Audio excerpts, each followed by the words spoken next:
Никто не верил, что печатный, да к тому же и научный журнал сможет стать популярным у детей. И это в эпоху Ютуба.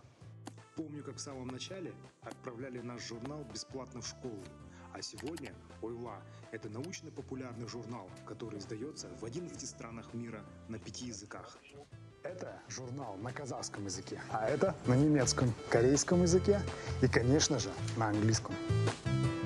Почему формат нашего журнала так востребован? Я верю, что каждый ребенок хочет стать ученым, изобретателем, успешным человеком. Нужно лишь дать правильный импульс.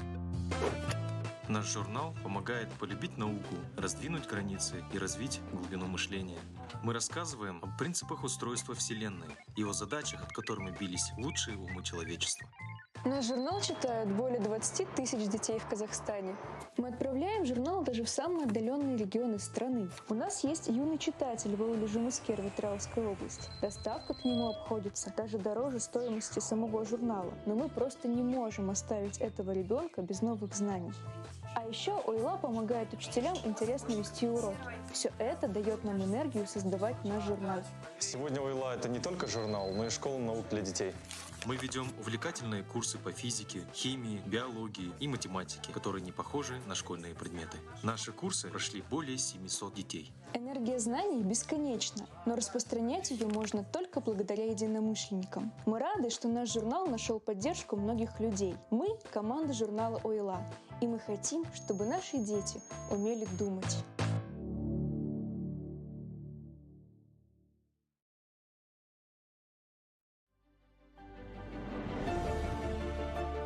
Уже 9-й год в Казахстане успешно реализуется социальный проект «Кока-кола Белестере», который нацелен на развитие женского предпринимательства на селе. За годы работы в рамках проекта обучено более 35 тысяч сельских женщин, из которых более 3,5 тысяч участвовали в конкурсе на лучшую бизнес-идею. В итоге 81 женщина получила грант на начало или развитие собственного дела на общую сумму, эквивалентную 304 тысячам долларов США. Обладательницы грантов создали более 200 новых рабочих мест.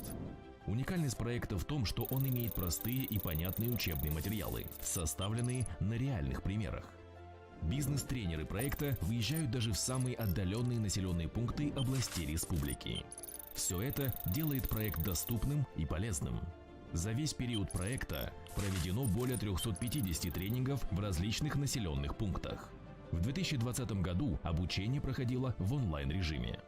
Истории успеха победительниц проекта «Кока-кола Белестере», их путь и достижения полезны миллионам женщин из всех регионов Казахстана. Служат им примером, являются вдохновением и стимулом смелее открывать собственное дело и верить в себя. Какое ощущение у вас было, когда вам сообщили, что вы выиграли грант «Кока-кола Белестере»?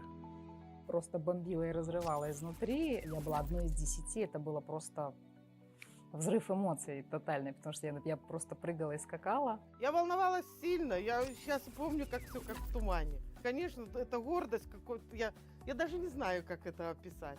Столько людей, я на сцену не выходила перед таким количеством людей. Изменилась ли ваша жизнь с «Кока-кола Белестере»?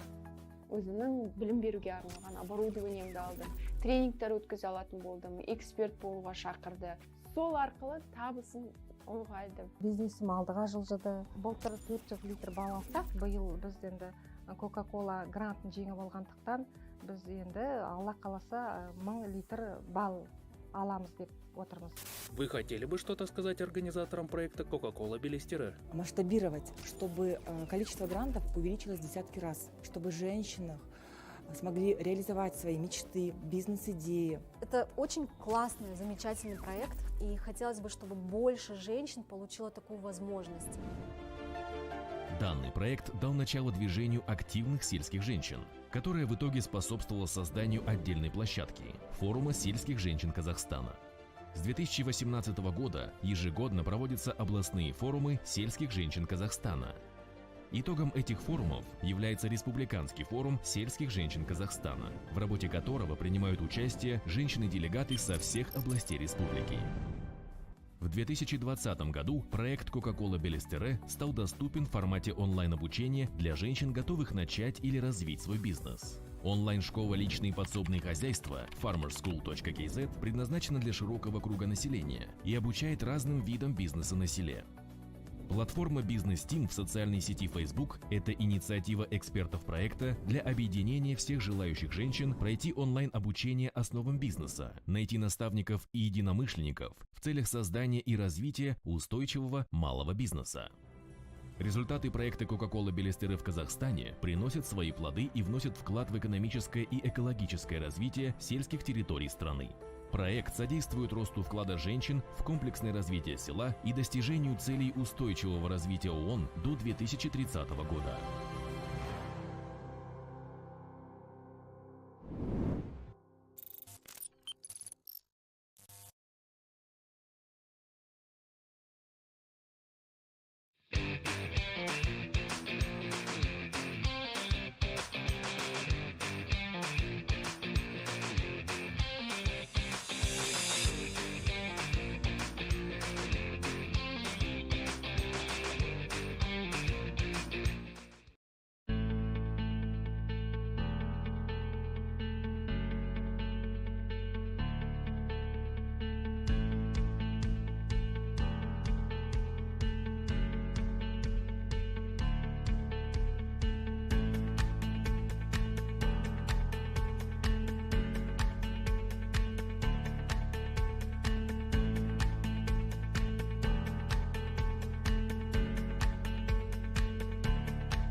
Сегодня на Central Asian Nobel Fest более 3000 зарегистрированных участников. Первый Нобелевский онлайн-фестиваль.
Что такое энергия?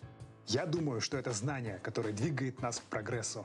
4 года назад вышел первый номер журнала «Ойла».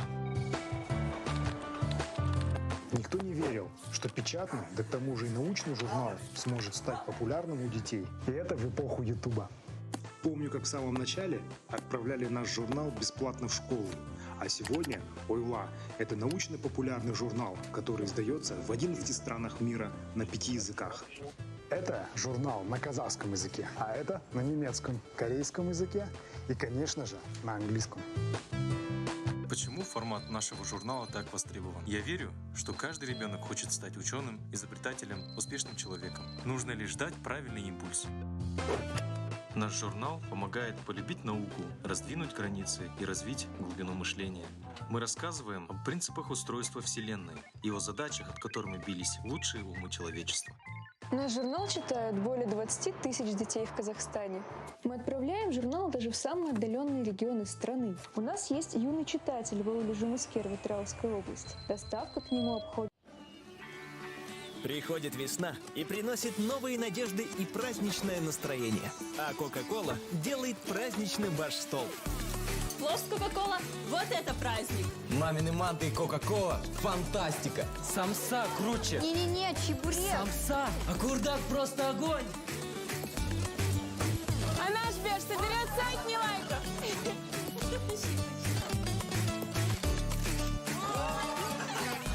Встретим весну за праздничным столом с Кока-Кола.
Откуда берется энергия? Я черпаю свою энергию из работы с детьми. Вот какие навыки точно понадобятся ребенку во взрослой жизни? Математика, английский, программирование, физика, что это? Нет четкого ответа. Ответ как-то сам пришел. Я работала еще с трудными подростками в Таразе, с детьми из детского дома. А когда я уже училась в Колумбийском университете на психолога-социального работника, я поняла, что детям нужны навыки, которые помогут им управлять своими эмоциями, мотивировать, самомотивировать себя, уметь справляться с трудностями, ставить, достигать какие-то позитивные цели, которые будут менять их жизнь к лучшему. Как молодой психолог решила, что хочу работать именно с детьми, помогать им развивать свой эмоциональный интеллект и учить их быть лидерами. Наша команда создала вот такую уникальную программу. Это программа летнего лагеря «Будущее. Мой выбор». Это игры, это тренинги, это творческие занятия. Все они нацелены на то, чтобы помочь подростку понять себя. Благодаря поддержке партнеров ее прошли уже сотни подростков. Когда я ехал в лагерь, я думал, что это совершенно обычный лагерь. Поверьте, я никогда так не ошибался. Тренера, что там были, они научили меня понимать свои чувства, они научили меня понимать чувства других. Я стал более общительный, более открытый. Театр можно назвать формой арт-терапии. Взаимодействие с театром «Артишок» у нас достаточно давнее. Первый спектакль был о взаимоотношениях детей между собой. о взаимоотношениях школьников, а второй уже был о взаимоотношении родителей и детей. Все истории, которые мы брали для спектакля, для сценария, они были реалистичные. Нашим родителям часто не нравится, как мы выглядим, с какими людьми мы общаемся, и музыку, которую мы слушаем, и так далее. Поэтому мы решили, что пригласить родителей на наш спектакль было действительно важно. И они увидели себя в тех героях, которых мы играли. Но спектакль открыл глаза не только нашим родителям, потому что и мы поняли свои ошибки. И я думаю, что этот спектакль очень сильно сблизил нас и дал нам понять друг друга гораздо лучше, чем когда-либо. Очень хочется, чтобы все родители принимали и любили своего ребенка вот таким, какой он есть, со всеми его достоинствами, недостатками. Мы, взрослые, должны научить детей генерировать именно положительную энергию. Тогда они смогут менять этот мир, делать его красивым, лучшим и более интересным.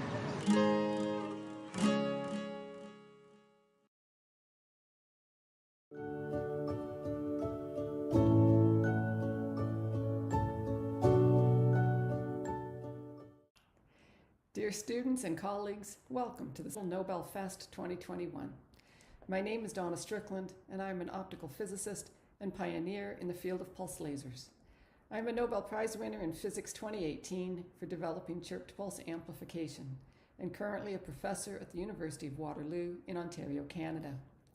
I intend to participate and give a talk in the Central Asia Nobel Festival's series of lectures with Nobel Prize laureates and distinguished scientists. And I invite you all to participate, to inspire us and to be inspired. But mostly, I want you to learn from this participation one lesson. Great ideas can come to anyone, at any time, anywhere.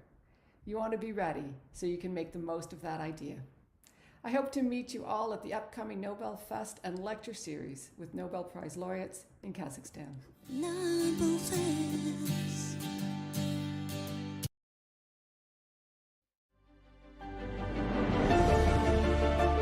Уже 9-й год в Казахстане успешно реализуется социальный проект «Кока-кола Белестере», который нацелен на развитие женского предпринимательства на селе. За годы работы в рамках проекта обучено более 35 тысяч сельских женщин, из которых более 3,5 тысяч участвовали в конкурсе на лучшую бизнес-идею. В итоге 81 женщина получила грант на начало или развитие собственного дела на общую сумму, эквивалентную 304 тысячам долларов США. Обладательницы грантов создали более 200 новых рабочих мест. Уникальность проекта в том, что он имеет простые и понятные учебные материалы, составленные на реальных примерах. Бизнес-тренеры проекта выезжают даже в самые отдаленные населенные пункты областей республики. Все это делает проект доступным и полезным. За весь период проекта проведено более 350 тренингов в различных населенных пунктах. В 2020 году обучение проходило в онлайн-режиме. Истории успеха победительниц проекта «Кока-кола Белестере», их путь и достижения полезны миллионам женщин из всех регионов Казахстана. Служат им примером, являются вдохновением и стимулом смелее открывать собственное дело и верить в себя. Какое ощущение у вас было, когда вам сообщили, что вы выиграли грант «Кока-кола Белестере»? Просто бомбило и разрывало изнутри. Я была одной из 10, это было просто взрыв эмоций тотальный, потому что я просто прыгала и скакала. Я волновалась сильно, я сейчас помню, как все как в тумане. Конечно, это гордость какой-то, я даже не знаю, как это описать. Столько людей, я на сцену не выходила перед таким количеством людей. Изменилась ли ваша жизнь с «Кока-кола Белестере»? Өзімнің білім беруге арналған оборудованиемді алдым. Тренингтер өткізе алатын болдым, эксперт болуға шақырды. Сол арқылы табысым ұлғайды. Бизнесім алдыға жылжыды. Былтыр 400 литр бал алсақ, биыл біз енді Кока-кола грантын жеңіп алғандықтан біз енді Алла қаласа 1000 литр бал аламыз деп отырмыз. Вы хотели бы что-то сказать организаторам проекта «Кока-кола Белестере»? Масштабировать, чтобы количество грантов увеличилось в десятки раз, чтобы женщины смогли реализовать свои мечты, бизнес-идеи. Это очень классный, замечательный проект, и хотелось бы, чтобы больше женщин получило такую возможность. Данный проект дал начало движению активных сельских женщин, которое в итоге способствовало созданию отдельной площадки – форума сельских женщин Казахстана. С 2018 года ежегодно проводятся областные форумы сельских женщин Казахстана. Итогом этих форумов является Республиканский форум сельских женщин Казахстана, в работе которого принимают участие женщины-делегаты со всех областей республики. В 2020 году проект Coca-Cola Белестере стал доступен в формате онлайн-обучения для женщин, готовых начать или развить свой бизнес. Онлайн-школа «Личные подсобные хозяйства» farmerschool.kz предназначена для широкого круга населения и обучает разным видам бизнеса на селе. Платформа «Бизнес Тим» в социальной сети Facebook – это инициатива экспертов проекта для объединения всех желающих женщин пройти онлайн-обучение основам бизнеса, найти наставников и единомышленников в целях создания и развития устойчивого малого бизнеса. Результаты проекта Coca-Cola Белестере в Казахстане приносят свои плоды и вносят вклад в экономическое и экологическое развитие сельских территорий страны. Проект содействует росту вклада женщин в комплексное развитие села и достижению целей устойчивого развития ООН до 2030 года.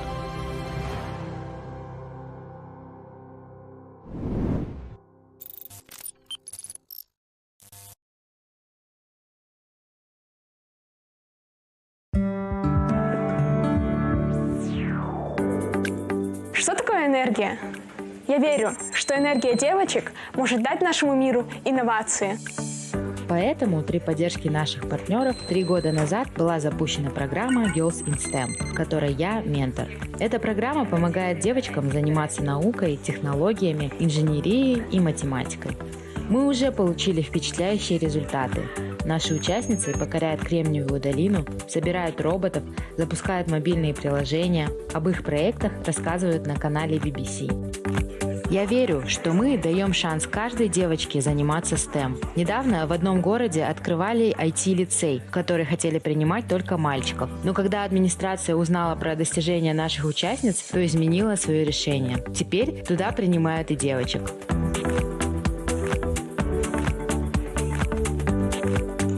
Я заметила, девочки в STEM стремятся создавать социальные проекты. Ведь так важно, чтобы наше изобретение помогало людям. ComeCare – это мобильное приложение и специальная кнопка, которую надо нажать, если вы попали в беду. Это ложка для людей с болезнью Паркинсона. Из-за тремора им очень сложно принимать пищу, но благодаря нашей ложке это сделать намного удобнее. Wayfinder – прибор, который помогает сделать быстрый и безболезненный укол. Нужно просто навести лучи на область вены, чтобы подсветить ее. Это умная перчатка для людей с нарушениями зрения. Она позволяет ориентироваться в пространстве и безопасно передвигаться. На улицах мы часто видим заполненный мусором контейнер, поэтому придумали Smart Bin. Smart Bin – это умный контейнер, который отправляет сигнал коммунальным службам сразу, как только он заполняется.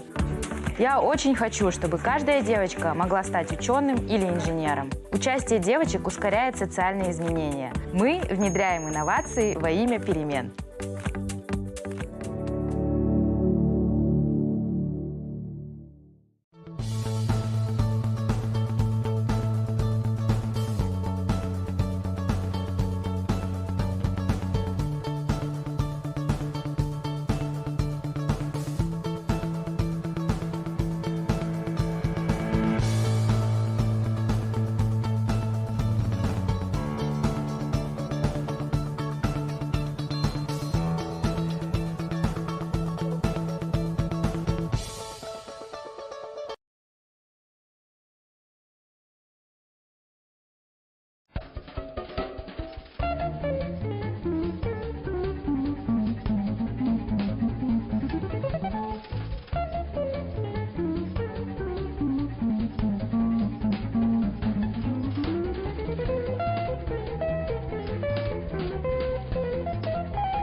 Central Asian Nobel Fest Live. Сегодня на Central Asian Nobel Fest более 3000 зарегистрированных участников. Первые Нобелевские онлайн-фестивали.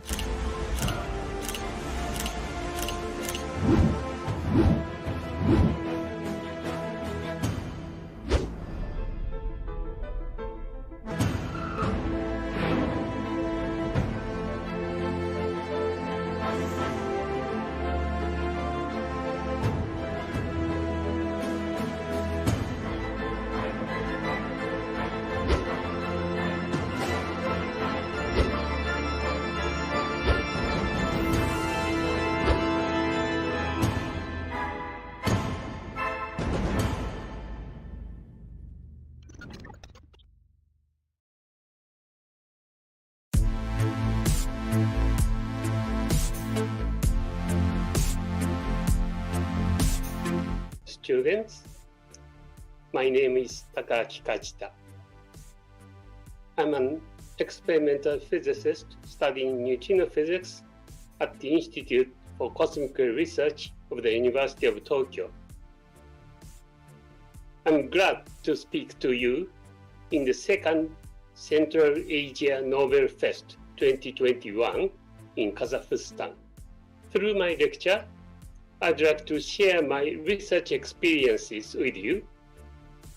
I hope you could learn something from my lecture and show more interest in science and scientific researches. I'm looking forward to meeting you online.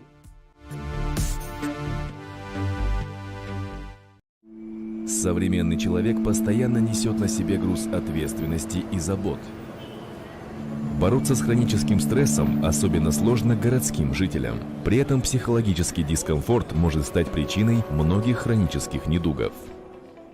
О здоровье казахстанцев позаботились ученые Назарбаев университета. Эксперты объединили мудрость предков и ноу-хау разработки, выпустив новый биопродукт «Саумет».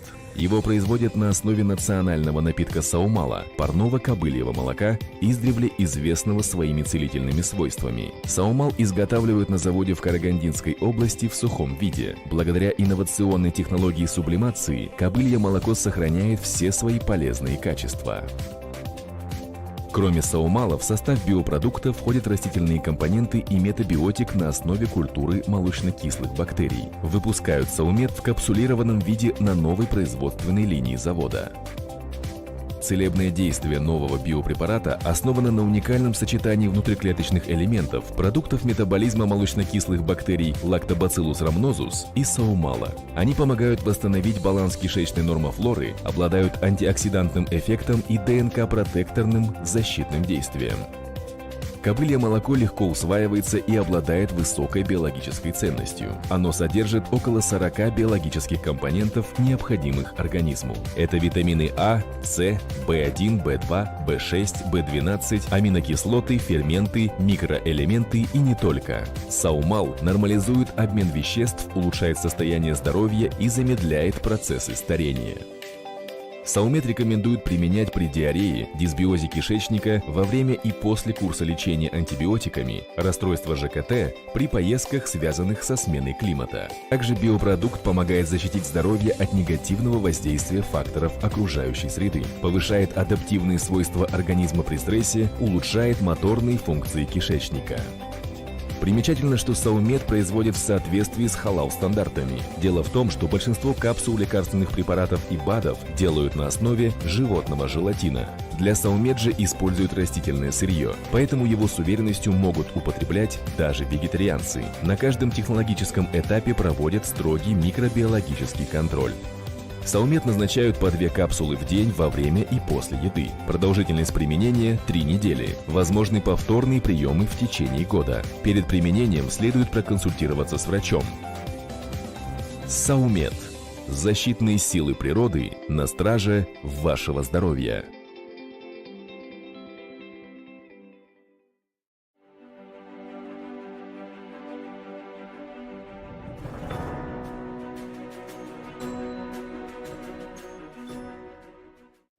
Наука всегда проливала свет на самые невероятные загадки и открытия.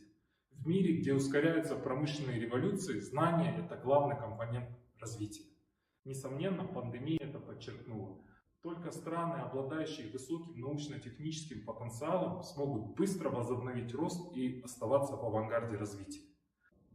Пандемия стала ключевым изменением в мире. Мы просыпаемся и засыпаем с этой новостью.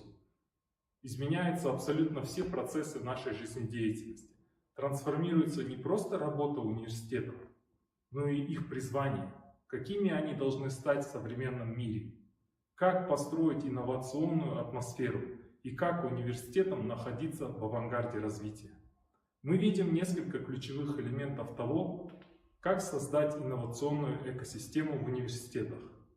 И на этом я бы хотел сконцентрироваться. Первое – это атмосфера свободы. Университеты являются ретрансляторами науки, а наука не имеет границ. Вузы должны создавать атмосферу свободы и среду для роста инноваций. Прежде всего, необходимо обеспечить абсолютную инклюзию и отказаться от любых барьеров и догм, которые могут ограничивать студентов в творческом процессе. Университет должен стать вторым домом для студентов, где они будут чувствовать себя комфортно. Свобода мысли, свобода слова, свобода исследований должны поощряться. Даже самые нелепые исследования могут привести к выдающимся открытиям. Это должно стать философией современного университета, который дает студентам свободу мыслей и знаний. Второе – это атмосфера инноваций. Необходимо давать студентам беспрепятственный доступ к различным ресурсам и пространствам внутри университета. К примеру, при многих зарубежных вузах действуют специальные инновационные гаражи. Их могут бесплатно и без препятствий арендовать студенты для воплощения своих проектов и идей. Доступ должны иметь даже те, кто уже закончил университет, или те, кто даже не учился в нем. Нужна постоянная связь между альма-матер и человеком, чтобы эта связь была длиной в жизнь. Третье – нетворкинг. Как известно, нетворкинг очень важный элемент для процесса создания инноваций и открытий. Все открытия так или иначе делаются благодаря другим открытиям или исследованиям. Взаимодействие с профессионалами своей сферы помогает взглянуть на свой проект под другим углом. И наука, и образование стремятся все больше использовать междисциплинарный подход. Общение с другими профессионалами является наиболее эффективным способом интеграции различных дисциплин и подходов. Именно инклюзивные пространства создают благоприятные условия для нетворкинга. К примеру, если университет открывает инновационный хаб, куда доступ разрешен другим исследователям, изобретателям и экспертам, тогда создаются дополнительные возможности для нетворкинга их студентов и выпускников. Четвертое – это устойчивые комьюнити. Университетам необходимо поддерживать связь со своими выпускниками. Необходимо мотивировать студентов вступать и быть активными членами студенческих комьюнити, проводить ежегодные встречи, давать преимущества, такие как бесплатный доступ на кампус, коворкингам, пользоваться инфраструктурой, открывать стартапы в стенах университетов, проводить время в библиотеках, приходить в университетский спортзал, предоставлять скидки на дальнейшее обучение, скидки на обучение родственников и даже детей. Только так будет расти связь студентов с их альма-матер.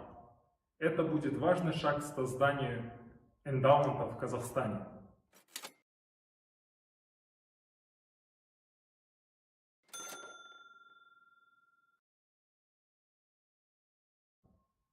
Пятое – это soft skills.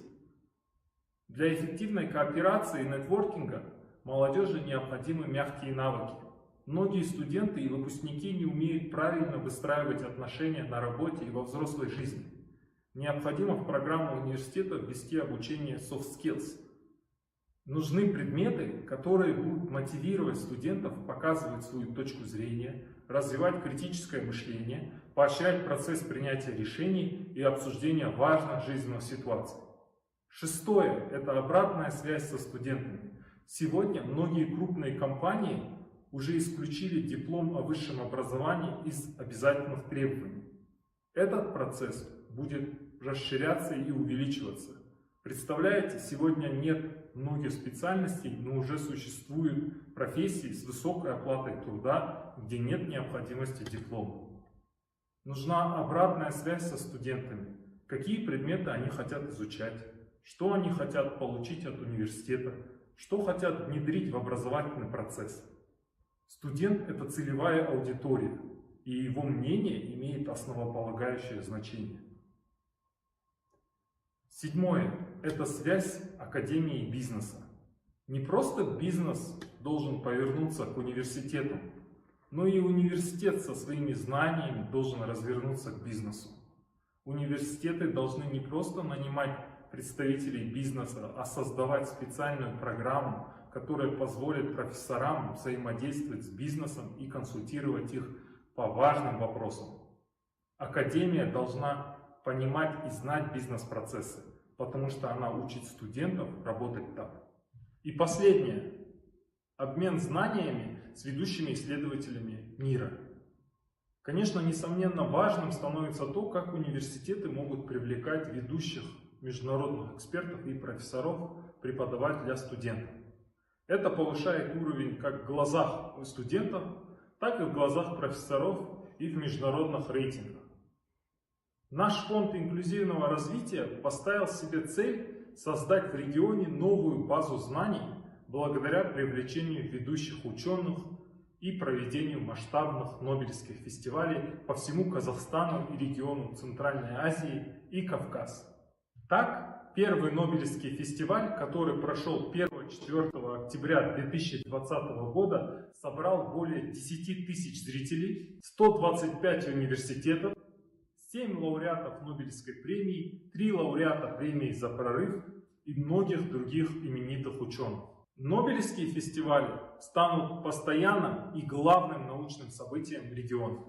Кроме того, мы планируем серию научных дней в университетах Казахстана по различным дисциплинам, где лауреаты Нобелевской премии и мировые ученые смогут преподавать в университетах страны. Мы приглашаем все университеты к такому инновационному сотрудничеству и коллаборации. Спасибо за ваше внимание и желаю всем множества новых идей и коллабораций.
Из года в год вы переживаете высокие риски потери урожая, пытаясь восполнить их огромными затратами на ресурсы. Онлайн-платформа ЕГЭстык – это отечественный продукт, отличающийся простотой в использовании. После регистрации вам нужно загрузить кадастровый номер участка. Далее программа подбирает необходимый анализ, используя открытые данные со спутников, которые находятся в свободном доступе. Полученная карта участка выделяется слоями, где вы можете проверить необходимую информацию о вашем хозяйстве. Соответственно, вы сможете объективно оценить, как работают агрономы, а также минимизировать ваши риски. По нашим снимкам вы можете увидеть, где всход хороший, а где не произошел вообще. Эти участки вы можете засеять заново, чтобы земля не простаивала, либо вовремя внести удобрения, чтобы повысить урожайность вашей земли. Наш сервис позаботится о вашем хозяйстве.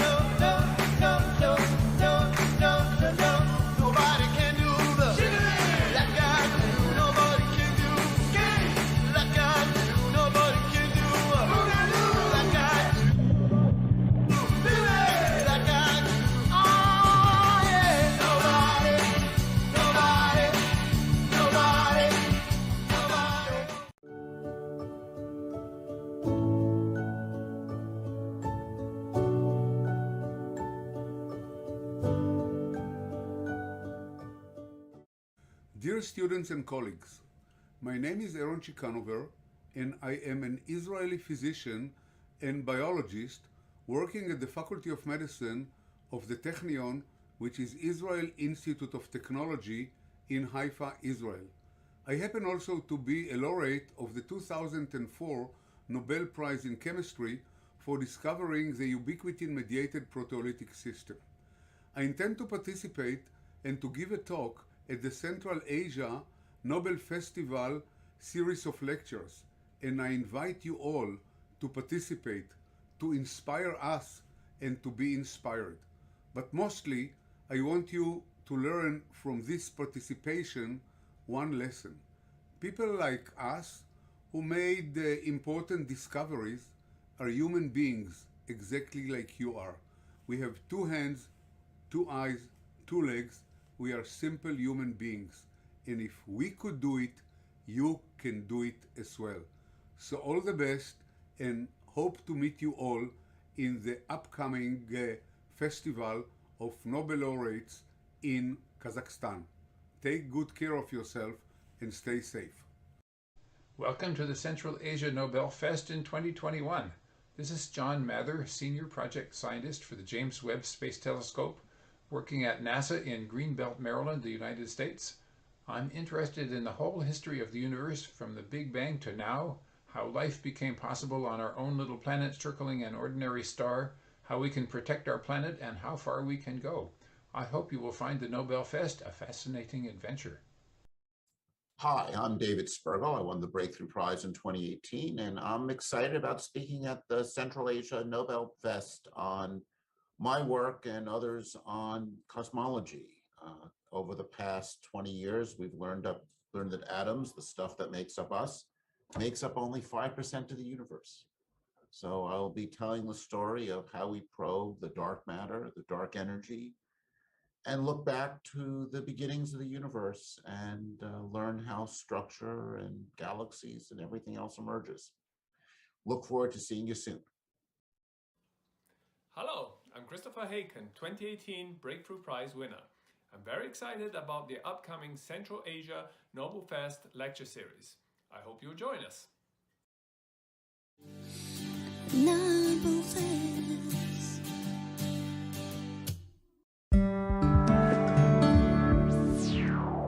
Что такое энергия? Я думаю, что это знание, которое двигает нас к прогрессу. 4 года назад вышел первый номер журнала «Ойла». Никто не верил, что печатный, да к тому же и научный журнал сможет стать популярным у детей. И это в эпоху Ютуба. Помню, как в самом начале отправляли наш журнал бесплатно в школу. А сегодня «Ойла» — это научно-популярный журнал, который издается в 11 странах мира на 5 языках. Это журнал на казахском языке, а это на немецком, корейском языке и, конечно же, на английском. Почему формат нашего журнала так востребован? Я верю, что каждый ребенок хочет стать ученым, изобретателем, успешным человеком. Нужно лишь дать правильный импульс. Наш журнал помогает полюбить науку, раздвинуть границы и развить глубину мышления. Мы рассказываем о принципах устройства Вселенной и о задачах, от которых мы бились лучшие умы человечества. Наш журнал читают более 20 тысяч детей в Казахстане. Мы отправляем журнал даже в самые отдаленные регионы страны. У нас есть юный читатель в Ауле-Жумыскер в Атырауской области. Доставка к нему обходится даже дороже стоимости самого журнала. Но мы просто не можем оставить этого ребенка без новых знаний. А еще Ойла помогает учителям интересно вести уроки. Все это дает нам энергию создавать наш журнал. Сегодня Ойла — это не только журнал, но и школа наук для детей. Мы ведем увлекательные курсы по физике, химии, биологии и математике, которые не похожи на школьные предметы. Наши курсы прошли более 700 детей. Энергия знаний бесконечна, но распространять ее можно только благодаря единомышленникам. Мы рады, что наш журнал нашел поддержку многих людей. Мы — команда журнала «Ойла», и мы хотим, чтобы наши дети умели думать.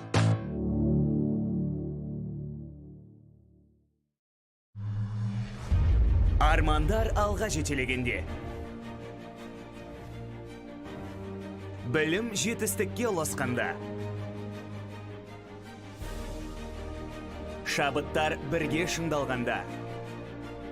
Биік белестерге қадам басқанда. Ұмытылмас сәттерде өз арманыңды басқара біл. Әуезов University.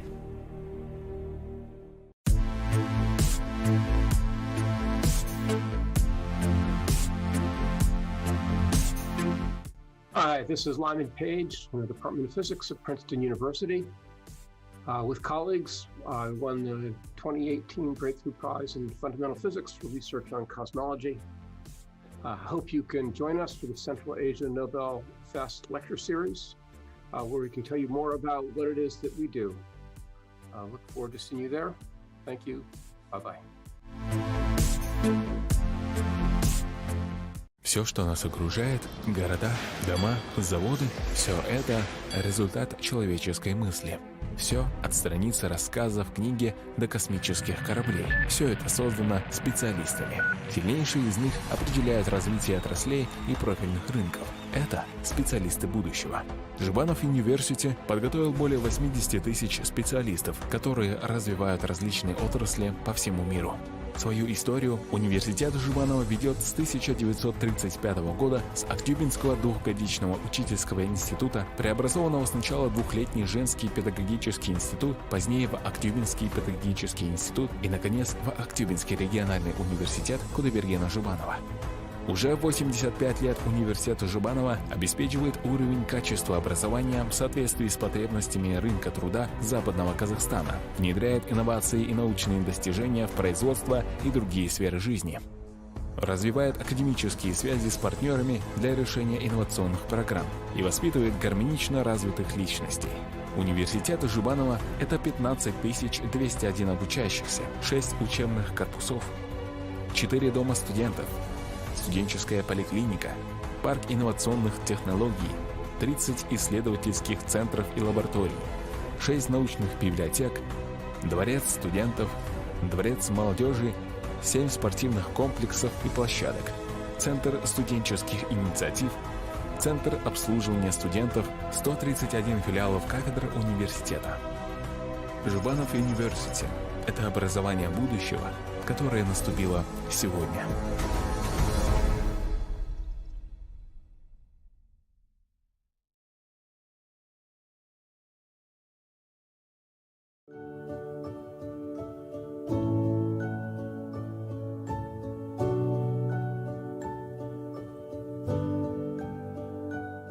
Dear students and colleagues, my name is Aaron Chikanover, and I am an Israeli physician and biologist working at the Faculty of Medicine of the Technion, which is Israel Institute of Technology in Haifa, Israel.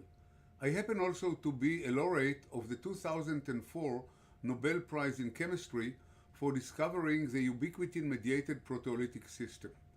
I intend to participate and to give a talk at the Central Asia Nobel Festival series of lectures, and I invite you all to participate, to inspire us and to be inspired. But mostly, I want you to learn from this participation one lesson. People like us who made important discoveries are human beings exactly like you are. We have 2 hands, 2 eyes, 2 legs. We are simple human beings. And if we could do it, you can do it as well. So all the best, and hope to meet you all in the upcoming Festival of Nobel Laureates in Kazakhstan. Take good care of yourself and stay safe. Welcome to the Central Asia Nobel Fest in 2021. This is John Mather, Senior Project Scientist for the James Webb Space Telescope, working at NASA in Greenbelt, Maryland, the United States. I'm interested in the whole history of the universe from the Big Bang to now, how life became possible on our own little planet circling an ordinary star, how we can protect our planet, and how far we can go. I hope you will find the Nobel Fest a fascinating adventure. Hi, I'm David Spergel. I won the Breakthrough Prize in 2018, and I'm excited about speaking at the Central Asia Nobel Fest on my work and others on cosmology. Over the past 20 years, we've learned that atoms, the stuff that makes up us, makes up only 5% of the universe. So I'll be telling the story of how we probe the dark matter, the dark energy, and look back to the beginnings of the universe and learn how structure and galaxies and everything else emerges. Look forward to seeing you soon. Nobel Fest.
События 2020 года.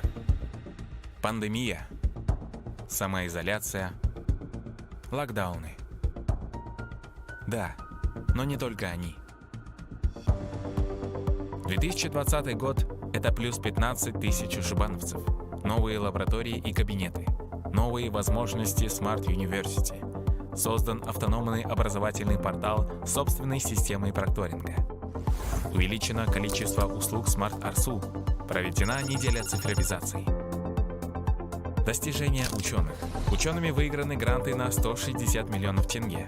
Под руководством профессора Кванышбека Шункеева разработан учебник по физике для школьников Казахстана.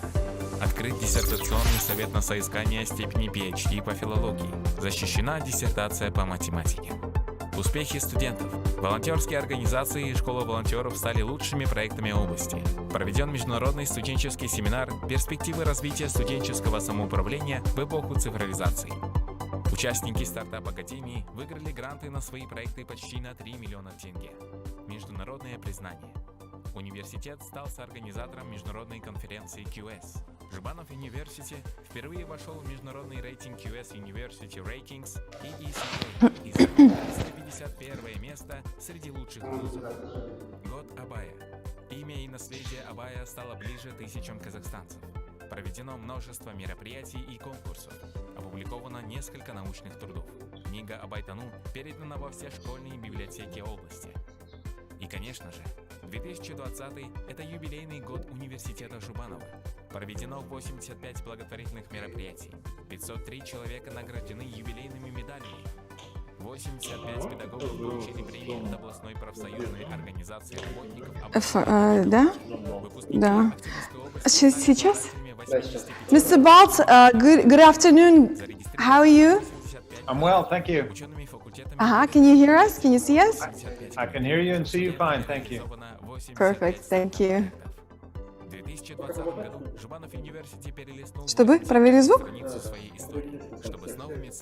Yeah, Mr. Balt, I'll give you a cue in Russian, but I'm sure you'll be able to get it. Okay. Okay, perfect. Новые надежды и праздничное настроение. А Кока-Кола делает праздничным ваш стол. Кого? Чьего? Кого?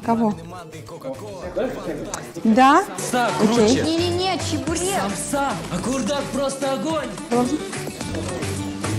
наш Берг соберет сотни лайков.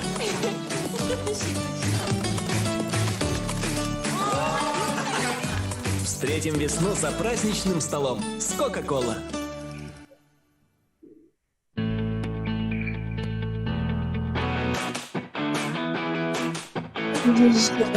За какую? Реально? Окей. Вы не путайте с нами.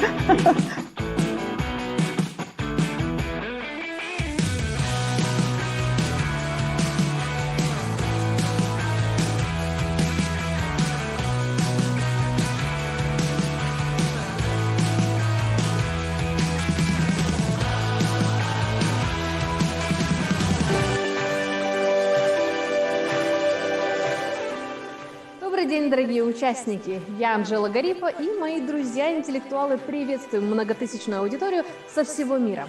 В рамках нашего традиционного Нобелевского фестиваля начинаем смарт-дискуссии. Добрый день, дорогие зрители, спикеры и участники. Меня зовут Лязат Шатаева, я ведущая и продюсер программы Impact на канале Казах ТВ. Рада приветствовать вас на втором Нобелевском фестивале для регионов Центральной Азии и Кавказа. Central Asian Nobel Fest – это грандиозное мероприятие, которое проходит уже во второй раз, и в этот раз оно будет проходить в гибридном режиме, формате, где часть спикеров выступят оффлайн, speak online, and some of them will speak here in this beautiful TV studio in the capital of Kazakhstan. Here we have over 20,000 participants who registered with us. These are participants from 130 universities, 40 countries all over the world, and I would like to remind you that next week, 12th to 16th of April, we're going to have a week of lectures where we'll have over 5,000 students, professors, and faculty participating in this event. I would like to remind you that the fest is available in 2 languages, Russian and English. Feel free to choose the one that is better for you. Marie Curie said that science is the foundation of any progress, which is making the lives of people easier and better and making their sufferings less. So let us start our fest and let us exchange our ideas. Today, here with me, I have the main ideologist of this fest, Director General of the Inclusive Fund, Maksat Kurbenov. Hello, Lязат, thank you very much. Thank you for being here. Dear ladies and gentlemen, dear participants, I'm happy to welcome you at the second Central Asian Nobel Fest, which over 1 year became one of the biggest and most large-scale scientific events in the region of Central Asia and Caucasus. Thank you very much to all the guests for being here, and for being more than 20,000, for watching us, for listening to us. And we also thank you for being interested in the development of science and education in our region. My name is Maksat Kurbenov. I am the director of Inclusive Development Foundation. Our foundation set a goal for itself to create a new knowledge base in the region by involving scientists, Nobel laureates, and researchers. We want to make sure that we develop good quality education in the region, and we want to put the science at the front line of our lives, and by doing so we can improve the capital in our region. Our festival will take place 7th through 9th of April.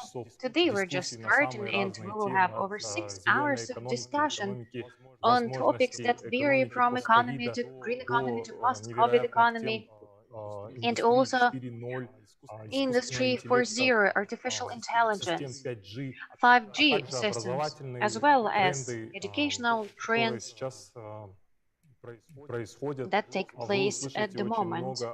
You will hear a lot about what re-engineering of education is expected in the post-pandemic world. Мы также, как отметила Лязат, мы также с As 12 по Lязат said, 16 апреля будем проводить April неделю 12th through 16th, we are going to have a week of Nobel lectures. During this week, we're going to have 15 Nobel laureates and breakthrough prize laureates. This is going to be the first time that so many Nobel laureates are going to give lectures to the students in Kazakhstan and Central Asia. So let me remind you once again that on the 12th of April, we also celebrate the Day of Science. So we have prepared such a week of lectures dedicated to the Science Day. All these lectures will become the first step in order for researchers and scientists to become lecturers and professors in our region. Dear participants, we always say that Nobel Fest is more than just a festival. Its mission is to create a new knowledge base in the region. Why is that important? Only those countries that actively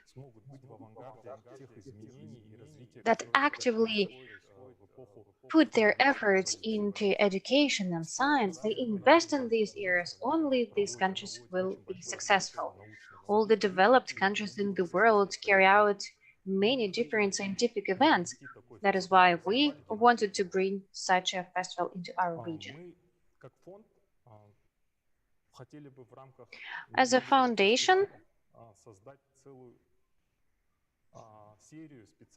we would like to create a whole series of lectures in the region. We plan to have different courses on science, on urbanism, on alternative energy, and artificial intelligence. Why such courses are important? The lectures of these courses will be read by the Nobel laureates, by the representative business, by our partners. In order for the universities to go hand in hand with those changes that take place all over the world, we urge all the universities to such innovation partnership. And with that, Nobel Fest prepared a manifest of Nobel Fest that we ask our partners and international organizations, participants, universities to support. I wish all the participants great work, new ideas, and I want to thank our partners who made this fest possible. I thank Coca-Cola company as our strategic partner, Chevron Corporation, our ongoing partner, Awezov South Kazakhstan University, Zhubanov, Aktobe University, BTS Digital, Source Foundation in Kazakhstan, Science Fund, Ministry of Education and Science of Republic of Kazakhstan, as well as our partner, IFC Education Center. We thank all for such a great opportunity to conduct such an event. Without your support, this event would not be possible. We want to make sure that this event brings its contribution to the development of science and education. I thank you all, and I wish you great discussion, active discussion. Thank you all. Maksa, thank you very much. I would like to remind you that during the next 3 days, you're going to have a great opportunity to listen to and participate in the discussions on 25 various topics. And before we do that, I would like to give the floor to Mr. John Baltz, Managing Director, Chevron Eurasia Business Unit. Please. Okay, thank you very much, and greetings, dear esteemed guests and hosts of the conference. I'm very glad to welcome you today on behalf of Chevron. Chevron is one of the world's leading energy companies and one of the largest foreign investors in Kazakhstan.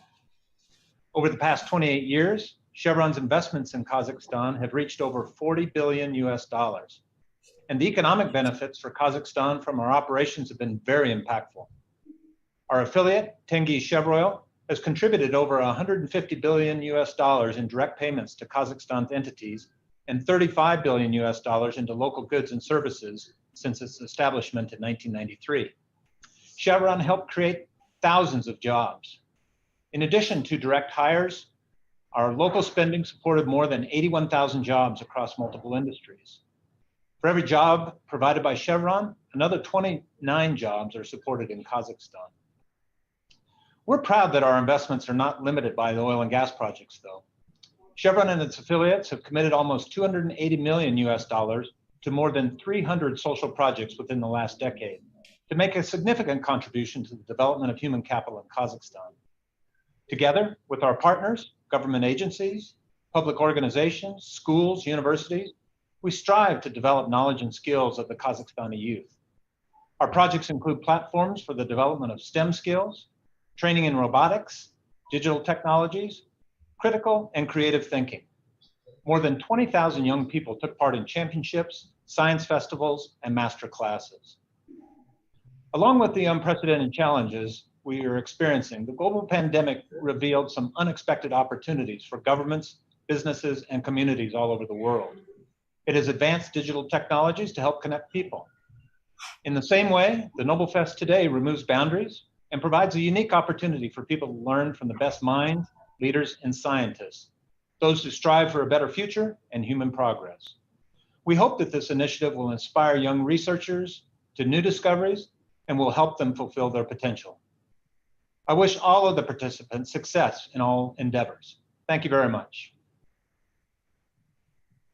Ну что же, спасибо большое, господин Thank you very Бал. much, Mr. Baltz. Now I would like to give the floor to our sponsor, Coca-Cola, and would like to give the floor to Alexandra Ackerman, Regional Public Affairs and Communications Manager from Coca-Cola. Hello, thank you very much, Liza, dear participants of Nobel Fest. On behalf of Coca-Cola, I'm happy to welcome you at this regional festival, Education and Science dedicated to youth and innovation. It is a good opportunity to participate in such an event with a huge audience. I would like to say that the main topic of the festival, Inventing the Future, is intertwined with the vision of Coca-Cola Company. We are giving people their favorite drinks. At the same time, we are creating a better future for the society and the planet. We believe that we cannot build a better future without the innovation and investment into the youth. Coca-Cola history is closely linked to innovation. The company itself emerged due to innovations. 1886, after 5 attempts, this innovative product came to life. Then this drink was being sold in a new way, new by that time. All the other refreshing drinks could only be bought in a specialized stores. Next invention was the contour bottle invention that we know very well these days. And then global expansion of the company took place, as well as marketing and advertisement. Over 135 years, we've been following the tradition of innovation, which is crucial from all the aspects of our company: production, marketing, internal processes, operations, and sustainable development, goals that we also have in Kazakhstan. We became the partner of this festival because we believe that science leads to future, and those young people who are present here today will make our company, our product, our society, our region only better. Last year, during the pandemic, we started a volunteer project in Central Asia and Caucasus. It is called FLOW, Future Leaders Online Workshops. Coca-Cola company personnel shares their experience, their knowledge with students from Central Asian countries in order to help them to move from the student life to the work life and understand which qualities they would need for a successful career, which goals they would need to solve and achieve. It is my pleasure to mention that our participation in the Nobel Fest as a strategic partner is closely interconnected with this flow project. We invited universities to participate in this event, and together with the organizers of the fest, we have a lot of new ideas how we could expand this cooperation. I would like to wish to all the participants to learn something new in the next 3 days of the conference. And of course, we should all participate in the following week of Nobel laureates lectures. Thank you very much. Zakirman, a partner of today's fest, is also always of South Kazakhstan University and the rector of this university, Daria Kazhamzharova. She's connected from Shymkent. Good afternoon, dear participants of the festival. It is my great pleasure to know that it is for the second time that this scientific festival, Central Asian Nobel Fest, takes place with the topic Inventing the Future. It is one of the most important large-scale events in the scientific world of Central Asia. The first fest gave positive influence on our university named after Awezov. In the program of the first Nobel Fest, we had 6 scientists from the university who took part in the fest as moderator or speakers. There was also a traditional scientific and practical conference in 2020. Nobel Prize laureate, Global Energy, Raikvanchuk took part.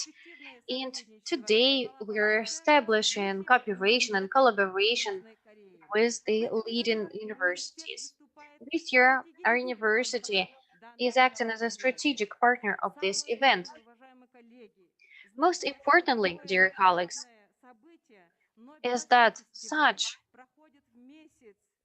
large-scale event takes place within the celebration of the 30 years of independence of Kazakhstan, and also it is linked to the Day of Science on April the 12th. The scientists and the researchers of the university will participate in various topics, ranging from technologies, innovation, and other areas, economy of opportunities, industry of the future, and of course, scientific trends. Coming up to the festival on the 29th March this year, also based in our university, we had the first lecture of the Nobel Prize laureate in economy, Michael Spence, where he spoke about global trends in the post-pandemic world and how these changes can influence Kazakhstan. It is planned that in the fall of this year, the next festival will happen in our country, on the south of our country, in the city of Shymkent. On behalf of the team of my university, I wish the festival a fruitful work and also the fruitful future for all of the speakers and organizers, and my appreciation for organizers. Thanks for attention. Thank you, Mrs. Kozhamzharova, and the next welcoming word is given by the chairman of the management board of AFC, Asiya Karibai. The word is given next to you.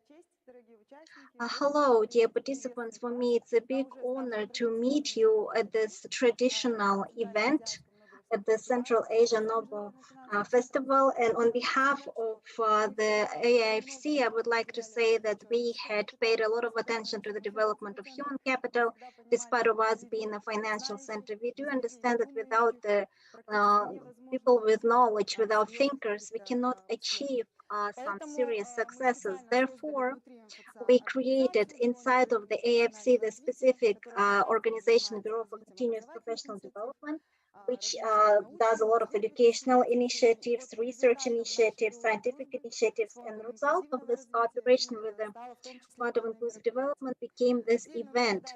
And a separate gratitude I would like to give to the fund because the mission of the fund is everything is talk about inclusivity, about openness, open dialogue platform.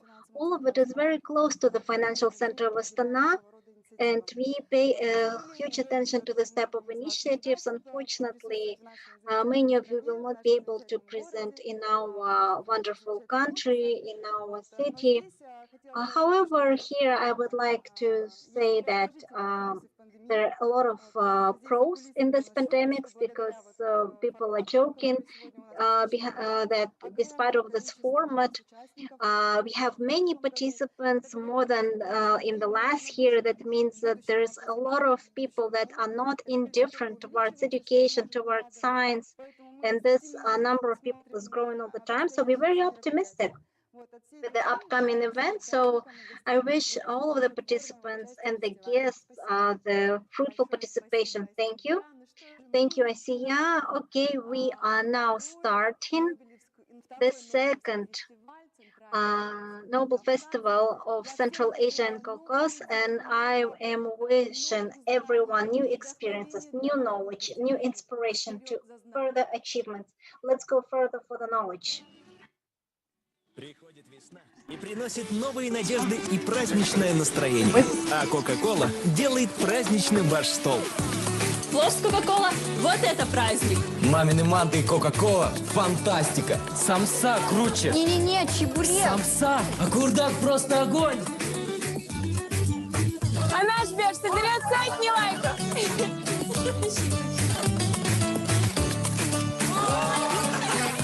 Встретим весну за праздничным столом с Кока-Кола.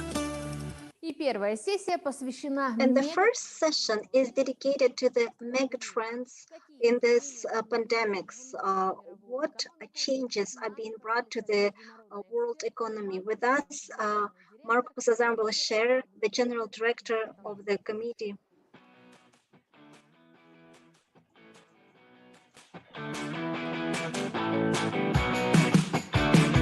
Марк пришел? Марк пришел.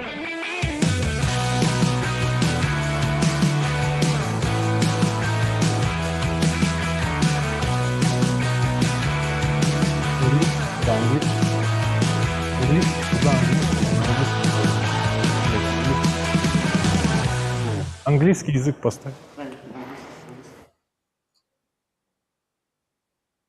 Hello, ladies and gentlemen, dear colleagues. I'm very glad to see all of you. Today we have an important discussion on the post-pandemic and the new mega trends of development. And I have the honor to welcome Marc Cousin, who is a famous French economist, executive director of the Reinventing Bretton Woods Committee. And I'm also happy to welcome our major discussant, Mr. Rauf Salahodjayev, who is representing Uzbekistan, and he is also advisor to Uzbekistan government, to several international institutions, and he is also lecturer at Westminster University. So we are starting on the major discussion on how the post-pandemic world has changed everything we did, and what are the new megatrends, actually, what pandemic brings to us. Dear Mark, dear Rauf, I hope you are already here. Can you hear us? Rauf, are you with us? Yes, I do. And Mark?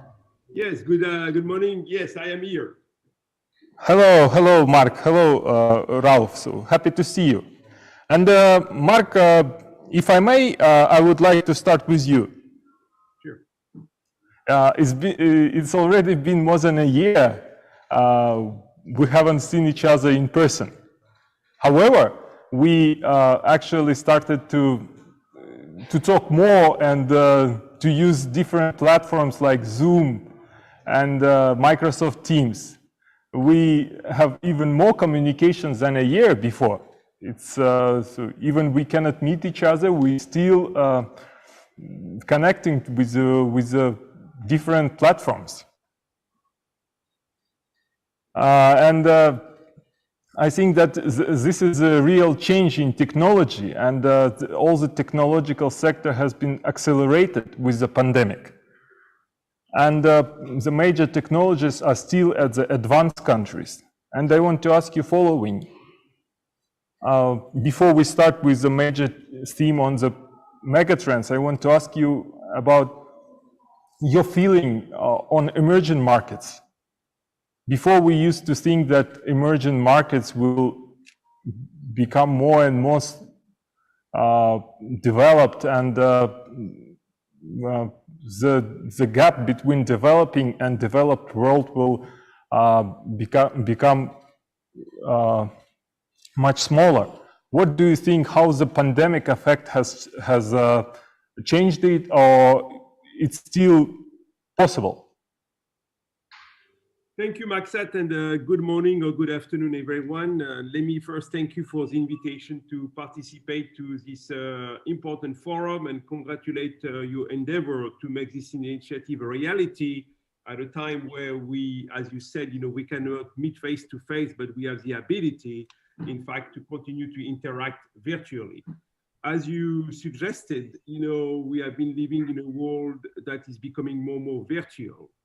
And COVID-19 has just accelerated, this fact that we are going to shift from a world that we were calling, hyper-globalization, a world where emerging markets were the drivers of global growth for the last decade. That was a time where globalization was the main paradigm for the global economy, and that emerging market, as you suggested, were the drivers.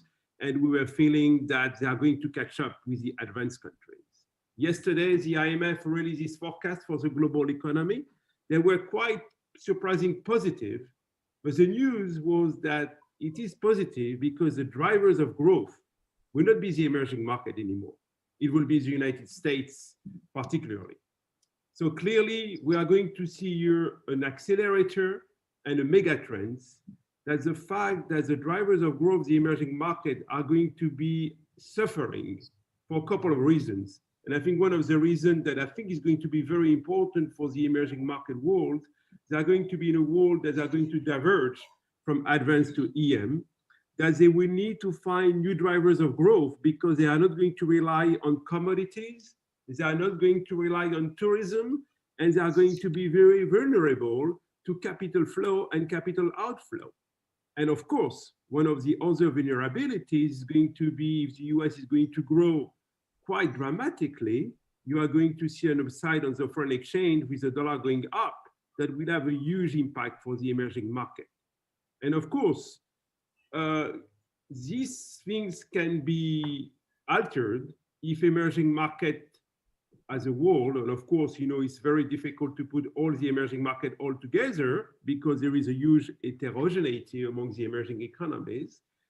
I think they will need to really think about, like every countries who are going to learn the lessons of COVID-19, about the role of the state, about their own resilience, about their own supply chain, because they will not want to rely on supply chain coming from China, coming from US. Everyone is rethinking the role of the state. So you are going to, this is a good moment for the emerging market world to understand what has a comparative advantage, where the concept of globalization is going to shift away to a modified globalization, to a world where nations are going to be back, and where the world is going to be driven by more debt, a world that is being driven by the need to generate sustainable growth, and that a world that is going to be, I think, where trade will also be very different. I stop there because I don't want to take too much time, but I will be happy to get back on these issues. Thank you. Thank you, Mark, for the beginning. So let me remind you that Mark is joining us from France, and Ralph is joining us from Uzbekistan, from Tashkent. It's interesting because Mark is joining from Europe, which is a developed part of the world, and Ralph is joining us from Uzbekistan, which is one of the emerging markets. And Let me continue with what Mark have mentioned. So what we are witnessing today is that the main part of the world economy, which is mainly represented by US and China, is experiencing a rapid recovery. The US is expected to grow at 5.6%, and China is also impressively recovering. However, the other part of the world, represented by emerging markets and developing countries, is still in the grip of the crisis. Dear Ralph, what do you think are the prospects for emerging markets? So we have heard Mark's view, and I would like to ask you on the prospects of the global economy from your point of view, and mainly for emerging markets like Uzbekistan, Kazakhstan, and Central Asia and Caucasus. Thank you. Yes, thank you so much for your question. And Dr. Rizan is completely right. We see the significant shifts in some paradigms which have existed before. And looking at the developing countries and emerging markets, we can see that they're specifically vulnerable right now to external shocks. If you know, Central Asian countries, along with some other Caucasus countries and Middle East countries, are very significantly dependent on external trade, on commodity prices, on remittances. And we see that major remittant sending countries such as Russia, such as European Union, are also having some difficulties in maintaining stable growth rates. So therefore, the government here and in other neighboring countries has to reconsider what are the drivers of economic growth. In our country, for example, we're specifically paying attention to human capital, to maintaining economic growth model, which is driven inside the country by generating entrepreneurship places, by increasing the supply of financial resources to economy, by investing in education, healthcare, by starting some infrastructure projects. So I think this is one of the sources. The second source would be interaction among countries. I think when we have such a pandemic, when it's very hard to do logistics to maintain some long distance trade partnerships, it's very important for neighboring countries to integrate and to trade more with each other because this significantly eases the transportation costs, this reduces some transaction costs, and it's easier to maintain such trades. So we're going to see, my opinion, is more integration among the neighboring countries, and the drivers of economic growth would be found inside countries themselves. So it's going to be more internally driven economic growth in our countries. I hope this answers the question. Thank you, Ralph. What I found interesting is that the emerging markets are still using some traditional methods of growth and interaction with each other, like integration. However, the other part of the world, what we see, the effect of pandemic is that the huge growth of technology companies and the green technologies. And today there is a sense that alternative energy has received a powerful impetus for growth. And Mark, do you think these are the major megatrends, and what, from your view, we have to witness after the pandemic? What will be the major drivers for US, China, and other developed countries? Thank you, Maxat. Yes, and I think I share what Ralph just said about the fact that global value chain will be different because yes, you are going to trade among your country is very closer, and already we can see the dynamics between trade between Kazakhstan and Uzbekistan is already something that was there before the pandemic. I think it's going to accelerate. But broadly, when we think about mega trends in the global economy and in the world today, and how it's going to fit about the growth model for emerging market and for Central Asia, I think it's like, we left the world, and we are not going to come back. This is the world of yesterday. And the world of yesterday was all about austerity. You remember, the whatever it takes, was a concept that former president of the ECB, Mario Draghi, laid out, to make sure that we are going to save the euro. And the whatever it takes today in the global economy was we need to save lives. We need to save the people. And that's how you saw in advanced countries, huge fiscal package, huge fiscal stimulus in the US, in Europe, because we need to save lives. And of course, as a different level, this is also something that's been happening in emerging markets. So that was a big priority. So I think we are seeing a change also, and this is very important, of macroeconomic paradigm. That's, I think, is going to be the underpinnings of a new world where, fiscal policy is now a driver to try to manage macroeconomic policy in advanced countries and hopefully in emerging market, because the fiscal space is limited in emerging market. But the fact that you have in the US this huge stimulus package that is not just, providing payment, to deal with the short-term economic outlook. It's about bringing, to shift away from the period of neoliberalism that the US and advanced countries have been, if you wish, working on for the last 2 decades, that everything was about free market, everything was driven by market. Now we want to do one objective, is to fight inequality, is to bring back equity, is to generate sustainable and equitable growth. And this is transformative, not only for the US, but for advanced countries and hopefully for emerging markets. So that's why you are going to see the role of the state that is going to be more important.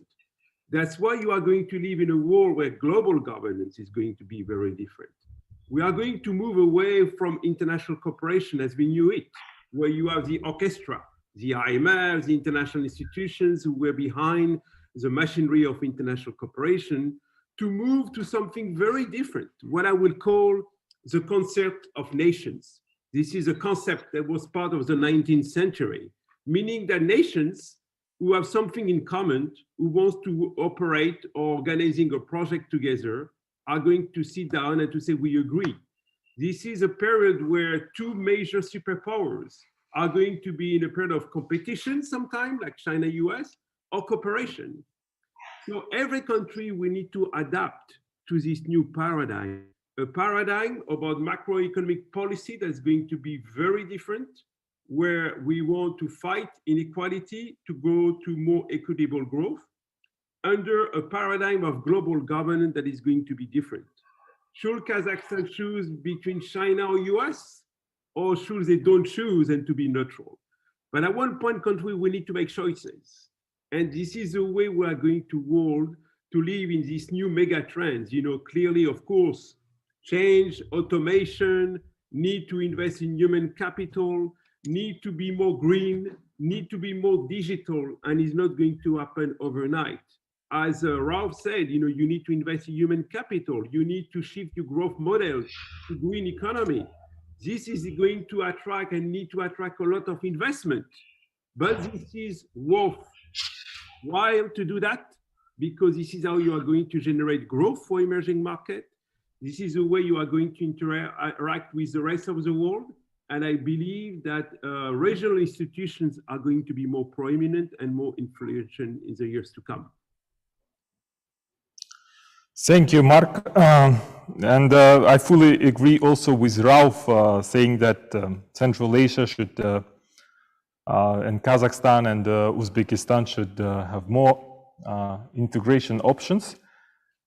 Because as Mark said, if Kazakhstan should choose between US or China, so we have also Russia, so it's a lot of things to choose between. So the option should be to choose integration between Central Asia and between the two major economies in the region, like Kazakhstan and Uzbekistan. So I would like to get back to Ralph and asking a question. Last year, during the major part of the pandemic, we were thinking that emerging markets may face a debt crisis, because all the debt is nominated in US dollars, and the currencies of emerging markets are weak. So do you think this is still may happen, or we pass this this option? You're completely right. And there is another issue coming up, which is rising debts of emerging markets. A number of emerging markets across the world had difficulties in maintaining some of their growth prospects and maintaining some of the government expenses. So they started to shift attention towards external financing. And this becomes quite a challenge for some countries, which are especially reliant on external trade to generate international revenue, such as commodity exports, remittances. So when you do not have inflow of international dollars into your economy, of course, you might have a challenge of paying the debt. But also what's important, and I wanted to take on Dr. Uzan's point here, is what we see in emerging markets. It's not maybe such a debt problem, but a problem of sustainable development. There are several mega trends which we observe right now. This is the rise in the gender gap, which is, again, the gender gap across the world is becoming wider. And according to United Nations, it might take 30 years additional to what they expected to close the gender gap. So I guess it's right now around 160 years, while they were projecting it to be less. The second point is the rising inequality and poverty across in some nations, which is also going to be driven by pandemic, by a lot of different shifts, mega trends which exist. And the third point, which maybe Dr. Uzan could shed light some more, is deterioration of government institutions in some countries. The pandemic world have shown that in some emerging markets, the government institutions and reforms which were taking place are now degrading and rolling back towards becoming more stricter, towards higher levels of corruption and other institutional disimprovements. So I think those big trends which governments in emerging markets have to tackle, and maybe some regional powers or some big international players have to also take into consideration. It's how we're going to progress towards sustainable development when we have so much uncertainty across economies, across markets, and even across our social issues. Because this pandemic, it's not really economic crisis. This is more of a it's more of social technological crisis, which we observe in the terms of medicine, in terms of vaccine development, access to vaccine. So I guess this is going to be much a bigger challenge for emerging markets in a short, mid-term perspective. Thank you.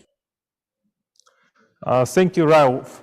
Continuing on sustainable development, I want to ask Mark following. Is inequality becoming wider, and if we should say that it is a major challenge caused by pandemic, do you think inequality will continue to rise? It's of course rose in emerging markets, but do you think it may continue to rise? Yes, Max, just to before answering your questions, just to follow up on the rough analysis, I totally agree that, you know, like, are we going to be in a lost decade for emerging market? You know, like all the progress made to fight poverty, it's like we go back to square one, you know, because we lost with the pandemic. We saw the shortcomings of bringing, you know, the quality of government that was needed, you know, to bring, you know, support for the people. But also, I think let's be optimistic at one point.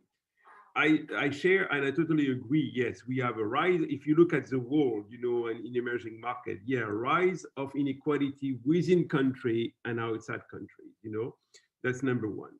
Number two, what this crisis has teach government, financial inclusion is critical. And, you know, if you need to provide a social safety net to people, you realize that providing, you know, cash to people very quickly, you know, technology help a lot. I think you have an example in Kazakhstan where you have some very interesting fintech who were able to provide this type of support from government directly to people.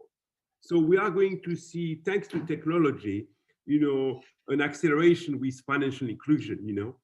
Number three, if we think about, you know, as you said, is the world, let's look at the aftershocks. The aftershocks, we are going to be in a world where we are going to have more public debt all over the world, you know, the huge debt overhang. We are going to be in a world that is going to be more digital and a world that is becoming more with the rise of inequality. But at the same time, as I mentioned at the beginning of my presentation, you have, for the first time in the first, superpower, a shift of paradigm, because a key priority will be to fight inequality. You are going to have spillovers. What's happening in the US, when you have a change of this macroeconomic paradigm, will also have an impact for the rest of the world. It's going to be very difficult to think that what you need to bring to people will be politics of austerity. That's not going to be the case. People realize that what we need to do is to first to help our people, to make sure that everyone will get a vaccine. So the international cooperation will be, we can get out of this crisis if we can vaccinate everyone. So this is a public good for the world. So you are going to see this vaccination diplomacy that's going to be underway. Yes, we are going to be in a world that is going to be driven more by intangible, by services. But at the same time, as Rolf said at the beginning, human capital is so critical. You need to train people. I look at Central Asia, as I've been traveling there when it was the best of times. You were thinking about, as a driver of growth, it was all about tourism. It was bringing people to come to your countries. It was a Silk Road visa. Remember that. So tourism will be different. It's going to be about the quality of tourism, not about the quantity of people you bring to Central Asia. It's going to be the same thing with the quality of infrastructure. So yes, the big mega trends will be, yes, a world that is unfortunately, inequality will still be there, but I think there is an awareness within the global community that the goal of public policy today is to fight inequality. If you look at the keywords emerging around the world, it's all about equitable, sustainable, inclusive growth. This is going to be the paradigm that is going to drive us for the years to come. So I'm trying to be cautiously optimistic. You have an alignment of all the stakeholders to realize that for the moment we need to serve our people, to serve the people, to make their life better. It's going to be less about capitalism as we knew it. So I think we see this realignment, and I think it's going to have major consequences. So we are going to have maybe higher taxes, for companies, for the wealthy. So I think it's going to be a redistribution of wealth that is going to happen also in the years to come in various countries. Thank you, Mark. Thanks so much for the deep discussion. So, and I would like to get back to one of the mega trends of 2019, before the pandemic, the Silk Road, the Belt and Road Initiative, which was the mega changer for the whole region, for Central Asia, for Kazakhstan, for Uzbekistan. And I would like to ask Ralph, so we hopefully are at the end of the pandemic, at least we can see some light. Do you believe that the Belt and Road Initiative will still be the driver for trade, for integration between the region? Thank you for your question. Yes, I do agree that once pandemic is over, we're going to see this return to normal life, or return to some of our previous plans which have existed. Also, what's important to mention is the Belt and Road region is, although we have some rich countries, less developed countries, the whole region is very thirsty for economic growth. We have a highly populated area. One of the world's biggest share of population is living in the Belt and Road region. And countries such as India, China, Eastern Asian countries, and Central Asia might become some of points of economic growth where investors hungry for higher returns could provide some investment source of income. And again, as Dr. Rizan said correctly, we're going to have a lot of regional integration. And Belt and Road integration is one of the paramount integrations because it encompasses a large set of countries which are densely located in one region. So it's going to be some common infrastructure. We already see and have seen when Belt and Road was initiated, there's going to be railroads, railways, new routes across the Belt and Road countries. And such logistical and infrastructure changes are going to shift significantly and promote economic growth. What's also important is in the post-pandemic world, and what we have seen is the rise of technology. We have seen the technological advancements have become much more rapid when the world have noticed that technology is becoming a very important, not just the source of economic growth, but also the source of maybe survival for some industries and for some enterprises. And Belt and Road region, especially Eastern Asian countries, are very strong in technological development right now. If you consider a lot of innovations, a lot of technological improvements are coming from East Asia. A lot of manufacturing is from East Asia. And you noticed when we had a pandemic lockdown, customers in United States, in European Union had a lot of struggles in doing manufacture production because a lot of elements were not coming from Eastern Asian countries. So therefore, my comment is Belt and Road region is going to be still very important agenda for countries in this region. And it's going to become even more important because we need to maintain high rates of economic growth to return back to previous levels of economic development. Thanks. Thank you, Ralph. Mark, do you want to add something? Yeah, no, I just wanted to add about what Rolf was saying about your question about the Belt and Road Initiative. What will be different from what BRI was all about before pandemic and after pandemic? I think, in thinking about the Belt and Road Initiative, you have to think about always these three dimensions. It was all about connectivity. As part of landlocked countries, you need connectivity to the rest of the world. You need to have, access because it was very difficult, transit, between countries like Kazakhstan and Uzbekistan is very difficult because due to trade barriers, that needs to be revamped, so connectivity is a big priority for Central Asia. If we have to think about the Belt and Road Initiative and also this, this historical dimension, we need to phrase it now under what I would call the green Belt and Road Initiative. It should be green, that's no brainer.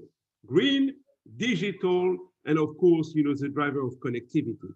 And behind that, because countries in Central Asia who were promoting the Belt and Road Initiative, who wanted to attract tourism, I think it should be all about the quality of tourism.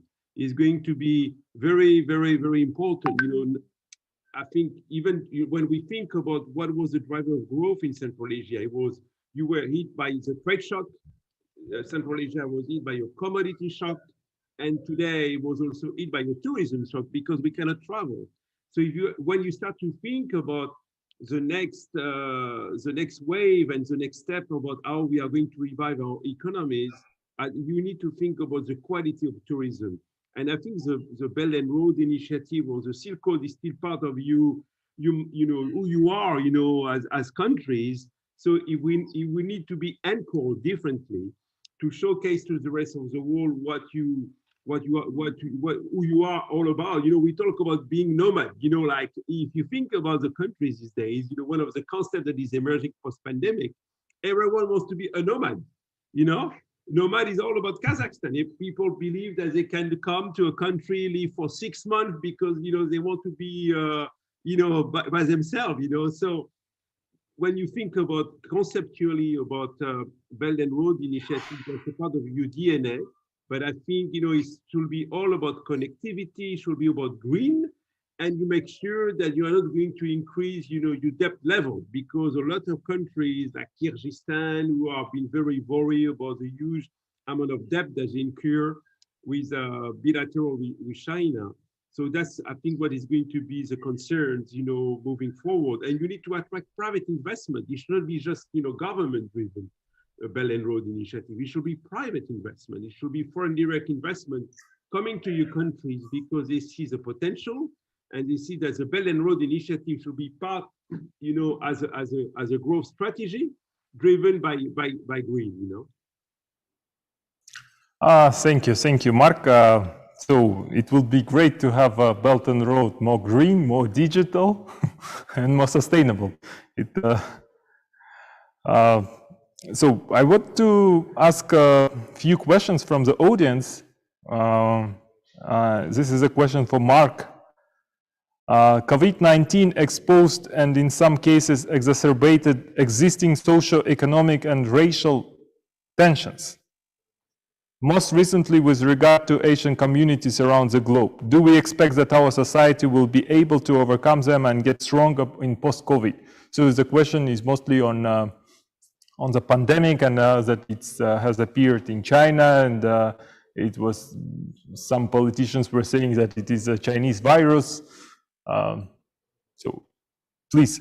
Yes, like if we look at the pandemic and also the polarizations that you have within countries and outside countries. Remember, people say, it's Chinese virus, or you see discrimination against the Asians, particularly in the US over the last few months. I think, the tone is changing. At the same time, you see clearly that now we talk more about diversity. We talk more about inclusion. So you cannot do a conference. You need to bring all the stakeholders within a society. So that's why I think the drivers and the paradigm is shifting. We want to be in a more inclusive society. We want to be in a more equitable society. And they are not just words. This is what I think government, and particularly in the US, is shifting. So yes, we were in a world where we have this few important polarization. Look at what happened in the US before the current Biden administrations. You have, a country that holds the value of freedom were able to feel that his symbol of democracy was under attack. Capitol was terrible. And that's why with Biden, it's all about, we are going to be now, we are going to try to move away from this polarization and to create and to generate a more inclusive society. And this is happening in the US. This is also happening in Europe, because we have this change of paradigm. This is, I think, for me, the most, if I have to leave a message here to your audience, Maxat, and for your conference, is that I'm a believer of the aftershock of COVID-19. It's not about that we are going to live in a world where you have higher taxation, higher public debt. It's the recognitions of politicians all over the world that the purpose of the government is to help and to serve their people. Meaning that we cannot continue to live in a world where you have this huge inequality, that you have this huge polarization, that you have discrimination. Look at the new values that are emerging. It's all about inclusiveness. It's all about, diversity. So that's what we need to grape, and to move on and to take that as a new drivers for making, our societies, more balanced, more equitable. And I think, I'm very optimistic that the winds coming from US will spill over positively to the rest of the world. Thank you, Mark. I want to sum up our interesting discussion with a question from audience. To both of you, can you briefly sum up the megatrends you think we will face in 2021? And I start with Ralph. I think the most important megatrends which we're going to observe, as Dr. Rizan said, is the shift in paradigm, not just in terms of economic growth models, but in terms of how we value society as well. We're going to see a higher increase in inclusiveness, the higher attention towards less privileged segments of society. We're going to see greater investment in technologies and higher attention to environmental issues, and the rise of investment into technological industries such as renewable sectors, healthcare, innovation. And we're going to see less dependence of countries on commodities and remittances. We're going to see that countries will be shifting attention to a human capital growth driven model. I guess those are going to be some of summaries from my side. Yes. Thank you, Ralph. Mark? Yes, I share totally what Rolf said. I think I would like to add something that we have not discussed yet during this conversation, but I think that's going to be maybe one of the most important mega trends moving forward, which I think will change the way we think. And this is all about the revolution with money. Okay, think about, and that's, I think, we have not yet grasped all the consequences with the fact that we are going to be in a world where money will be very different. You know, we have been living with fiat money, with paper money for the last century, when we have this model about one central bank who has the monopoly to issue money. In a world where you see now all the discussion that central banks are going to issue digital currencies.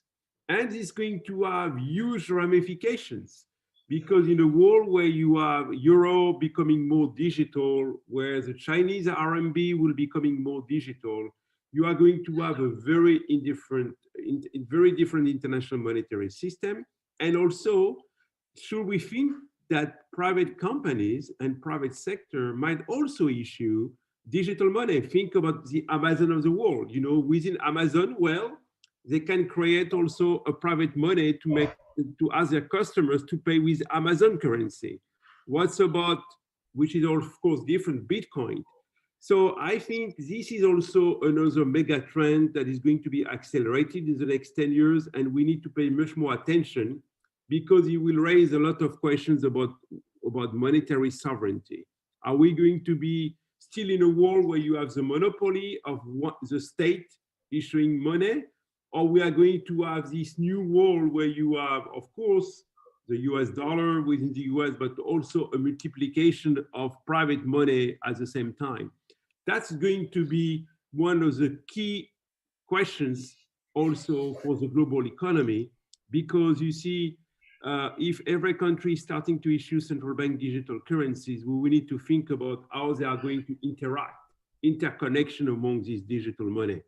That's going to be, I believe, also a big mega trend. A part, of course, the trend that we have discussed. You know, we are moving away from hyper globalization, that's for sure. We are going to be in a world that is becoming more intangible. And I totally agree, human capital will be critical. Generating inclusive growth can be a reality if we train people and we train the young generations to make sure that they will have a great life moving forward. Thank you, Mark. Thank you, Ralph. And I would also add one more thing, is climate change. Yeah. And we see that this is becoming the major mega trend, and we see more and more attention on the climate issues. We see that US is back on the Paris agreements, and all the technologies in alternative energy and waste management, so becoming more and more important. Thank you, Ralph and Mark, for joining us today for the Nobel Fest. Let me remind you, Mark is Executive Director of the Reinventing Bretton Woods Committee, and Ralph is he is advisor to the government of Uzbekistan and for several international institutions. Thanks for being with us, and we continue with another session on the super apps and on 5G. Thanks so much for being with us, Mark and Ralph. Thank you. Thank you. Bye-bye. Thank you. Bye. Thank you.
наш журнал нашел поддержку многих людей. Мы — команда журнала ОИЛА, и мы хотим, чтобы наши дети умели думать.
Что такое энергия?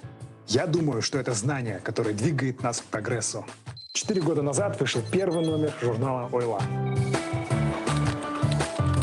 Никто не верил, что печатный, да к тому же и научный журнал сможет стать популярным у детей. И это в эпоху Ютуба. Помню, как в самом начале отправляли наш журнал бесплатно в школу. А сегодня ОИЛА – это научно-популярный журнал, который издается в 11 странах мира на 5 языках. Это журнал на казахском языке, а это на немецком, корейском языке и, конечно же, на английском. Почему формат нашего журнала так востребован? Я верю, что каждый ребенок хочет стать ученым, изобретателем, успешным человеком. Нужно лишь дать правильный импульс. Наш журнал помогает полюбить науку, раздвинуть границы и развить глубину мышления. Мы рассказываем о принципах устройства Вселенной и о задачах, над которыми бились лучшие умы человечества. Наш журнал читают более 20 тысяч детей в Казахстане. Мы отправляем журнал даже в самые отдаленные регионы страны. У нас есть юный читатель в ауле Жумыскер в Атырауской области. Доставка к нему обходится даже дороже стоимости самого журнала. Но мы просто не можем оставить этого ребенка без новых знаний. А еще ОИЛА помогает учителям интересно вести уроки. Все это дает нам энергию создавать наш журнал. Сегодня ОИЛА — это не только журнал, но и школа наук для детей. Мы ведем увлекательные курсы по физике, химии, биологии и математике, которые не похожи на школьные предметы. Наши курсы прошли более 700 детей. Энергия знаний бесконечна, но распространять ее можно только благодаря единомышленникам. Мы рады, что наш журнал нашел поддержку многих людей. Мы — команда журнала ОИЛА, и мы хотим, чтобы наши дети умели думать. И первая сессия посвящена мегатрендам нового мира в период постпандемии. Какие изменения пандемия вносит? First session is dedicated to megatrends. And it will be shared by Mark Ozan, the General Director of the committee.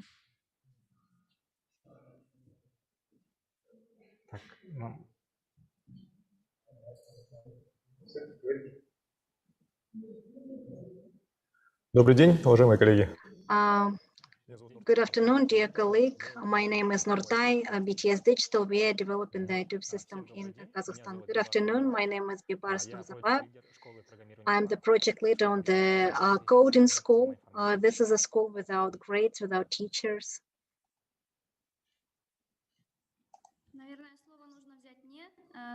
Maybe I need to take a word. My name is Janusa Vasil. I'm responsible for the development of the super apps in PPI group, and there's construction and investment companies, and we are building a very cool service for our clients.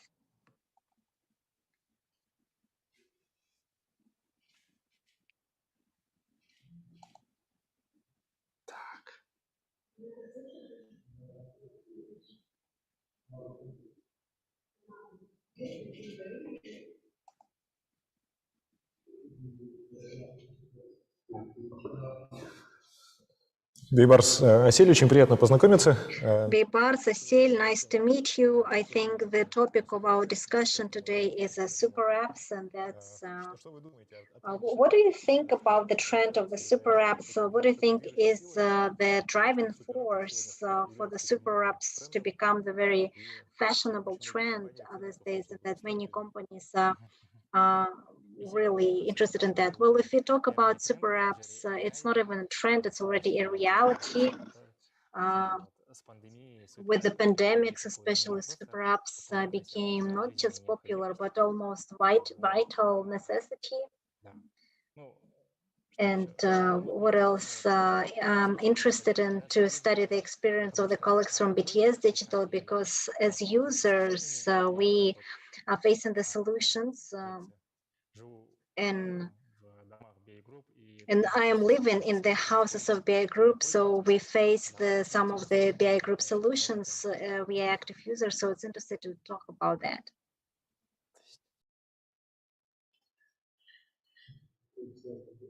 Да, я хотел бы спросить у Асель. Well, I want to ask Asil. Asil, could you please tell us what BI Group does? What is a super app and the understanding in the context of the BI? And what is, maybe you can share some cases with us. Yes, thank you for your question. I will tell you, BI Group was thinking about this issue for quite a long time, and everything started from a small cabinet where we wanted to keep in touch with our client, not the client that buys the apartment, but the client that actually lives in this apartment. Because the procurement of the apartment is a very important stage, but another important item is actually the habitation, the living in our residential complexes. And this puts on an impression of what the BI Group is about and what is the quality from the BI, what is it like to live in the residential complexes. So we thought about it back in 2016, and we created the personal cabinet in the website where you can send a request and receive a response from the service company. In the end, we decided that we will actually create a super app which would include all of the stages from the buying the real estate to residing in it and to obtaining all of the documents and the keys through this super app. So the objective was very trivial. We had to come up with we had to digitalize the entire client path, and that's what we've done. And then in the end, while we were moving with this topic, we found some new products such as smart maintenance, BI rent. Maybe you have heard about those, and the projects such as connected home is a system of smart houses in our residential complexes. And then we understood that yes, there is a client pathway. Yes, we can digitalize it. Yes, the part of the living is very important. However, we can also offer some additional services. So we started to include our additional services to the app. And as of today, our users, our clients, in general, in our company, we have more than 50,000 houses. And then if we think about it, it's like around 200,000 people that live in our residential complexes and around 30,000 users, 30,000 clients. They actually use our applications, which we believe, which we trying to make it a super app. So I hope I answered your question.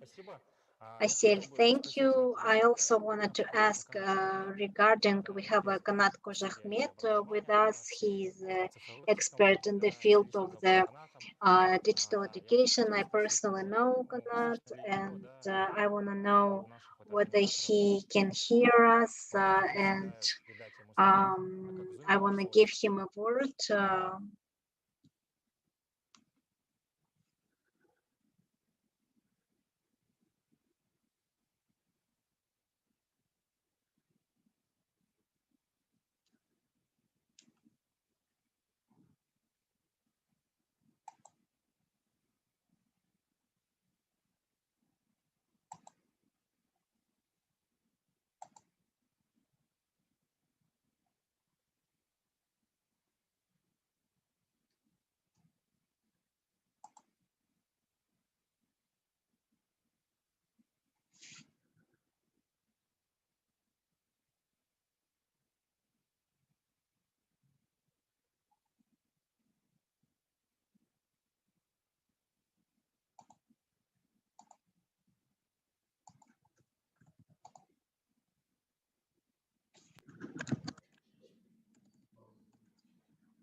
Так.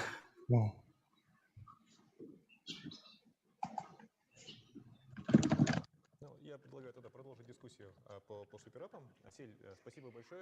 I guess we should continue the discussion on Super App. Asil, thank you. In your description of the Super App, you stated several trends which we had seen and which will dominate in IT, in the mobile development. So first is how the mobile phone is very important, and mobile phone plays a huge role. So majority of the tasks which users would like to resolve is easily to be resolved with a mobile phone. It's various apps, access to websites, internet. So it's probably the best technological solution and the best trend. And second is you were talking about the full, this approach and to give someone to cover the needs with the real estate.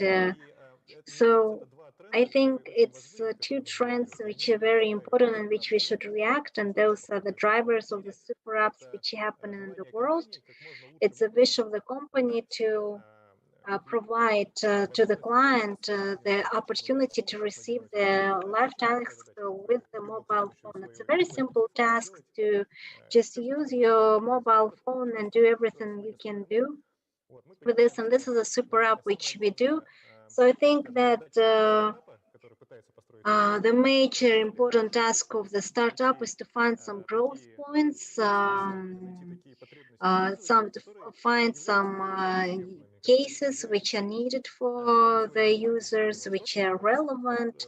So something that would allow the user to actually see the value to make it a main one. So that's why we today we put an accent on for. I think first is for users to be able to consume content, and we cannot say that there is not enough content in the world, but there is a huge deficit on the local content, on an ability to interact with the people from your own geography, with the authors, which understand and are in the same cultural code with you, create video, create audio. So we are, of course, pushing for the local content. We create TV series. We create platform for the communication. Second goal is to have an interaction of the users between each other.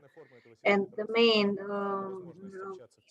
popular, it's a messenger with a text, a voice, a video. And that's a need that humans have every day. And this need is being covered by the WhatsApp, by Telegram, but right now we are looking for opportunities to make it even more convenient for the users to be able to communicate at the place where they consume the content. Third goal is to interaction of human with the offline world, so with businesses, with the state, because we're receiving certain services from the state, and it's one of these huge needs in the people's lives. So as Vipar said in the beginning, one of the good example how we had it the last year was a situation with the 42,500 tenge, which we tried to give a chance for our super app to submit the request for this financial aid.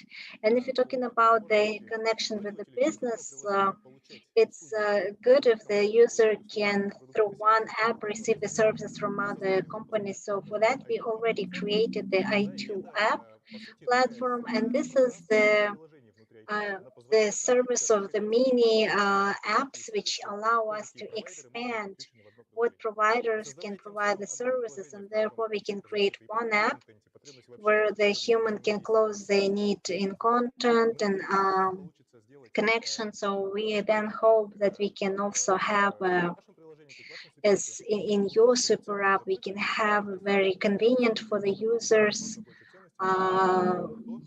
information, so that the users can actually have value. So that's how we consider super app to be. Thank you, Nurtai. It was very useful to hear about the i2 app. Frankly speaking, BTS Digital does quant leaps in terms of the things which have to do with local content. You can see a lot of localized TV series. You can also see a lot of demand for the messengers. We know that WhatsApp has some issues with the personal data protection, but if possible, Nurtai, maybe in the context of presentation, can you show us what BTS Digital does? What problems exist in the super app, and what can you show us in general? Well, yes, we do have some visual materials to support what I was talking about too. For the person to be able to interact with business and with other people, we see several key platforms which have to be inside of a super app. I already said that we see the huge demand on Messenger, so we try to implement that. I also said that we are creating the platform for the content, and the content can be very different. We talked about TV series. We said that the music is very needed and is valued for the users. We create games because games play a huge role in the human development. They are entertaining, but you can also develop some skills for that. And of course, it's important that our mini apps inside of the i2 platform and the wallet which we have, they will allow our users to interact with business and with various organizational services without leaving this app. So paying for these services, wiring money through to others, raising money. So we have a platform which would allow users to find a job, maybe to find a part-time job. So we want to create a lot of opportunities for our clients to develop their skills and to obtain useful for them information. And the platform, if you look at the figures, we already have more than 50 platforms. It's even very famous companies we have on our platform, and through this i2 app you can consume their services. We registered more than 2 million users, so it's a very important indicator because there is a huge competition in this field. And the efforts which we apply, they give results. So we have music, we focus a lot on the local music, local track, and we want to have music consumption easier, so you don't have to be, a music fan to select the music. We can just give you a playlist which would suit you for your everyday. Our wallet can pay for more than 2,000 various services. It's either online, financial services, games, so everything, whatever you need to pay for. And if we talk about what interaction we develop, then in I2 we have more than 8,000 active societies, communities. There are big and small communities, regional communities, and also there is a mini communities which people organize themselves. So it's more than 16,000 news content. It's a lot of news content for young people. So if you look at what is I2 present themselves is now, that's figures represented best. And we think that the main task for the super app is to create an effect of the full house, full stadium. So it's a messenger, and the communities would be valued when they have users in it. So when inside of this address book, you can find a lot of your acquaintances, when you can write your friends, when there are many users, and then it's valuable. So we are having a target to develop this, to involve more users and create value. Thank you for your question. Nurtai, thank you for your detailed presentation. If you talk about super apps, well, the trend is coming from abroad at the supermarket of services. And I know that I2 has this topical Asia, and it's very important, which all majority of super apps have in Russia and in Kazakhstan.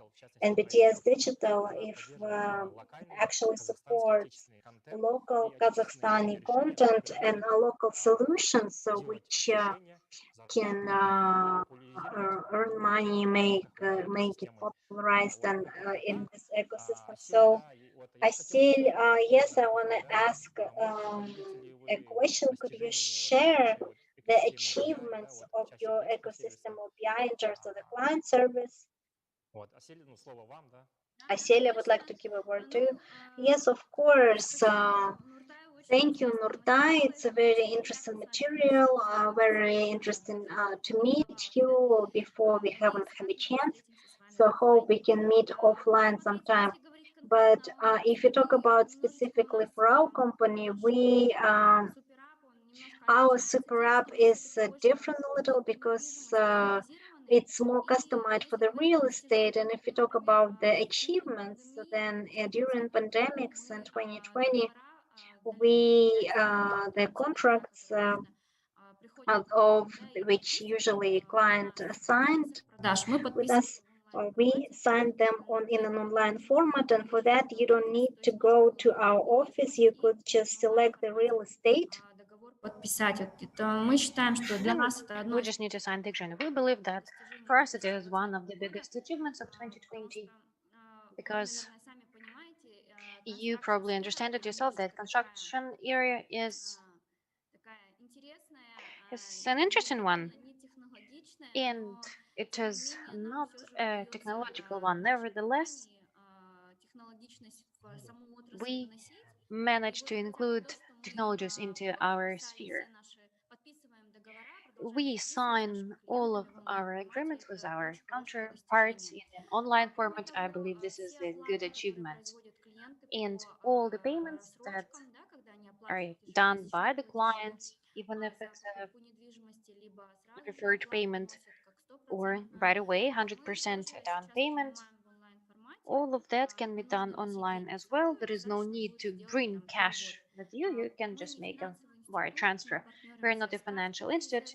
We're all partners with Kaspi, KZ, also with different processing companies, different banks that give us some special conditions. We also pay big commissions. It is a big pain for us, these big commissions, but we do it in order for our client to be happy with the services.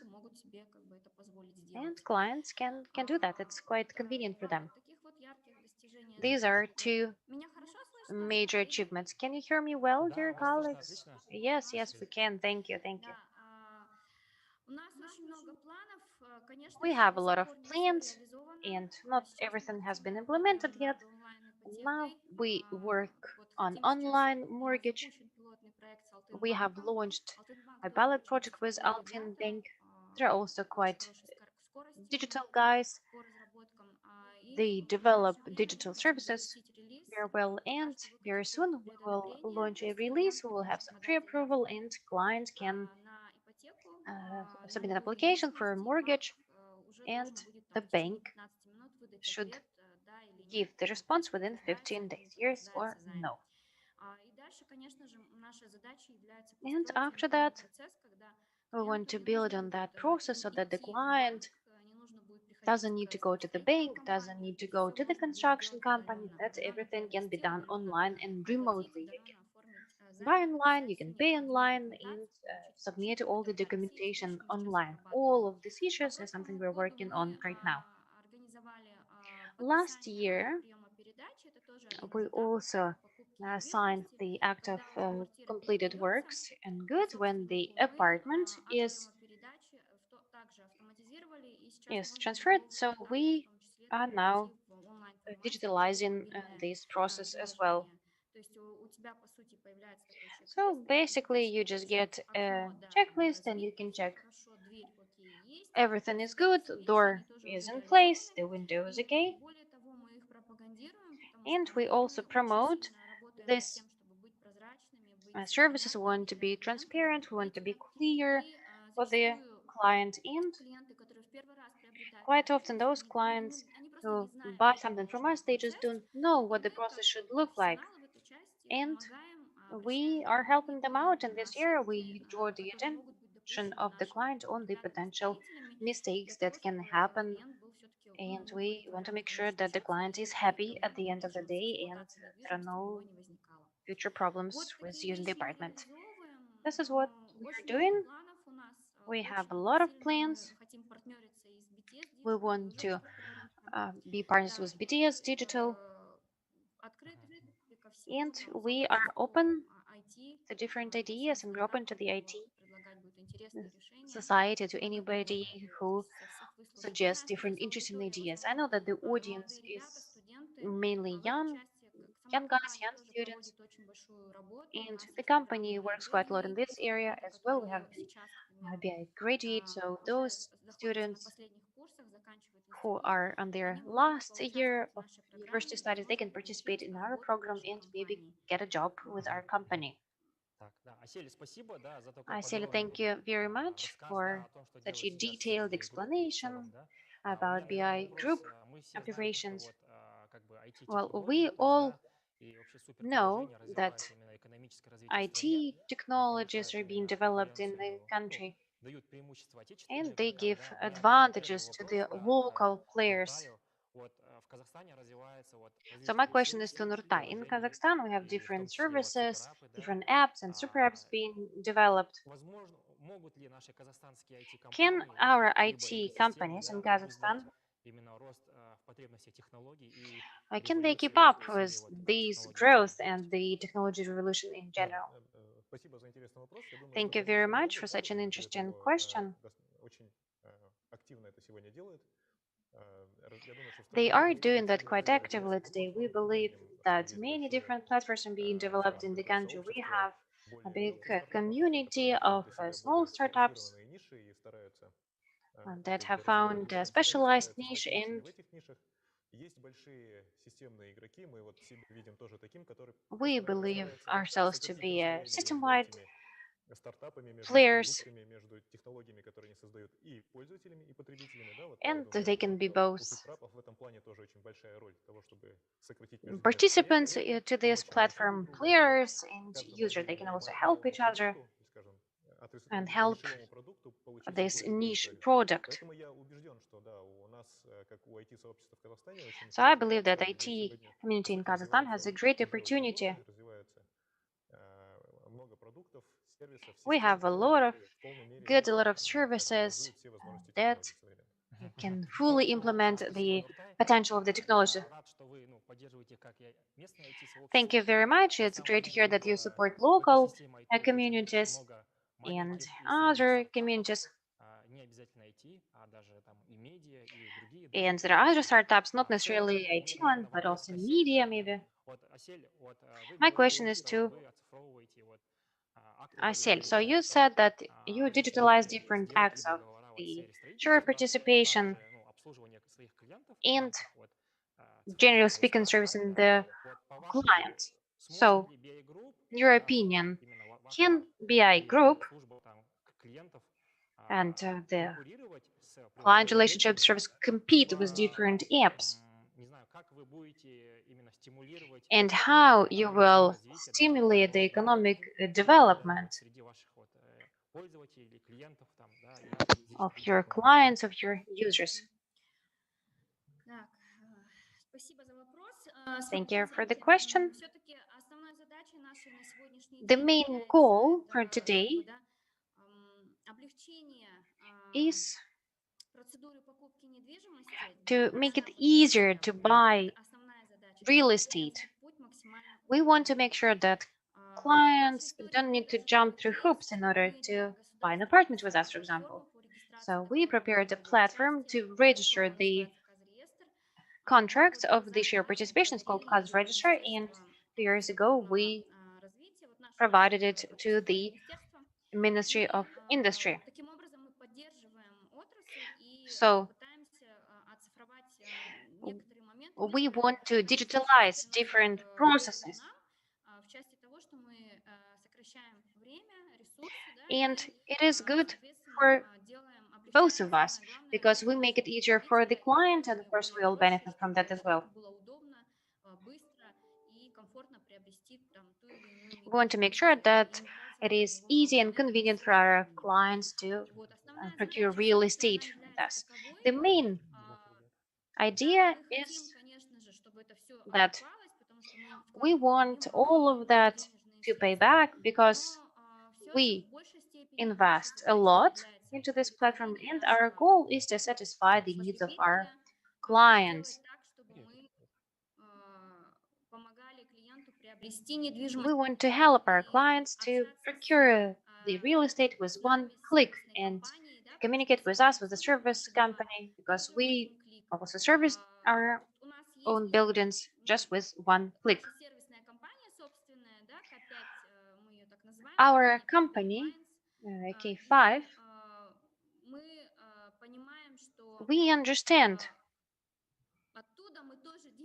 that we cannot make money there because building management companies do not make any money, but the developer and the group company is ready to provide and support our residents just in order for the end client to be happy.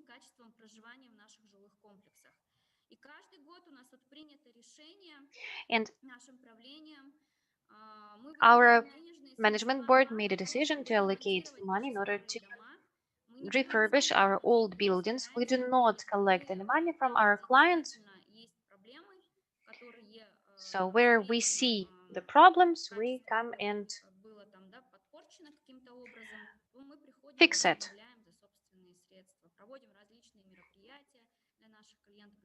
We also do everything we can in order to improve the life in our residential buildings. We do not make any money. SuperApp does not have great revenues. This is not the type of activity we're holding. We want to improve our clients' experience. This is our goal.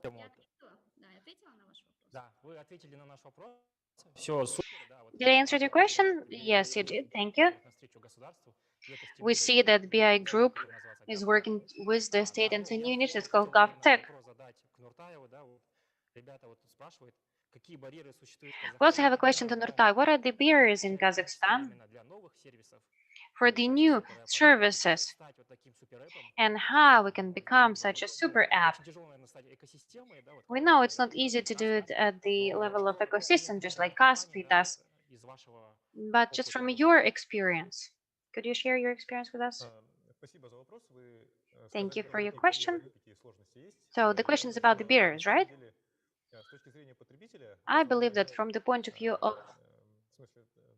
consumers,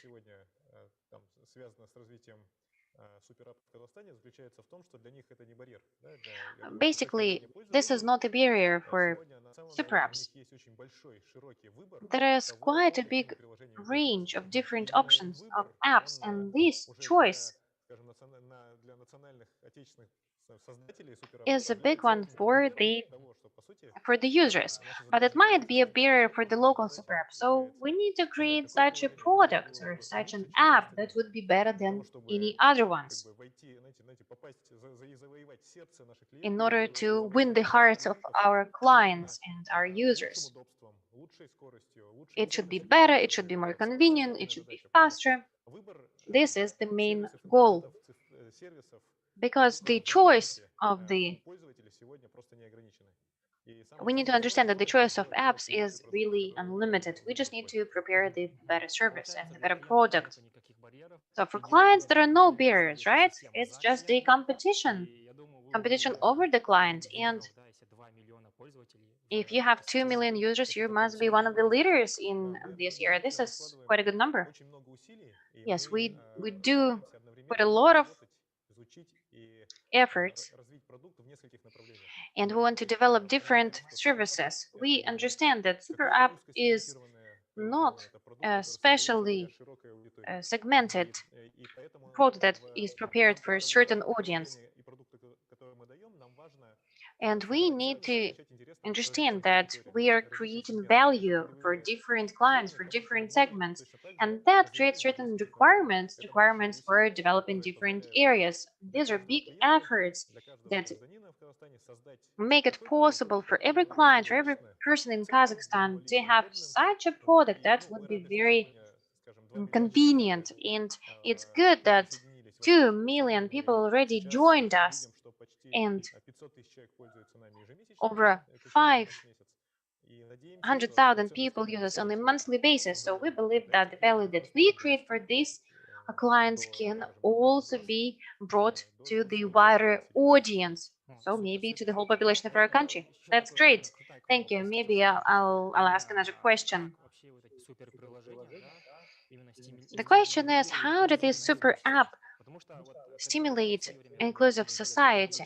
I used to work in Zerdi Holding, and we taught different socially disadvantaged people, maybe mothers with several children or people with disabilities. I know that you also had certain initiative during the pandemic aimed at the inclusive society, digital ID, and some other services. Could you share with us these ideas?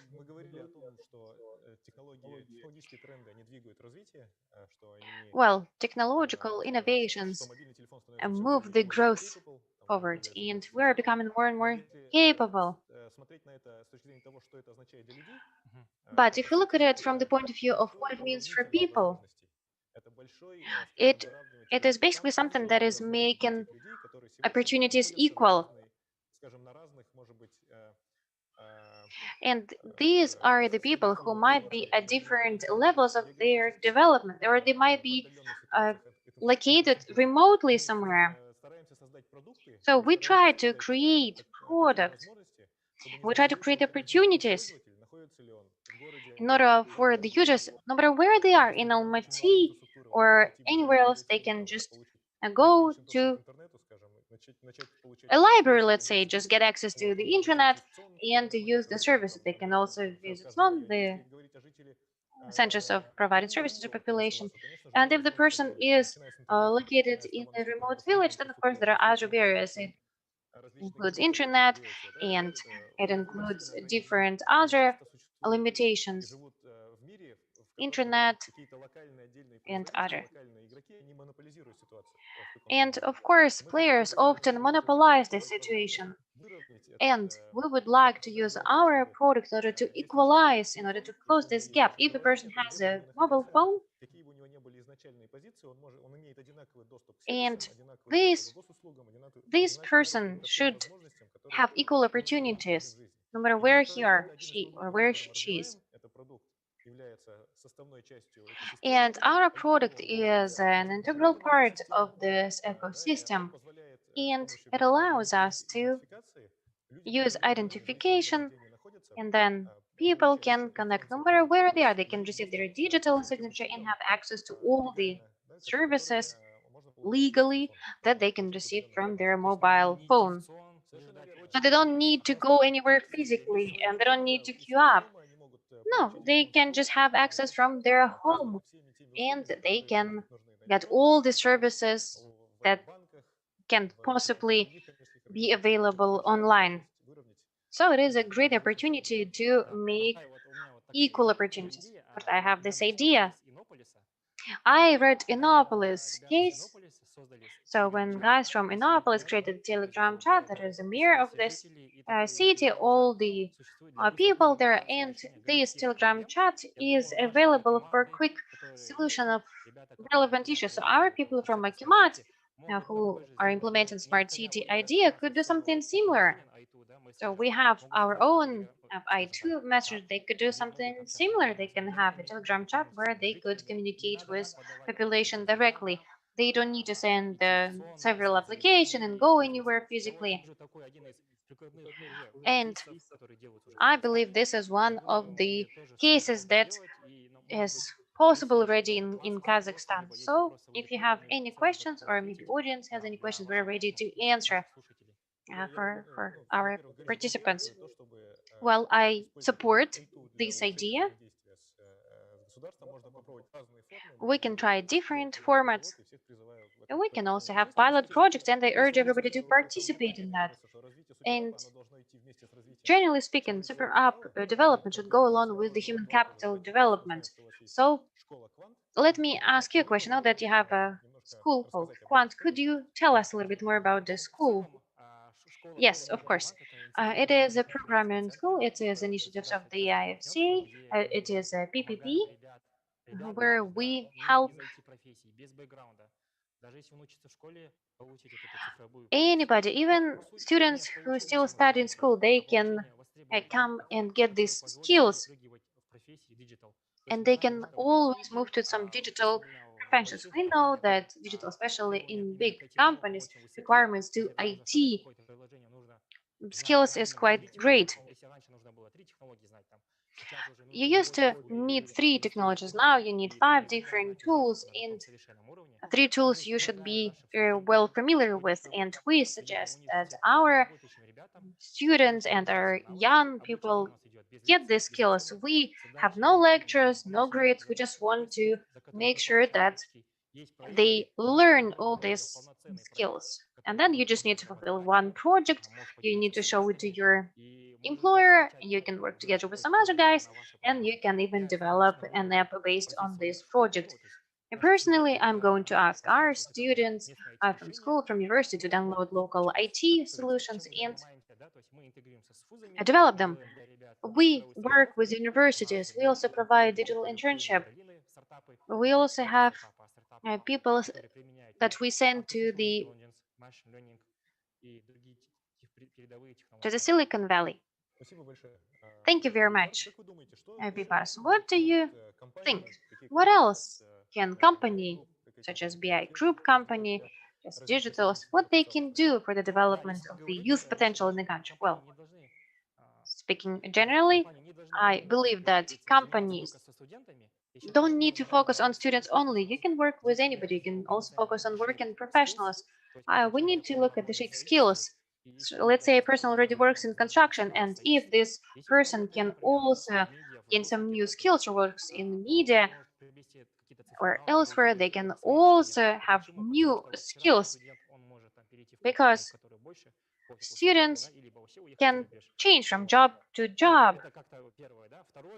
It is number one. Second, what I would do is maybe I could allocate certain grants for a certain professions such as super app creation, integration of certain solution, banking solution, service of e-government. This is not an easy topic, and those who became graduates just yesterday have to work with that. And second, we also need to understand safety and security of the app. Now, legislation is becoming more and more strict when it comes to the personal data protection. So, third is cloud solutions and cloud computing. This area is being developed Microsoft, IDC, etc. So here we need to use server solution or virtual solution on the cloud. I believe that any IT company just moves onto the cloud if they want to compete, and even if they just want to survive. Our guys can work at the low level and at the high level of a computer language. So basically, we need to focus not just on some simple tasks that you can just copy and paste, but focus maybe more on some original tasks. And the second thing that the company should require from us, from schools, from IT schools, is to give credits not in 4 years when these technologies or apps will become obsolete, but in half a year. This is what we can do, not only for the development of the student potential, but of the human potential in Kazakhstan in general. Aysel, shall we do it together? It was great to meet you. Thank you very much. Thank you, dear colleagues, and have a good day.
Что такое энергия?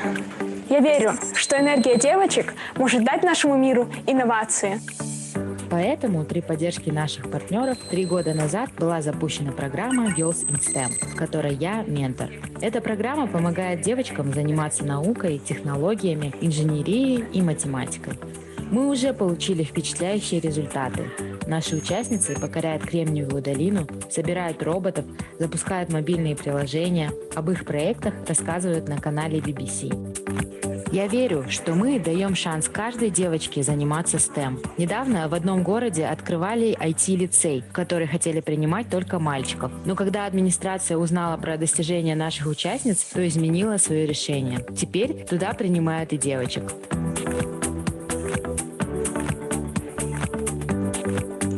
Я заметила, девочки в STEM стремятся создавать социальные проекты. Ведь так важно, чтобы наше изобретение помогало людям. CamCare – это мобильное приложение. И специальная кнопка, которую надо нажать, если вы попали в беду. Это ложка для людей с болезнью Паркинсона. Из-за тремора им очень сложно принимать пищу. Но благодаря нашей ложке это сделать намного удобнее. Painfinder – прибор, который помогает сделать быстрый и безболезненный укол. Нужно просто навести лучи на область вены, чтобы подсветить ее. Это умная перчатка для людей с нарушениями зрения. Она позволяет ориентироваться в пространстве и безопасно передвигаться. На улицах мы часто видим заполненный мусором контейнер, поэтому придумали Smart Bin. Smart Bin — это умный контейнер, который отправляет сигнал коммунальным службам сразу, как только он заполняется. Я очень хочу, чтобы каждая девочка могла стать ученым или инженером. Участие девочек ускоряет социальные изменения. Мы внедряем инновации во имя перемен.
Как меня видно? По коду меня видно.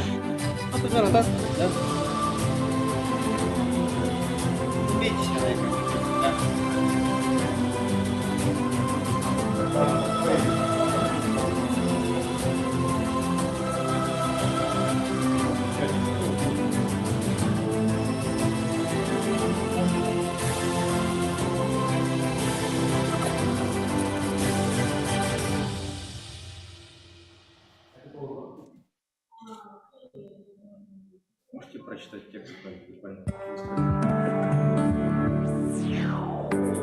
Читать надо Что будет, такое энергия? Я верю, что энергия девочек может дать нашему Столица миру новой инновации. мегаполисы Центральной Азии, также Поэтому при Евразии. поддержке наших партнеров 3 года назад была запущена программа Girls in STEM, в которой я ментор. Эта программа помогает девочкам заниматься наукой, технологиями, инженерией и математикой. Мы уже получили впечатляющие результаты. Наши участницы покоряют Кремниевую долину, собирают роботов, запускают мобильные приложения, об их проектах рассказывают на канале BBC.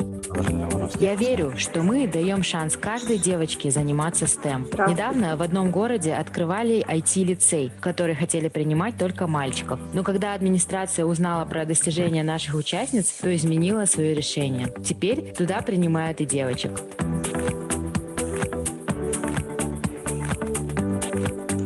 Я заметила, девочки в STEM стремятся создавать социальные проекты. Ведь так важно, чтобы наше изобретение помогало людям. Тамки — это мобильное приложение. И специальная кнопка, которую надо нажать, если вы попали в беду. Это ложка для людей с болезнью Паркинсона. Из-за тремора им очень сложно принимать пищу. Но благодаря нашей ложке это сделать намного удобнее. Pathfinder — прибор, который помогает сделать быстрый и безболезненный укол. Нужно просто навести лучи на область вены, чтобы подсветить ее. Это умная перчатка для людей с нарушениями зрения. Она позволяет ориентироваться в пространстве и безопасно передвигаться. На улицах мы часто видим заполненный мусором контейнер, поэтому придумали Smart Bin. Smart Bin — это умный контейнер, который отправляет сигнал коммунальным службам сразу, как только он заполняется. Я очень хочу, чтобы каждая девочка могла стать ученым или инженером. Участие девочек ускоряет социальные изменения. Мы внедряем инновации во имя перемен. Как пандемия влияет на цифровую урбанистику? Как построить умную инфраструктуру в городах? How pandemics affects the digitalization? How can we build the smart structure in the city? Our next session will be discussed by Adlet Nurgozhin, Ольга Перегосна, Нариман Угушин, and Ruslan Ilitsky. Good afternoon, everyone. Thank you, organizers, for giving me a chance to participate in this event. And the fact that I'm presenting right now as a moderator, I would like to present you our dear speakers. It's Azat Lyaskar, it's Olga Pliposova, manager in the adaptation review, and Nariman Mukushev, general director of the BI Innovation, managing director of ITBI Group. Colleagues, hello everyone. I propose to do it in the following way. We will have two presentations by Olga and by Nariman. And we also would like to share our material for around 5 minutes, and then we will do the discussion. I propose to start with Olga. Olga, please.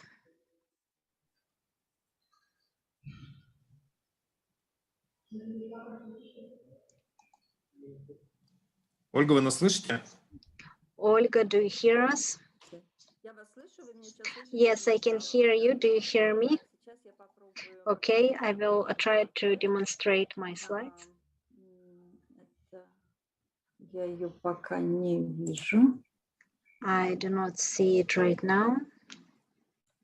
Еще раз. Попытка. One more time. Как-то я ее пока не вижу. I do not see my slides. Okay, here.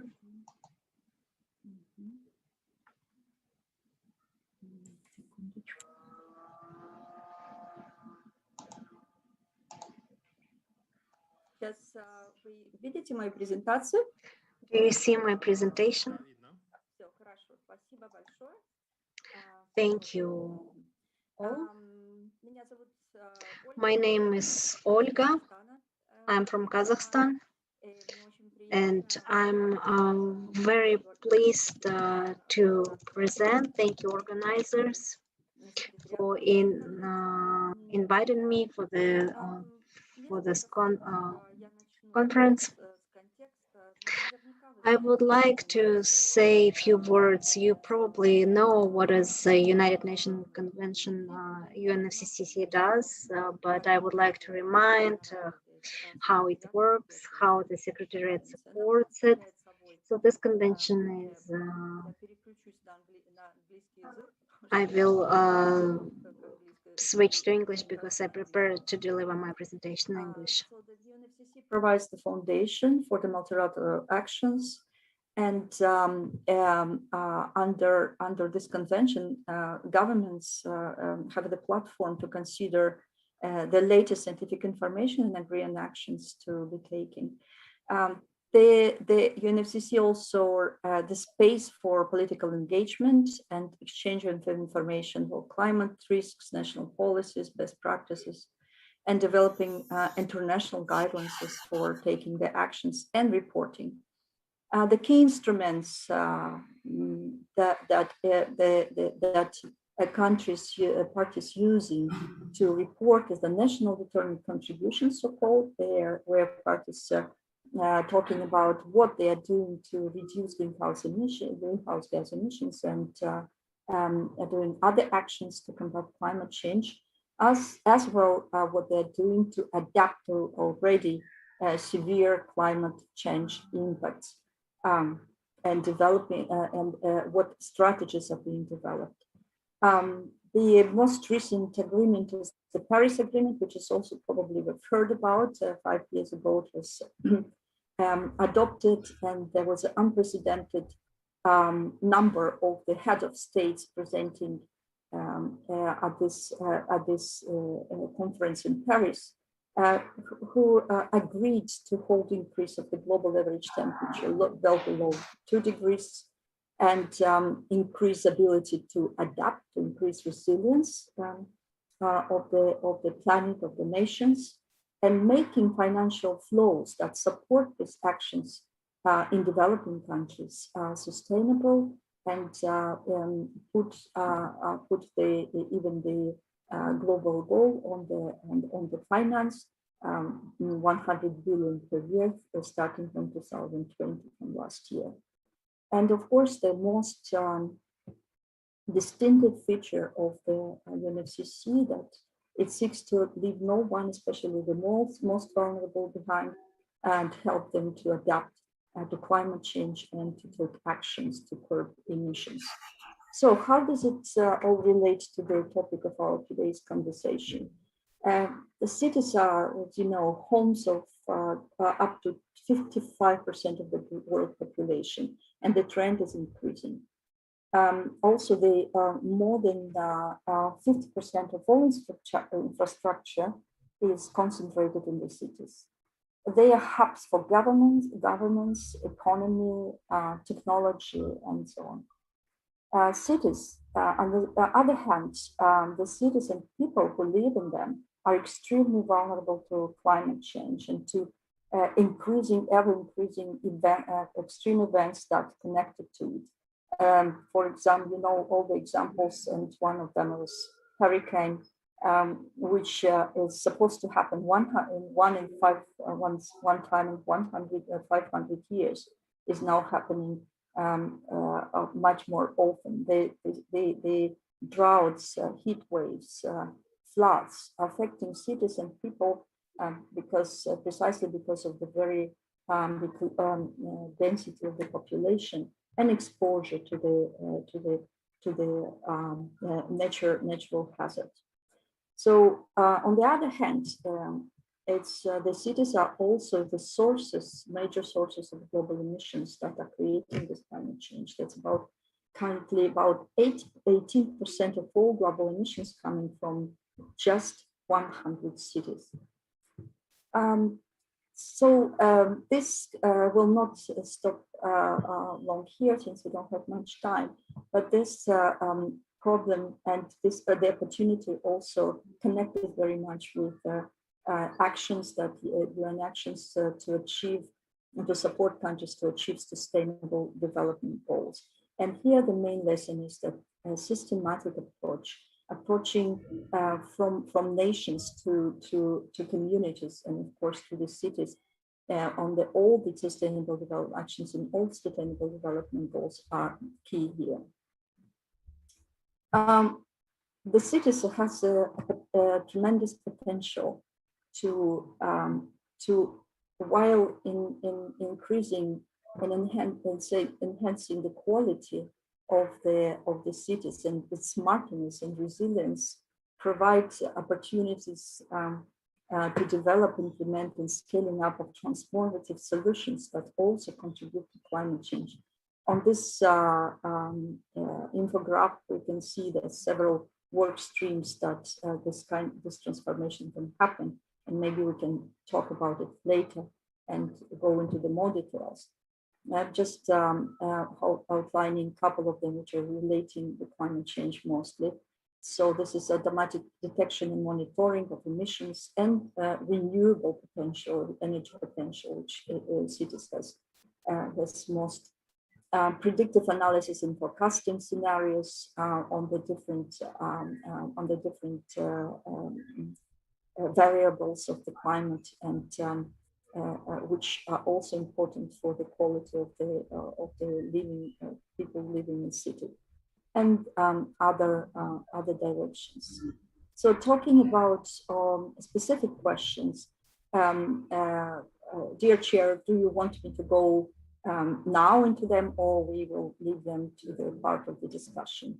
So I have picked up two questions from the list of questions that were provided to us, and have a couple of proposals to respond to them.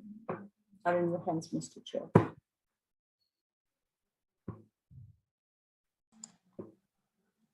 Спасибо, Ольга. Да, очень интересно. Thank you, Olga. Very interesting report. Then I propose, Nariman, we give word to you, and then we will discuss. Good afternoon, everyone. Can you hear me? Yes. I will share my screen.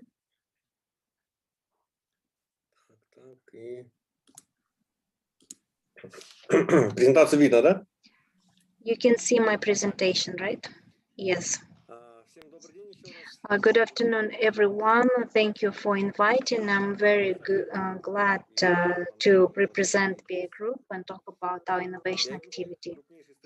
BA Group is the largest construction holding, which for 26 years construct the real estate, and BI innovation is an important part. It's the main division which creates digital products from the client service. So it's a digital urbanistics. In our team, we have more than 40 projects, and which is both for our teammates, clients, residents, and partners. So if we talk about the digitalization of the construction process, we use few technologies. I would like to briefly tell about them. So any construction starts with the design of the building, whether it's a residential complex or the business center. And here we use the BERT technology, which allows us electronically to form the design project. And then the quality of this planning solution increases. The human factor is being excluded and the time is being shrinked. So before the design project, you can form it, for example, it may take months, month and a half. Now, if we set the correct parameters of what is needed to be done, as the output, the program calculates it for maximum 1 day. So BIM cost product is after we already formed the design project, then we have the working project of the construction, and from there, in the automation way, we have the planning of the volume and the detailed calculation. So it's a so-called SMETA. So I cannot say that we automated everything completely, but from the things that we form from the design project, we can see the bill of materials, what needs to be bought, when the work needs to start. Then we check it by the person, and then the expert can see. Then that's how it does work for now. And the economy of time definitely present in the construction. There is a direct correlation with the time. Third is what I said about the SMETA, about the plan of work, and this is a separate project. It's called the production management, and as part of that, the schedule is being monitored, and it's the heart of the construction of BI, and it's the product to consider all of the projects, all of the materials, and where we state in each of the projects at this point of time. Then, when we construct, no processes were monitored before, so it was controlled manually. And if we if we continue to do that, it would be very difficult to do it. For that, we had a not per build project. It's a project, it's an app which is used by the head of the project, by team leads, which is part of this app, can create some orders, what is needed, check mark certain milestone. So for them not to go and not to take certain systems. So I think all of it is done, it's all in active usage right now. So it's very difficult to construct the real estate. So to exclude the physical contact with them, we use the project BI partners. It's a separate portal, as part of which with all our contractors, suppliers, partners, legal entities, we sign everything in via the electronic signatures. So you can see that we 144,000 contracts were signed, 32,000 companies involved. The volume of the online procurement is 96 billion. And another important area is the interaction with our client. For that, we developed the entire ecosystem. It was announced last year at the BI ecosystem. And this ecosystem called Big App. In this app, the residents can find the real estate that they're interested. So for the first time, we bought a real estate online. So it's something that if you go to AliExpress and you buy the charger, so similarly you can go buy an apartment easily online. So of course, it's not like buying some small things. So not everyone is buying like that, but we can see,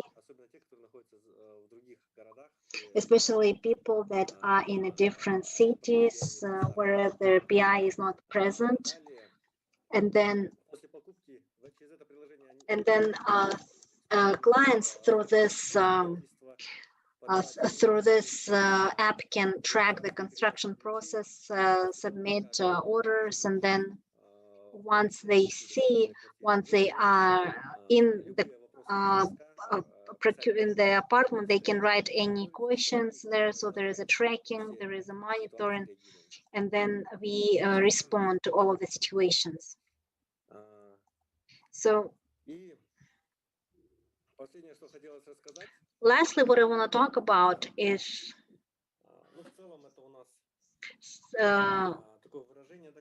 it's this expression. We have a corporate culture that we are very actively read various books. We even have in the KPI, and not every company has such KPI, but we do have this KPI and KPI. In individual development plan, we have the books which we need to read. Some books we set for ourselves, and this is like the objective. We do not, submit an exam afterwards, of course, but it's more like a trust issue, and we understand that it's needed for our development.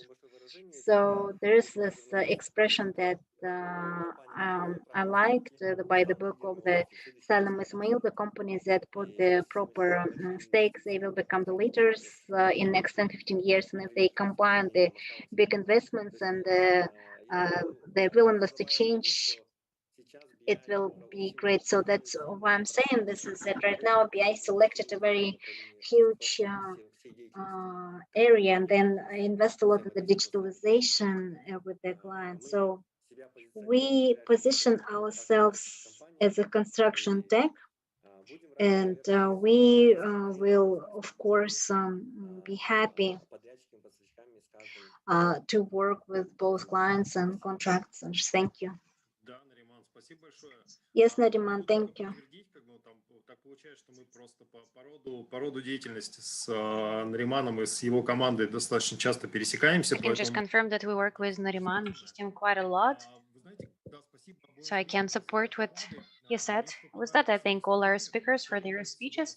What I liked is that all the speeches were sort of interconnected. Olga talked about the responsible attitude, relationship to the nature, to the ecosystem that is one and only in the whole world.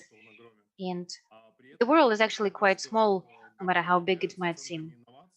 And we also heard about cities being the centers of innovation and the birthplace of different opportunities.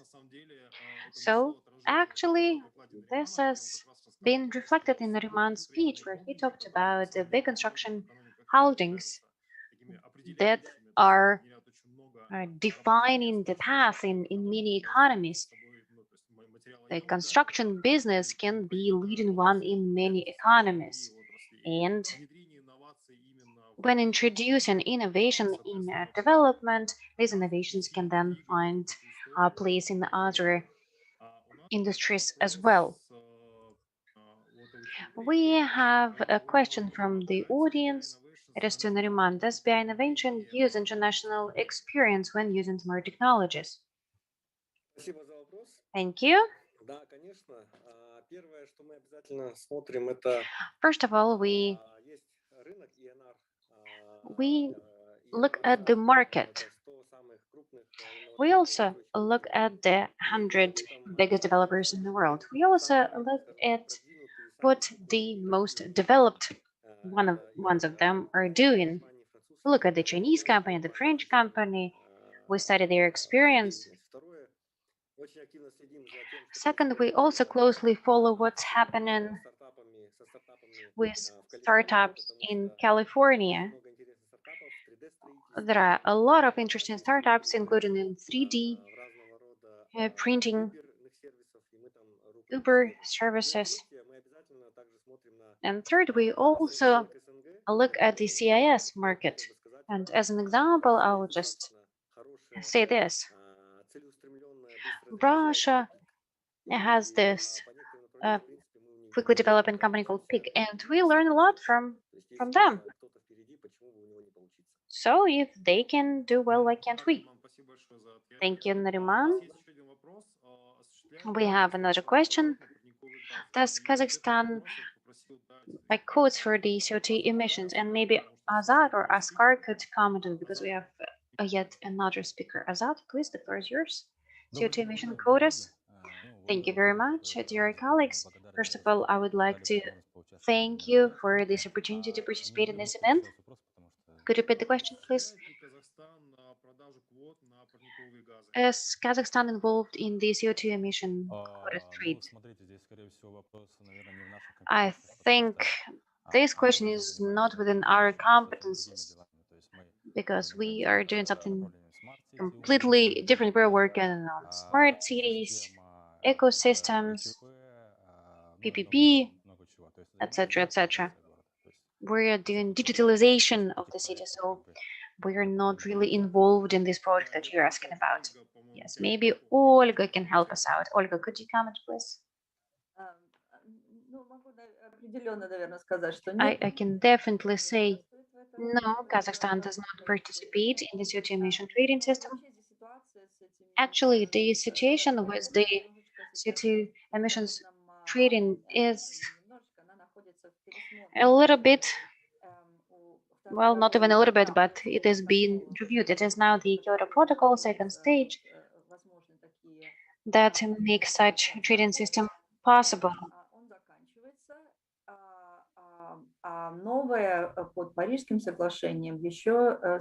And also, the new system within the Paris Agreement has not yet been approved. Besides that, the countries also need to follow up on certain commitments.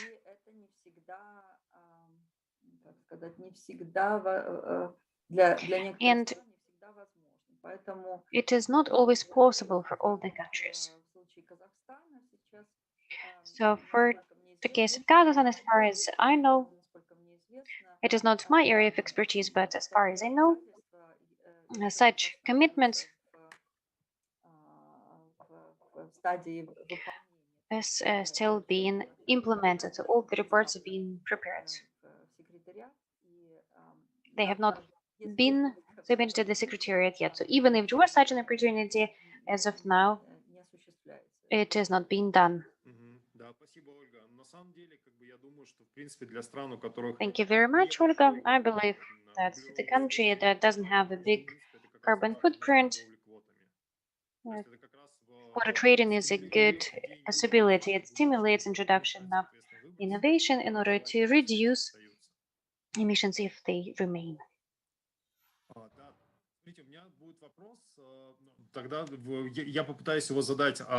So I'm going to try and ask this question to Azad.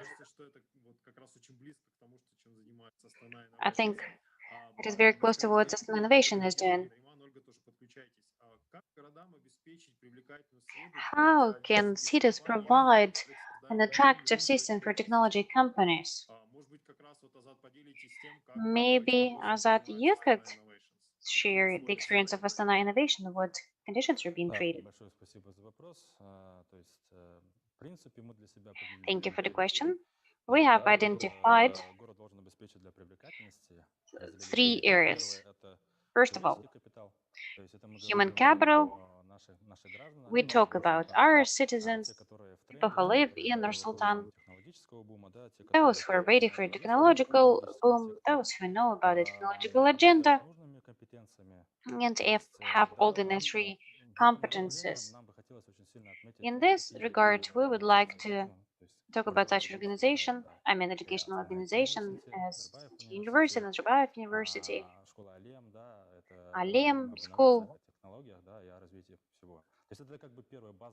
So this is the foundation, basically, that we need to put focus on. Second is development institutes. This is quite important.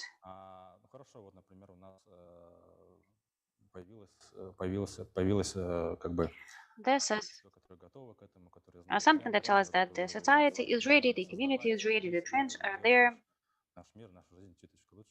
and we can make our life a little bit better, a little bit more comfortable. So the development institutes have actually quite a lot of responsibilities. They need to help in creating the conditions, create also maybe some norms and regulations, laws and bylaws, in order to make sure that those people who want to develop, who want to improve our life, they can achieve this progress quite quickly. It is also a matter of investment, of education.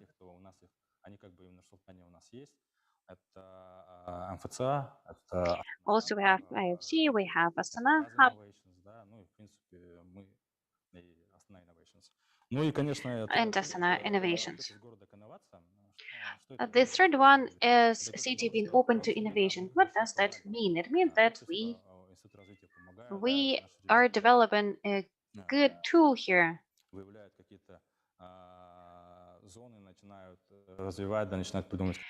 And new technological solutions are being developed, and an important role is played by the readiness of the city. The city needs to be ready for this project to be piloted in a competitive area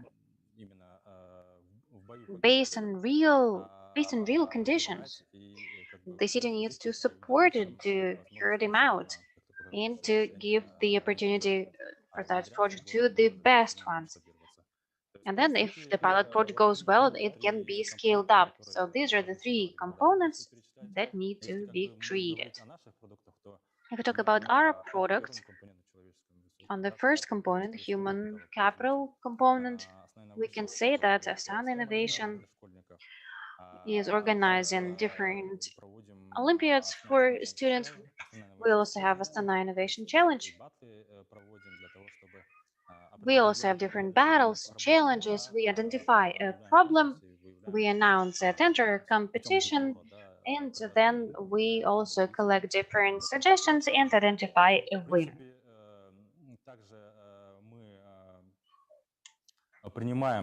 We also do other things besides STEM and other challenges. We receive different applications for piloting projects. We also launched a project, I will tell you about it a bit later. It is a smart neighborhood which enables young startups or big companies, whoever wants to do it, to pilot their smart solution within a neighborhood. And the third tool, all those companies that prove themselves to be good companies with good tools, they can also be present at the city council meeting. Thank you very much. It was very interesting. Could you tell us more about the smart neighborhood? I think it is closely linked to our topic.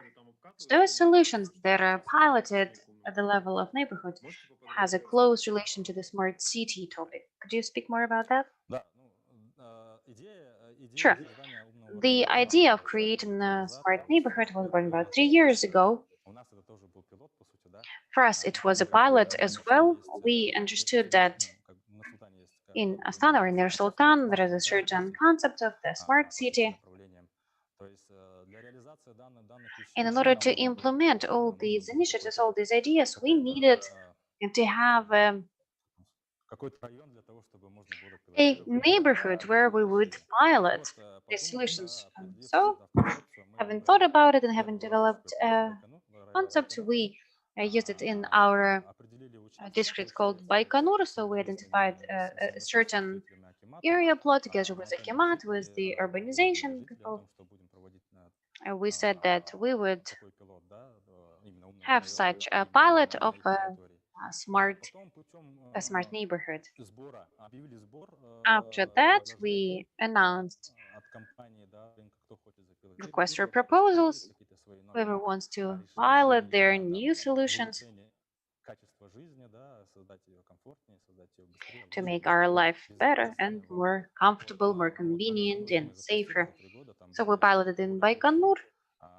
We have more than 300 projects piloted in Baikonur.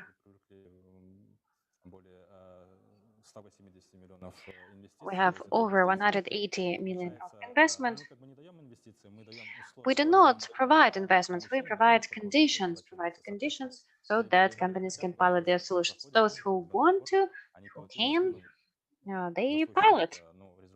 They have to cover the costs themselves, but then we assess the results, we provide expert opinion, and we show these results to the city. We show the best or introduce the best, and then we scale it up.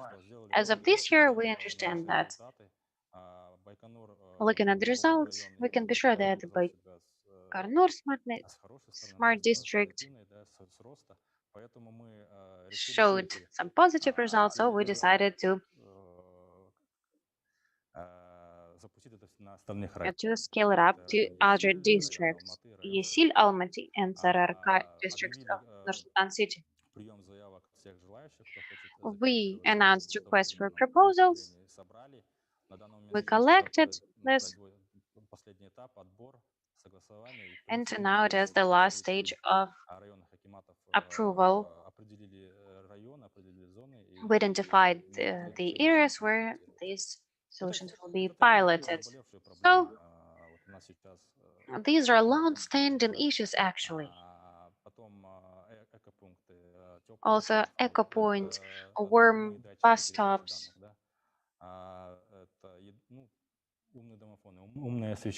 smart courtyards, and so on and so forth. And I could talk a lot about these issues.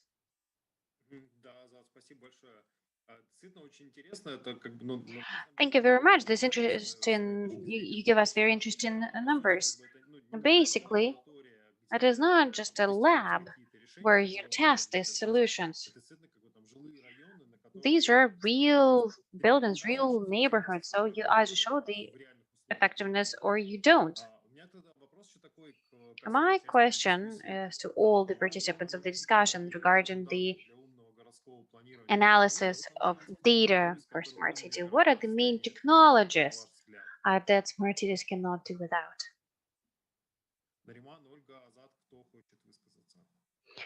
Olga, Riman, Azad, who would like to speak? Yes, please go ahead. Well, I will probably just talk about those years in which we're working on. So it's data that we use. We have two projects, big data project and open data project. Basically, these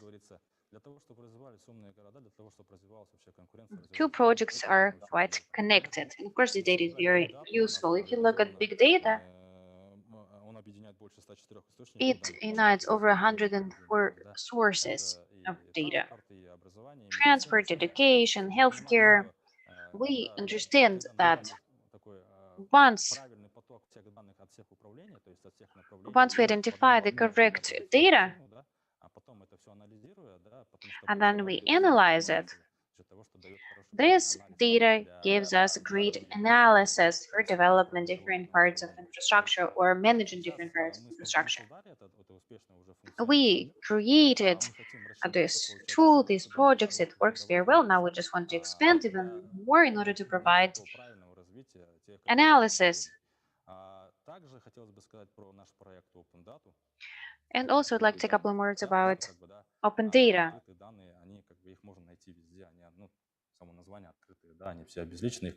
Of course, this data is not personal data.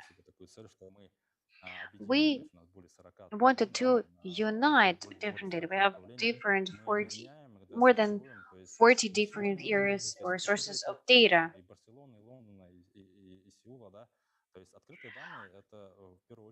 Open data is the development of business development of startups and development of technological business. Open data for the city give a full picture of what's happening and where it's happening.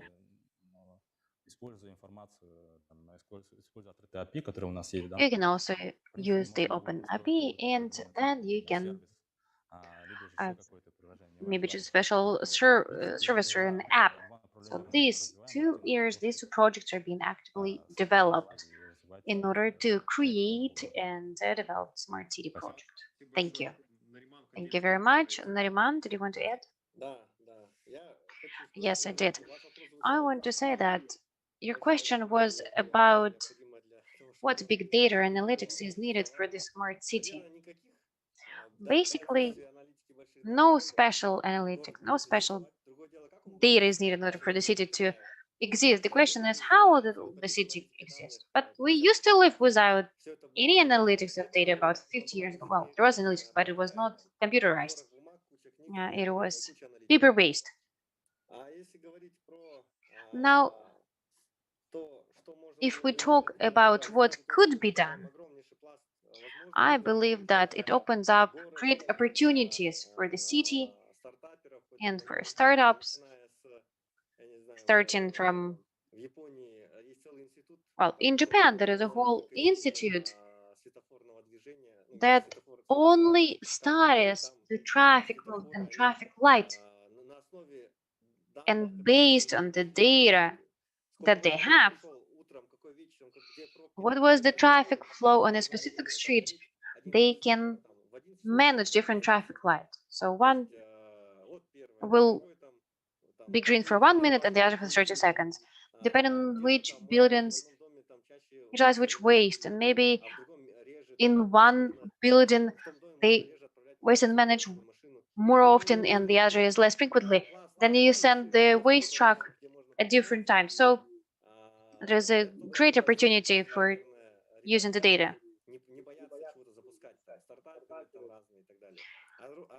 And speaking about, well, I'll just go back to the previous question about technological companies coming here or being born here. Actually, we have a lot of new companies emerging here. No, not just in the US yet, but I would like to fully agree with the opinion of the previous speaker about human capital being the most important one. And second is the role of the state, which is quite big. There should be great state services as to how to open and how to close business. It should be easy. You just go online, click a button, you open. If it didn't work, you shut it down by clicking another button. That's it. You should not be subjected to 50 different audits or inspections. Otherwise, people are going to be afraid of it. So here, I believe that there is a great role that the state can play and that it can create, maybe not so much create innovative processes or projects, because it would be too great, but at least create conditions or create ecosystem in which such innovation projects can be emerged. So to give all the tools and say, guys, we will help you, but you create your projects. So here's your easy business, easy opening of the business, easy closing of the business. So that's how I would think it. This is a huge topic, but we maybe not gonna discuss it in details. So do not give startuppers a fish, but definitely give them a way to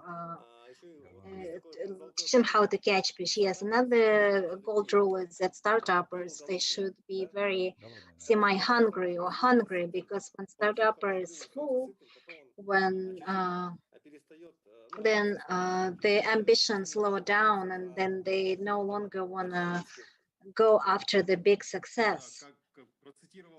So as stay hungry, stay foolish, as if you want to sign the jobs. Okay, my question is now to Olga. It's from the audience. What promotes the strengthening of the steam effect? Thank you. It's a very academic question from the physics even point of view. You know that this greenhouse effect, it's a natural effect. It's what covers the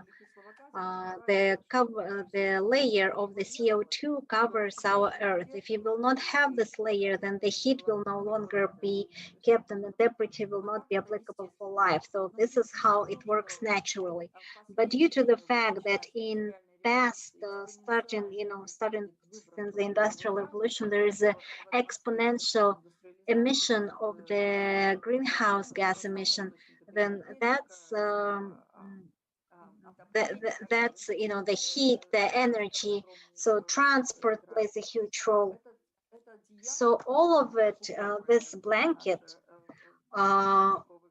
of this greenhouse gases, it's not the CO2, it's also methane, which has a huge force to sustain it. And you know that methane is comes from the agriculture field, from the cattle, and the leakage of methane, most importantly, comes from the fossils production, especially oil and gas. So all of it has a huge tempos, and it increases to the point that the temperature grows with this speed, not even the absolute figures, but the fact that the velocity is very high. So this then leads to various events. So right now I'm sitting the 1st of April and it's snowing. It's we don't have this in the winter, but right now we have it. So how it relates to the global warming directly, because the global warming is a trend of the average temperature, which is being accustomed by this trend. And the most scary thing is that the effect on various industries, especially on the cities, because in the cities it's the open platform for the murders, and if something happens, so what's going to happen? It's especially in the countries which have some they have technology, they have money, but the temperature of the air stays more than 40, and then there is the death, and then both in African countries where there's where they don't have it. So the increase, when we go back, the increase of the greenhouse effect goes through our development based on the burden of the fossils. So various programs, various measures are being applied as countries agreed in a global scale to reduce these emissions. And what are these emissions? It's renewable energy.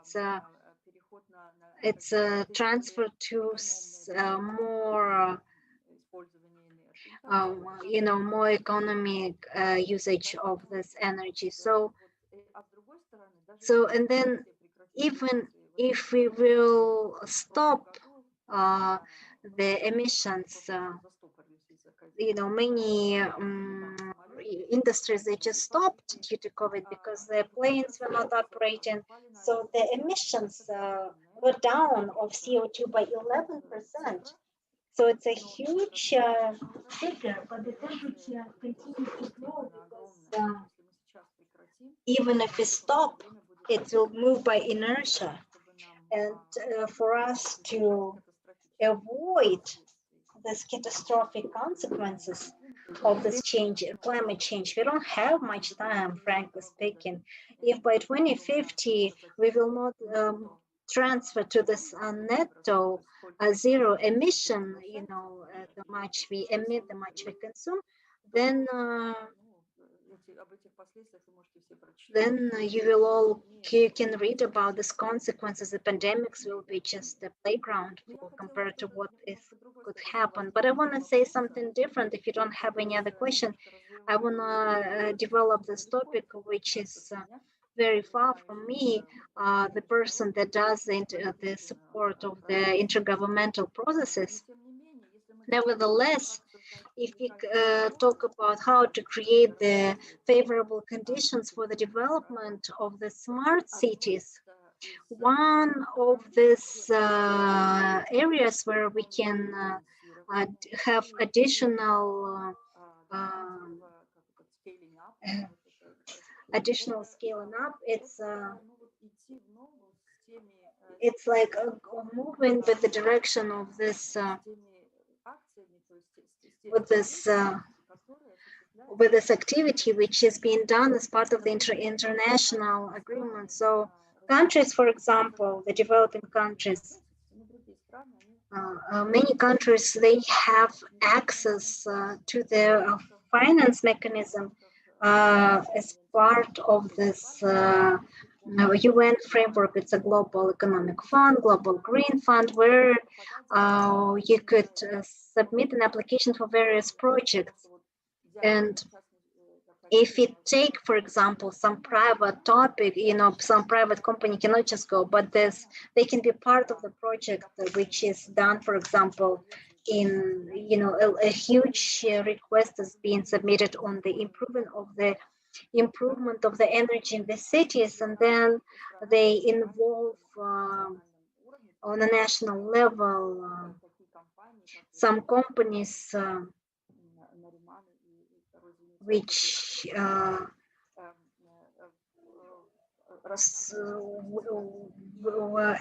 then we can also finance that. So if you are informed about how to resolve the smart city issues, and it's with that you follow the greenhouse gas emissions, and then this resilience, then in that there will be a huge usefulness which is being done. And then what I also wanted to say is, in my presentation, хотелось бы сказать, но это уже больше, так, конечно, и мое личное мнение, и то, что я вижу происходит в различных странах. Для того, чтобы also, what I wanted to say in my presentation is to, for any of our projects, whether it's a smart city or any other projects to be implemented, they are very sustainable. It's not just a project started, something happened, and then it went back. There has to be some general strategy, not just national, but also the world, just to see what is happening.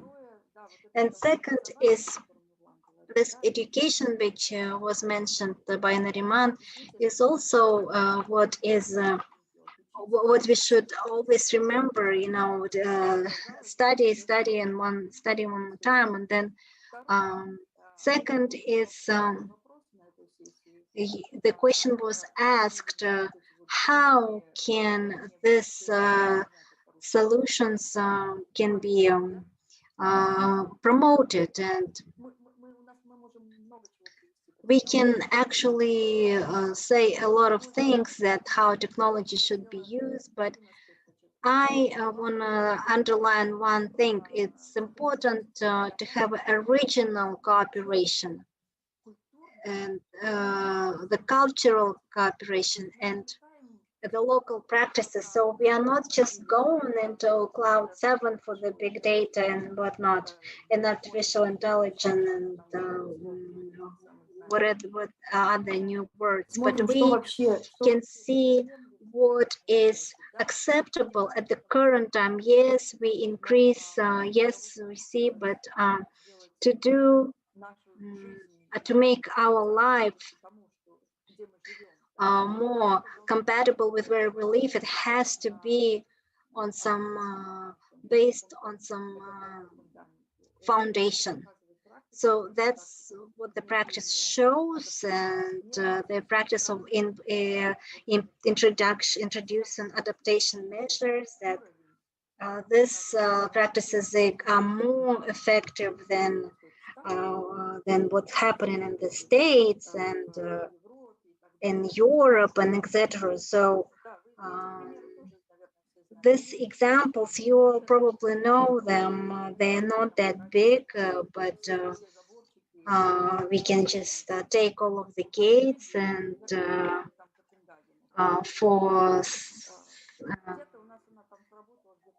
and then that's how it works. So sometimes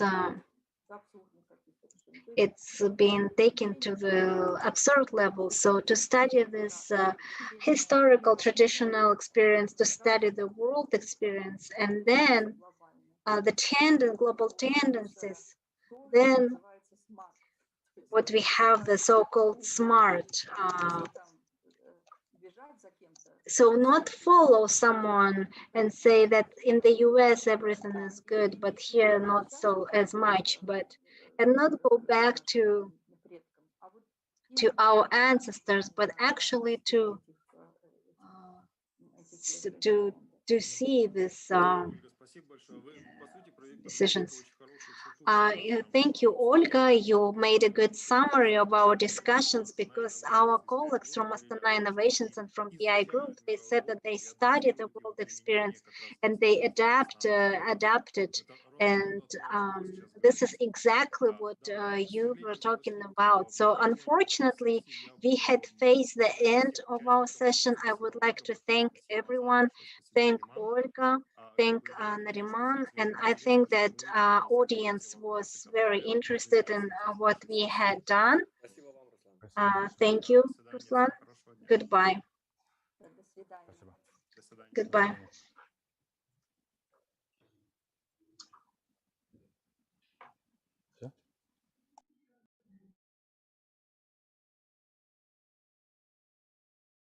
Своей жизни. Математика, английский, программирование, физика, что это? Нет четкого ответа. Ответ как-то сам пришел. Я работала еще с трудными подростками в Таразе, с детьми из детского дома. А когда я уже училась в Колумбийском университете на психолога-социального работника, я поняла, что детям нужны навыки, которые помогут им управлять своими эмоциями, мотивировать, самомотивировать себя, уметь справляться с трудностями, ставить, достигать какие-то позитивные цели, которые будут менять их жизнь к лучшему. Как молодой психолог решила, что хочу работать именно с детьми, помогать им развивать свой эмоциональный интеллект и учить их быть лидерами. Наша команда создала вот такую уникальную программу. Это программа летнего лагеря «Будущее. Мой выбор». Это игры, это тренинги, это творческие занятия. Все они нацелены на то, чтобы помочь подростку понять себя. Благодаря поддержке партнеров ее прошли уже сотни подростков.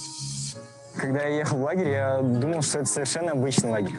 Поверьте, я никогда так не ошибался. Тренера, что там были, они научили меня понимать свои чувства, они научили меня понимать чувства других. Я стал более общительный, более открытый.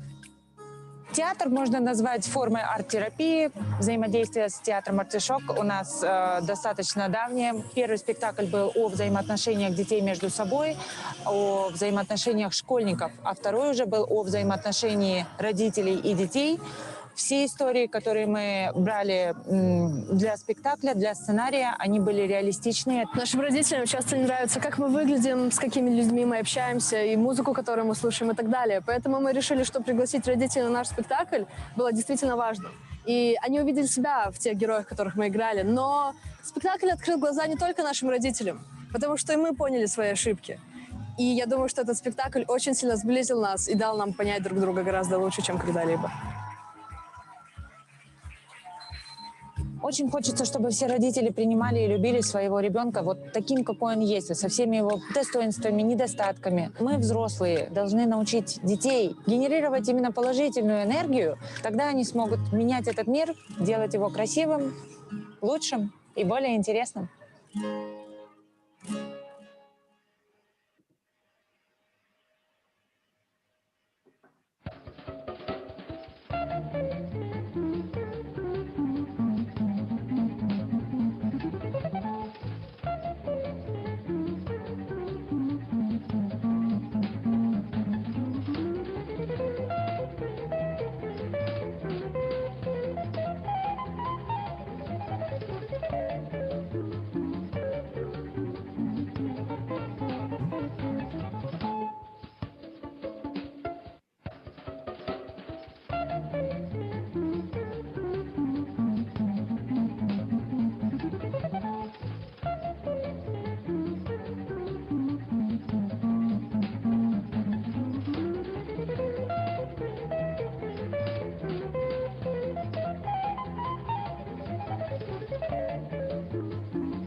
Hi, Michael. Can you hear me? This is Victoria speaking.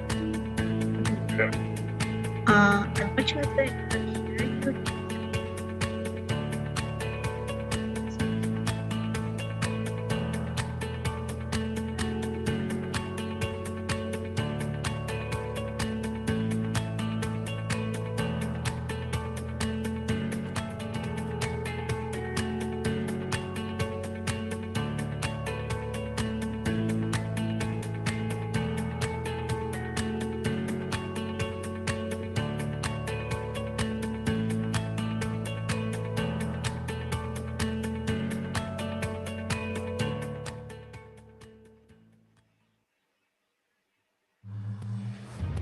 Армандар алға жетелегенде.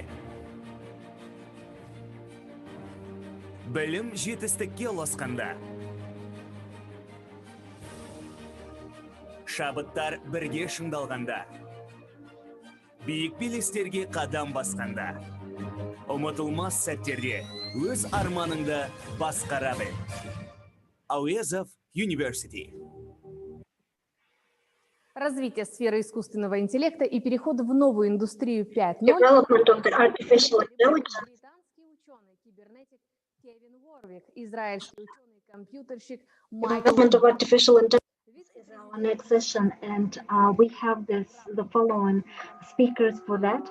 So it's Abhijit Yerbolov Salamov as the moderator. Welcome to the second Central Asian Nobel Fest.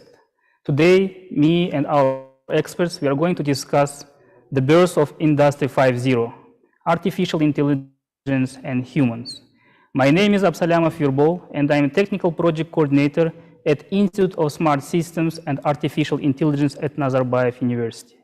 And let me introduce you our today's expert. And let me start from Professor Kevin Waring, a distinguished British engineer who is the first human who implanted a chip into his body in the left arm. Nowadays, he is a Deputy Vice Chancellor at Coventry University, UK, and visiting Professor of Cybernetics at University of Warwick, UK. Good afternoon, Professor Warwick. Thank you for joining us today. And our next expert is Professor Michael Bronstein, who is the head of graph machine learning at Twitter and chair in machine learning and pattern recognition in Imperial College London, UK. Good afternoon, Professor Bronstein. Welcome to Second Central Asia Nobel Fest. Thank you. Hello, everyone. And let us start. Today, we will discuss several questions related to Industry 4.0, 5.0, artificial intelligence and human interaction with it, with our experts. And after our discussion, we will have a Q&A session. So dear participants, please leave your questions in our online chat, and after discussion, we will go through some of them. So let us start. Dear expert, let me read you the first question. So nowadays, there is many talkings going on between like Industry 4.0, 5.0, which one is better, what should be the transition between two of them. So we would like to ask, what are the inherent risks associated with moving from Industry 4.0 to Industry 5.0? And let us start from Professor Warwick. Please, Professor Warwick, the mic is yours. Okay, I mean, if we're looking 4.0 to 5.0, and that's not at the artificial intelligence stage, then I think rather than risks of moving, there's more the risks of not moving. I think it's one of those things you have to transit to 5.0, but even to artificial intelligence, there's so many exciting opportunities with that's the way to go. So I in a way, I'm not so worried about the transition from 4.0 to 5.0. I'm more interested in the transition to the use of artificial intelligence in a much broader way than we have now. That's the quick answer I have to that anyway. And Professor Bronstein, what's your opinion on this?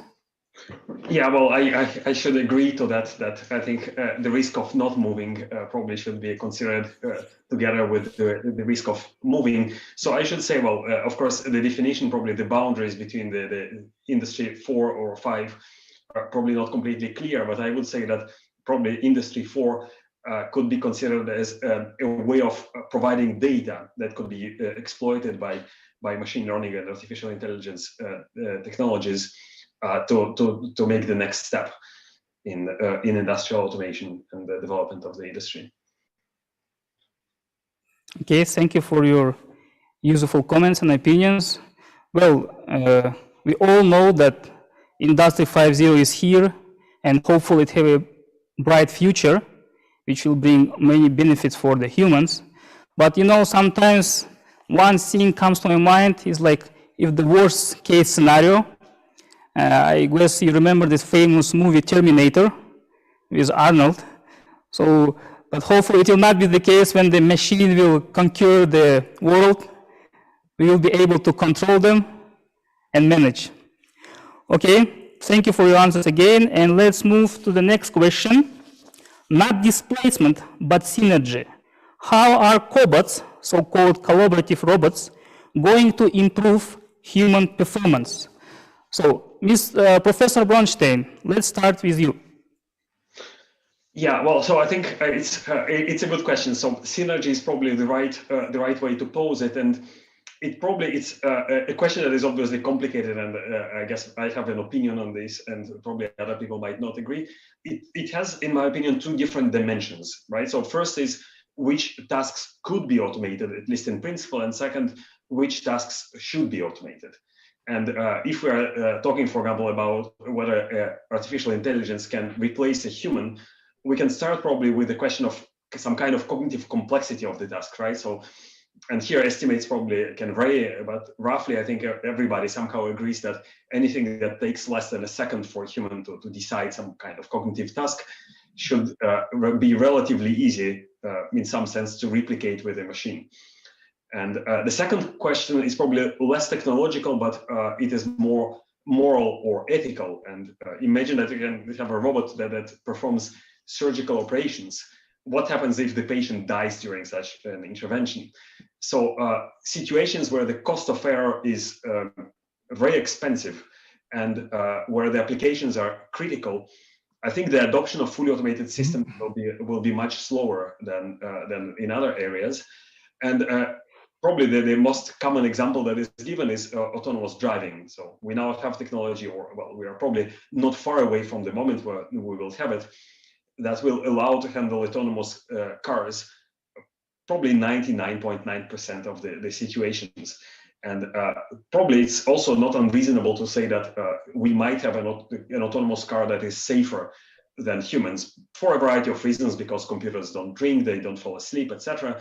But if you ask even the question of whose liability is in the situation when a fatality happens, and fatalities do happen and will happen, just it's a statistical fact, right? So in a sense, it's an uncharted territory, and I think it will take many years when such systems will accompany us a kind of conjunction with the human driver, as a kind of a synergistic rather than replacement technology. I think there is also a psychological factor, and we are probably more likely to accept a human pilot, let's say, that even at a higher probability or higher risk that this human pilot will crash the plane into the ground and will kill everyone on board, than a machine that might perform better statistically. But somehow we know that the life of the pilot is at stake too, and we thus trust an imperfect human more than maybe a better machine. And I think this is probably more a generational thing, and it might change with today's children that grow up in this new world. But I think there is a lot of inertia that to some extent is irrational. So on the other hand, we might have situations when we have a more controlled environment and maybe more forgiving situations where I believe we are just a few years away from a scenario where we have fully automated solutions. And one example is warehouses, right, where we can automate everything, or maybe self-driving trucks, certain pieces of highways. But I think it's unlikely to see, for example, a robotic taxi in a crowded city. So that's a little bit long answer. Yeah. Thank you, Professor Bornstein, for your interesting point. Yeah, as you mentioned, in near future, I think we will have fully automated systems. And what these days Elon Musk is doing, like they're working on these self-driving cars, like autonomous vehicles. So thank you very much. And how about you, Professor Warwick? What's your opinion on this? Well, I mean, truly, it's a very exciting time. I think there's a number of depending points. One is with artificial intelligence, we're going to see it used as a standalone on its own, because it does various tasks better than humans do. So jobs will change. A lot of people's everyday life will change, but that's been the case with computers, particularly. Jobs that now exist didn't exist 30 years ago. A lot of people now operate computers. So a lot of people in the future will be interacting with artificial intelligence systems in one way or another, where we don't have such systems at the present time. And then there'll be other tasks. We've been hearing some of them may be autonomous taxis or some autonomous driving, where people no longer do tasks, but the AI system does instead. So we've got that aspect where things will change. How much it will change, how quickly, depends on society, perhaps as much as the technology. But if it benefits us, and if we feel, yes, we want to go for it, then humans will go for it. I think we're quite mercenary when it comes to that. But there's another point, and that was raised by Michael to some extent, synergy, and particularly how closely we integrate, or rather than operate as separate entities. Here's the AI system that replaces a human, or here's the human, and it's either this or that. I think we've got a lot of cooperative systems that will be very different in the future than they are now. Particularly interacting in different ways. At the moment, it's a very remote interaction. We press a button which operates the computer. I do think, and I think Elon Musk is looking in the same way, there'll be much closer connections. With my own experimentation, it involved my nervous system being plugged into the internet to see what was possible with sensory input, with remote control from my brain of technology in a different place. And that's where the benefits of artificial intelligence, the things that human brains don't do very well or can't do, can integrate with the benefits of human intelligence. So I think they're going to be, particularly in the military domain, we're going to see a lot of that technology that is integrated much more closely with the soldier, for example, which is, again, exciting because we're only on the cusp of starting to look at that. So I think it won't just be AI replacing human intelligence, but it will be AI integrating with human intelligence.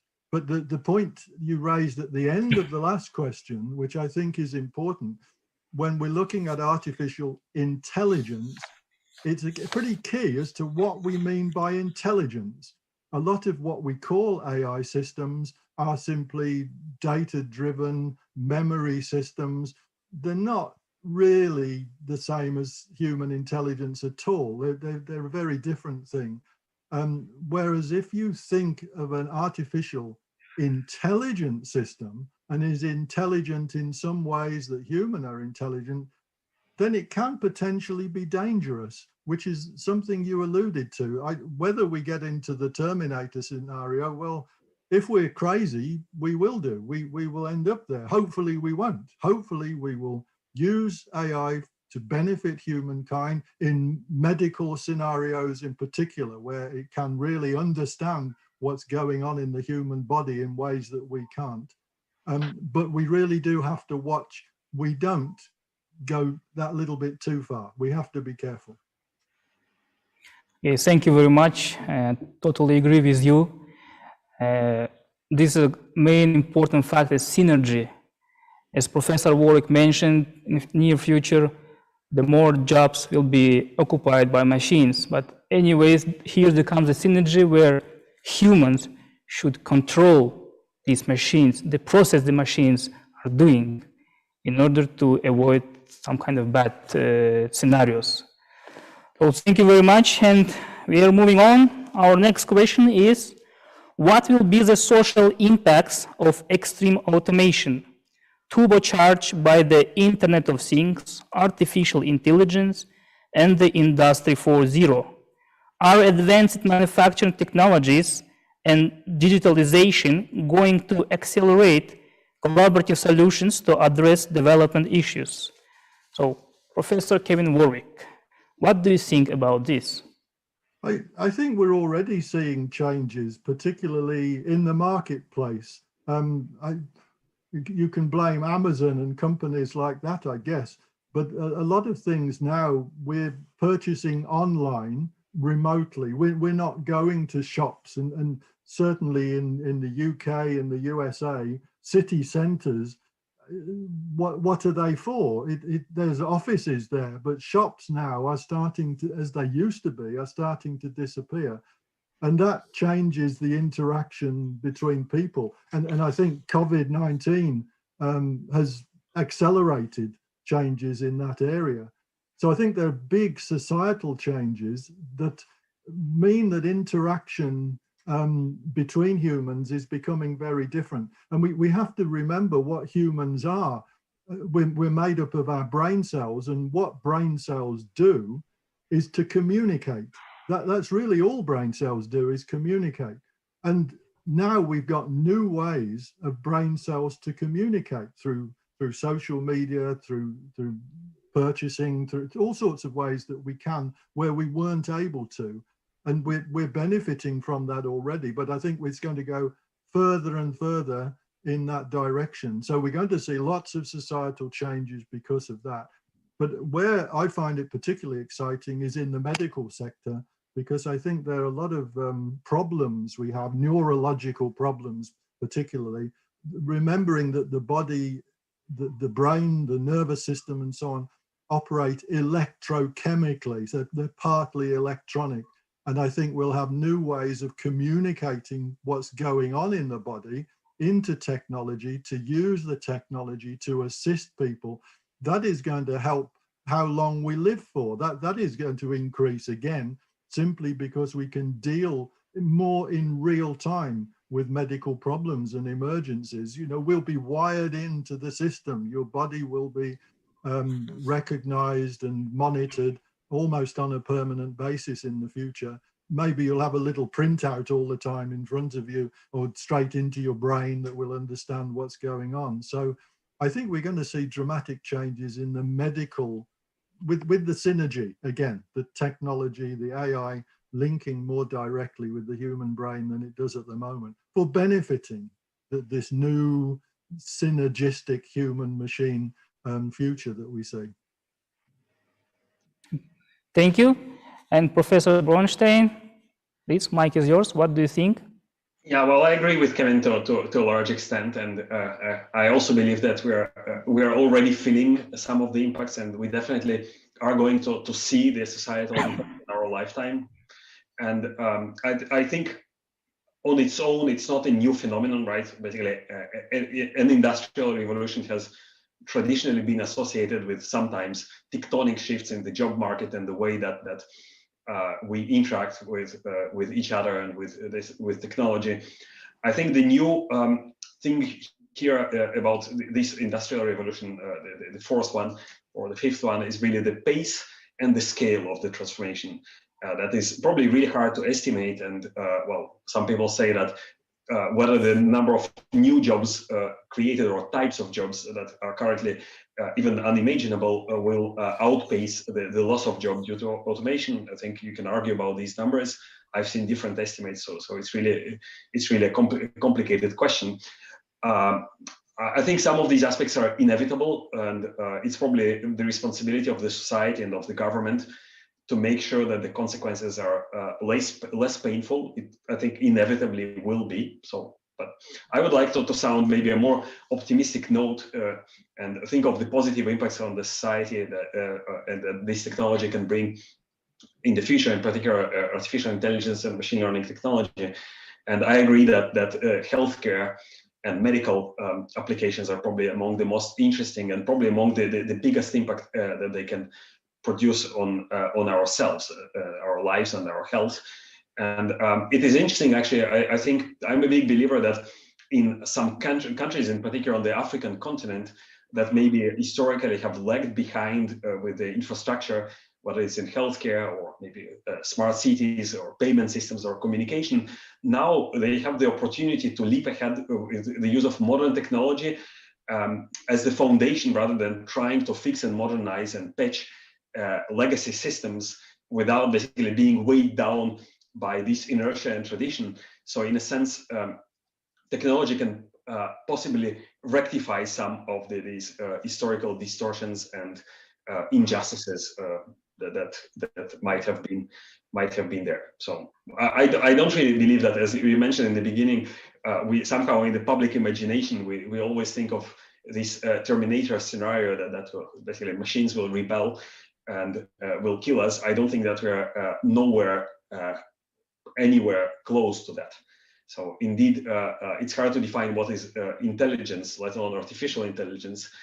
I think nowadays what really works, what really excels machine learning is really smart data processing, rather than any creative general purpose thinking and reasoning like we humans excel. I'm not sure that we'll get to this point anytime soon, and I'm not sure that we need to get to this point, because in some tasks computers are way better than us, and it doesn't necessarily need to have all the cognitive abilities and the general purpose thinking of humans.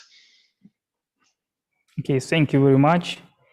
Yes, in this world where the technology is extremely automated and it affects aspects of our life, daily life, especially during this pandemic, we have to use this artificial intelligence in the right way, in a legal way, which will bring a profit to humans.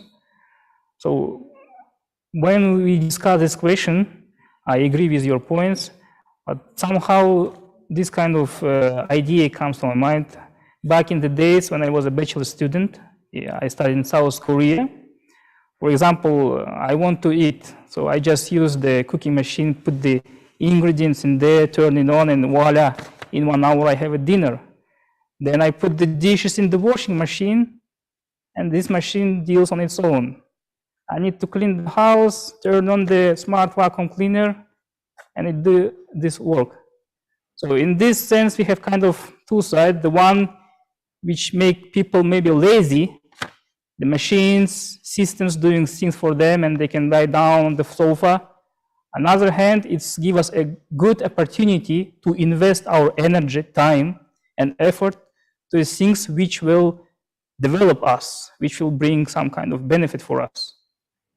And this, for sure, artificial intelligence, in my opinion, will be a beneficial way for us in the future. Okay, and we are moving to the next question. Well, interesting question. Bioeconomy as the vision for Industry 5.0, using technology to convert bioresources into value-added products such as food, feed, bio-based products, and bioenergy. Professor Warwick, what's your opinion on this? Yeah, I mean, for me, the biggest of all of them is the energy side of things. We're really in a very antiquated form of taking energy, of producing energy, of transmitting energy to different places. If you look at what Nikola Tesla said many years ago, was that we would have wireless power systems. We'd be able to pick up electrical power, much as we do with communication systems. But the way we've gone with that has meant that we've not got that. We've got wires, we've got cables, if you have to plug into a socket and so on. And that really limits how far we can travel, where we can travel. The cost of energy is limited to specific companies and so on and so forth.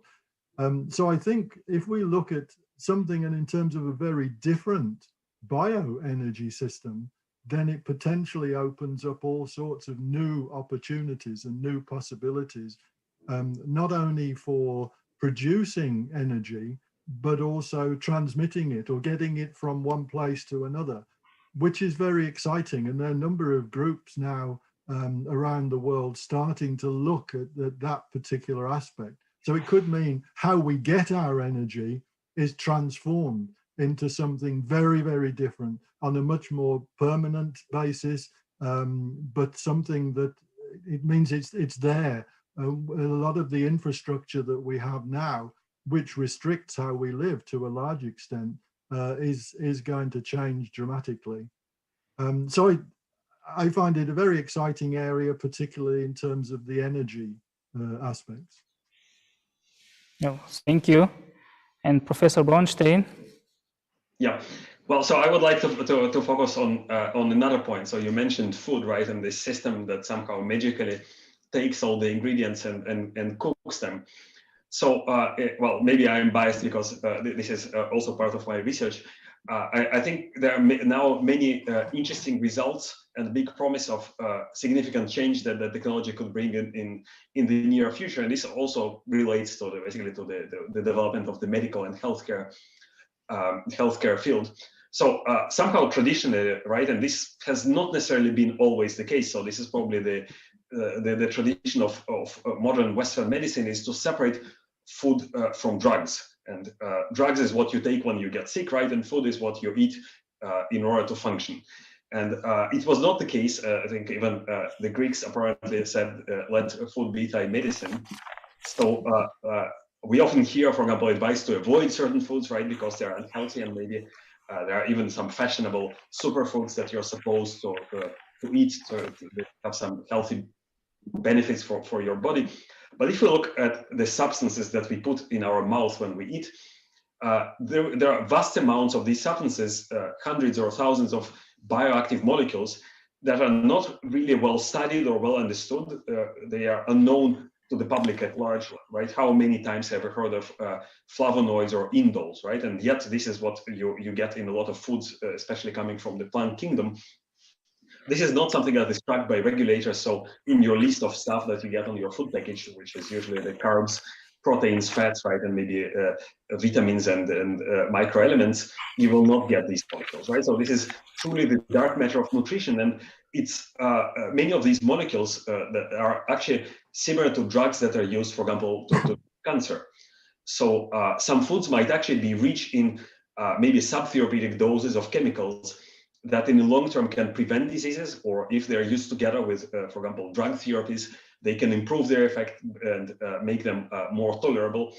And it is possible, and this is research that we are doing at Imperial College, to basically to repurpose approaches that are originally developed for therapeutic drug repositioning in the pharma industry, or being developed based on machine learning technology, to try to find the effect of food molecules and their combinations and synergistic or antagonistic interactions with traditional drugs, and also possibly make them personalized for a specific user, for example, relying on some genetic information. So this potentially can make people healthier overall, reduce obviously the burden of healthcare. And I think one of the aspects of technology, one of the byproducts, that we live longer lives. It doesn't mean necessarily that we live healthier lives. So if we are sick in the last years of our life, it's, well, besides of course ourselves being unhappy, and it's also a big burden on the society and on the healthcare system. And unfortunately, our population ages.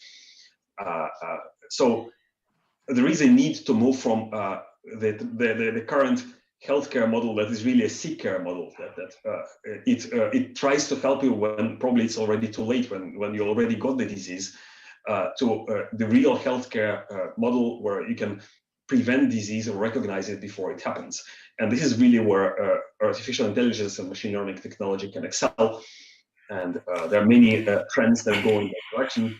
For example, collecting biological signals with wearable devices. Well, now they are wearable, something like Apple Watch, maybe already there, right? Like Kevin is probably a good manifestation of this. They can be implanted in our body and collect information 24 hours per day. And if you use this massively, you can get basically an idea of the health of the population and can find some trends before something happens and it's already too late to cure it. Thank you very much. Thank you for sharing your thoughts with us. Yeah, could I add? I think Michael's raised Michael's raised a very important point. It is some of the advantages of artificial intelligence, such as predicting accurately, such as classifying. These really come into play when what Michael's talking about in terms of healthcare and looking at the future of healthcare, where it's not just dealing with illness, but making you healthier so you don't get the illness or avoiding illnesses. And I think there, artificial intelligence has abilities way beyond anything of human. It can deal with multidimensional aspects, for example, where the human brain can't. And it can then predict, this is something we're working on in terms of Parkinson's disease. It can predict when in the future that person is going to have problems and change things so potentially the problems don't occur, and even can classify what type of problems the person's going to get. Or maybe you can choose the lesser evil. You get the lesser of the problems if you're definitely going to have problems simply because of aging. So I think it is an area, the healthcare area particularly, where it benefits us in a big, big way, both financially, because we don't rely on using this sort of healthcare where we need medicines, chemicals all the time, but also keeping us so we're living longer in a healthier way, which is important. I completely agree. We want to live long, but we want to live long and healthy, not just live long. Yeah, very good point. Thank you, Professor Warwick. So I cannot resist to ask this question, especially during these difficult times when we have a pandemic. And actually this pandemic showed us that not everything is good and smooth with our medical industry and system, even in developed countries. So I want to know your opinions, how artificial intelligence will interact or impact or affect on medical industry in perspective from like drugs or vaccination point of view. So Professor Warwick, what would you say on that? Well, I think here it depends how much we want to let it. I mean, we see around the world, it's fantastic that many countries are going ahead very quickly with vaccinations, but a lot are not. A lot maybe there are political arguments holding up the delivery of vaccines, which is a great shame because it means people are dying unnecessarily. So, and this is not an artificial intelligence problem. This is the, if you like, the politicians who we put in positions of power, not listening to scientific evidence and scientific advice, but secondly, people. It's terrible to see.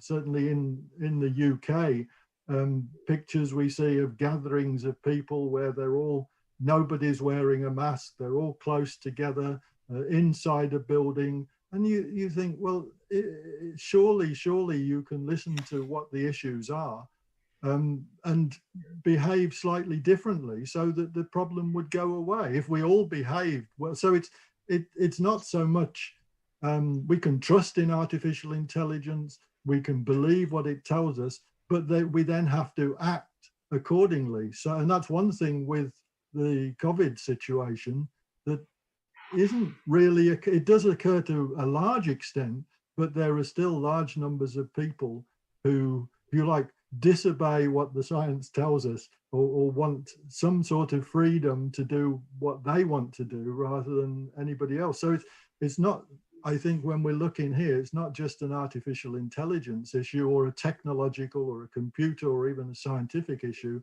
It's the belief mechanisms in humans and following along. It's interesting because very often, if you want some information, you have a look on the computer and you take that information as being 100% accurate. Very often you go to Wikipedia for information. If I want to find out who is Michael Bronstein, who is Michael Bronstein? I'll go on Wikipedia and it will say, Michael Bronstein, this is at Imperial College London, etc., etc., etc.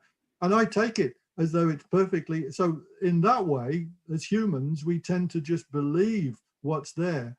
But for some reason with the COVID situation, we've not done that 100%, which is a great shame. So we need to not only use AI and get it to give us the information on personal data on certainly for pandemic issues and predict, well, it's best if you do this, but then we have to actually carry it out. How we get to that, I don't know.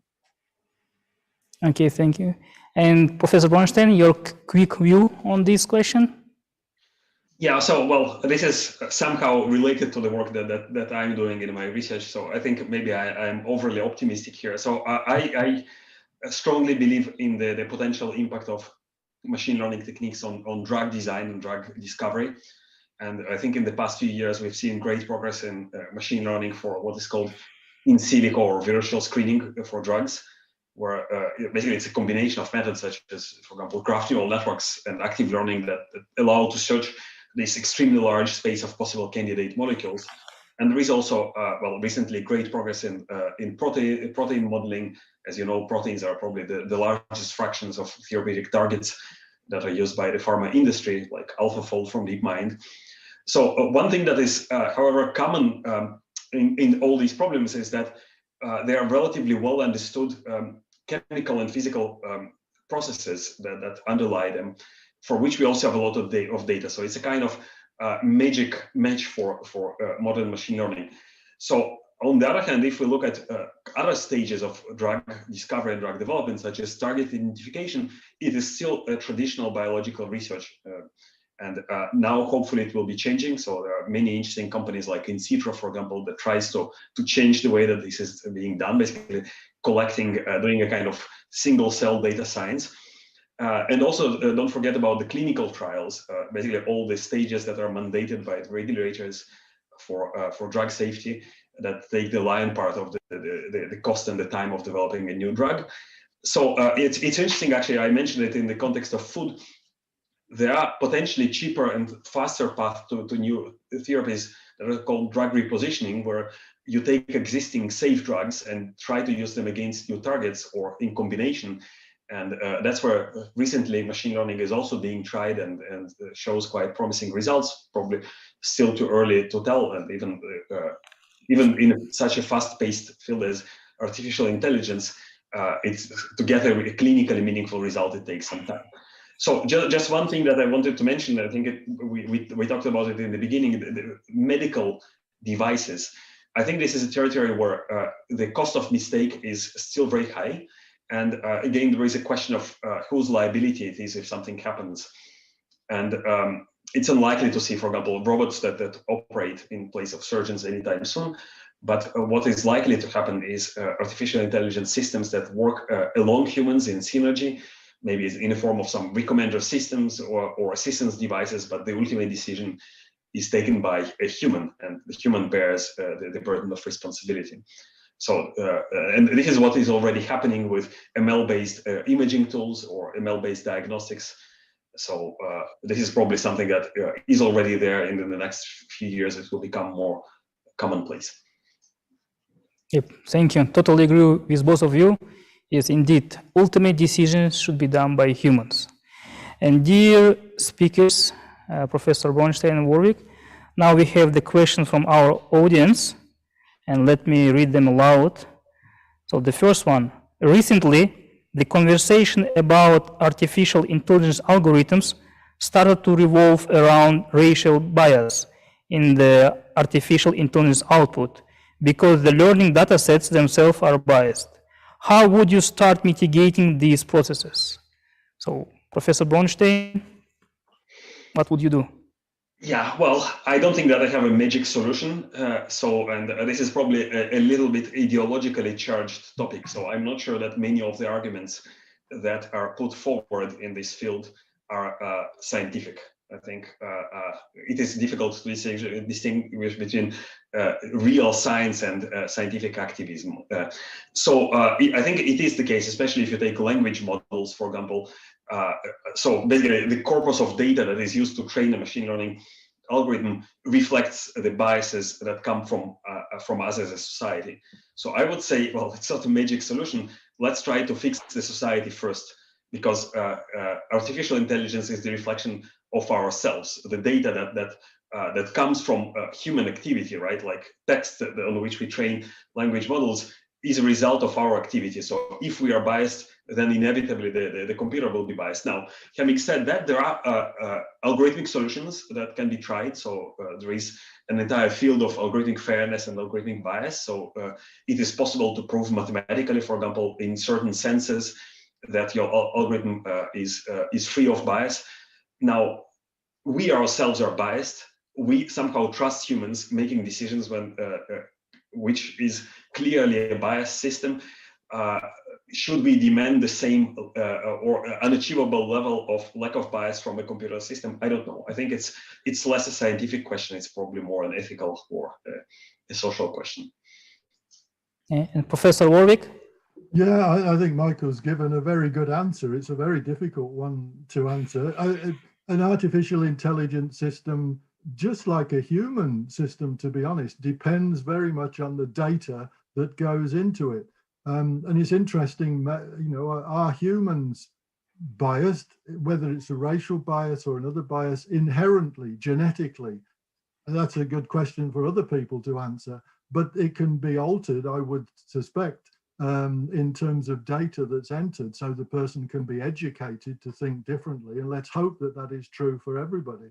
But it's certainly the same for an artificial intelligence system. If there is some bias that it's showing, whether it's racial in a general, a cultural sense, or that it's simply biased towards certain sectors or against certain sectors, it's not the system itself that needs changing, it's the people, as Michael's saying, but specifically the data that goes into it. But then you need an unbiased decision-making mechanism that says this is the data that goes into it, not that, which is a societal change, or whoever's operating the system change. So we have to change it. There are still too many examples where the system does show some sort of racial bias, which is simply not acceptable, and it's not appropriate at this time and place. So we need to put time and effort into it. It's not going to happen on its own, otherwise the bias will stay there. But very often, as with any education system, you get bias in the system, and that bias stays there unless you actively, physically change what the system's basis is. Thank you very much. And let's go to another question from our participants. Is there any dead end in artificial intelligence development? So, Professor Warwick, I think you like the question. That's a very good question. I hope not. I sincerely believe no, I don't think there is, because it's such a mix. It's dependent on, to some extent, hardware. It's dependent on networks.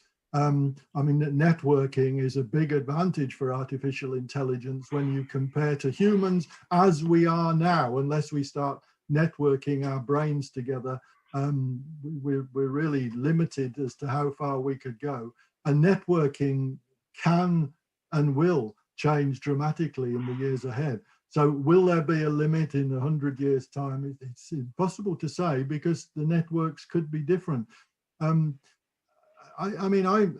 firmly of the belief that an AI system that operates in multi-dimensions, if you link it to a human brain, the potential is there to start thinking in many more dimensions. Maybe some of the physical problems that we witness, such as space travel, we might be able, this is very much, it's almost beyond the bounds of science. It's more just pure speculation, maybe science fiction, but we might be able to think in a different way and then start to travel through space a bit, which at the moment we can't.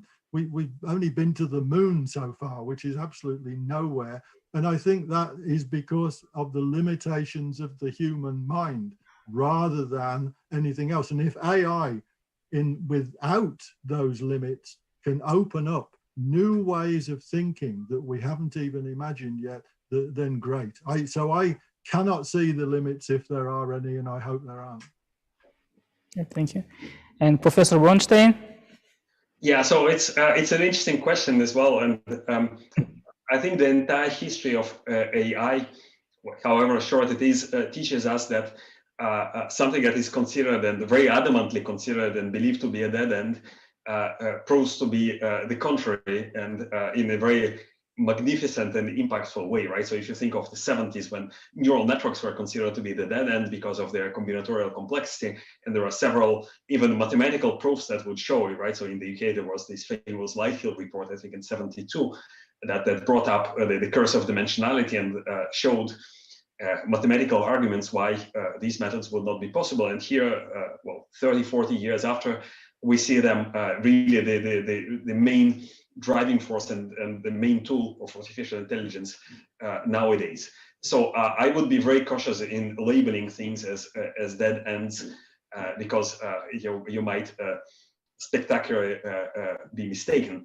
Now, I would say, maybe from my personal opinion, I would say labeling something or posing this question, what constitutes an intelligence, right?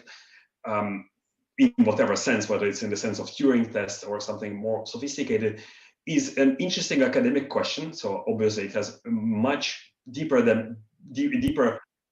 problems than just a computer science problem, but probably to progress technology, it's not necessary. So it doesn't matter whether we agree that some system is artificial intelligence or not. If it does something useful, it is good enough.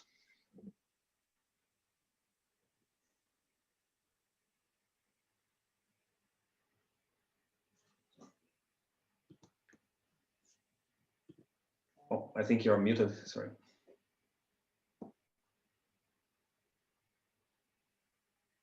Do we have a breakdown?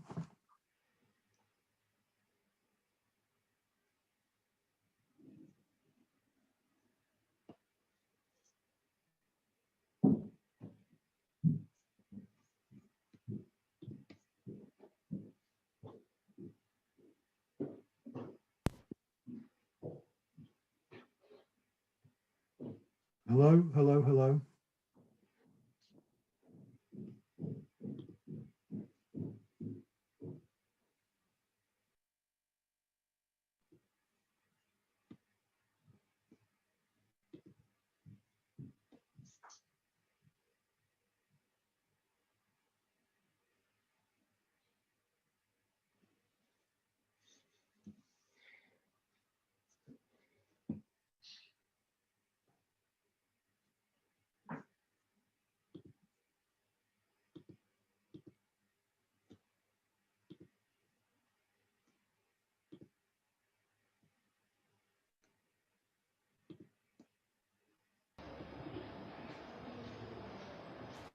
Can you hear me? Yes. Yes. Oh, no. Yeah. Thanks God. Now this technical issues resolved. So the last question. What do you think about cybersecurity for electronic implants in a human? Professor Bronstein, let's start from you. Well, I'm pretty sure Kevin is much more competent in this thing, as basically he has his first-hand experience. It's a good question. So I don't think that we are yet in a situation where, well, of course, there are probably millions of people who have things implanted in their body, but these are probably more traditional devices that do not fail unless they're exposed to a very strong electromagnetic field. So it's not something that can be easily hijacked. But I think even these devices like pacemakers, for example, become more and more intelligent, and basically they're accessed or programmed through radio signals, basically without physically touching them because they're implanted. So there is obviously a risk of these things being manipulated or hijacked.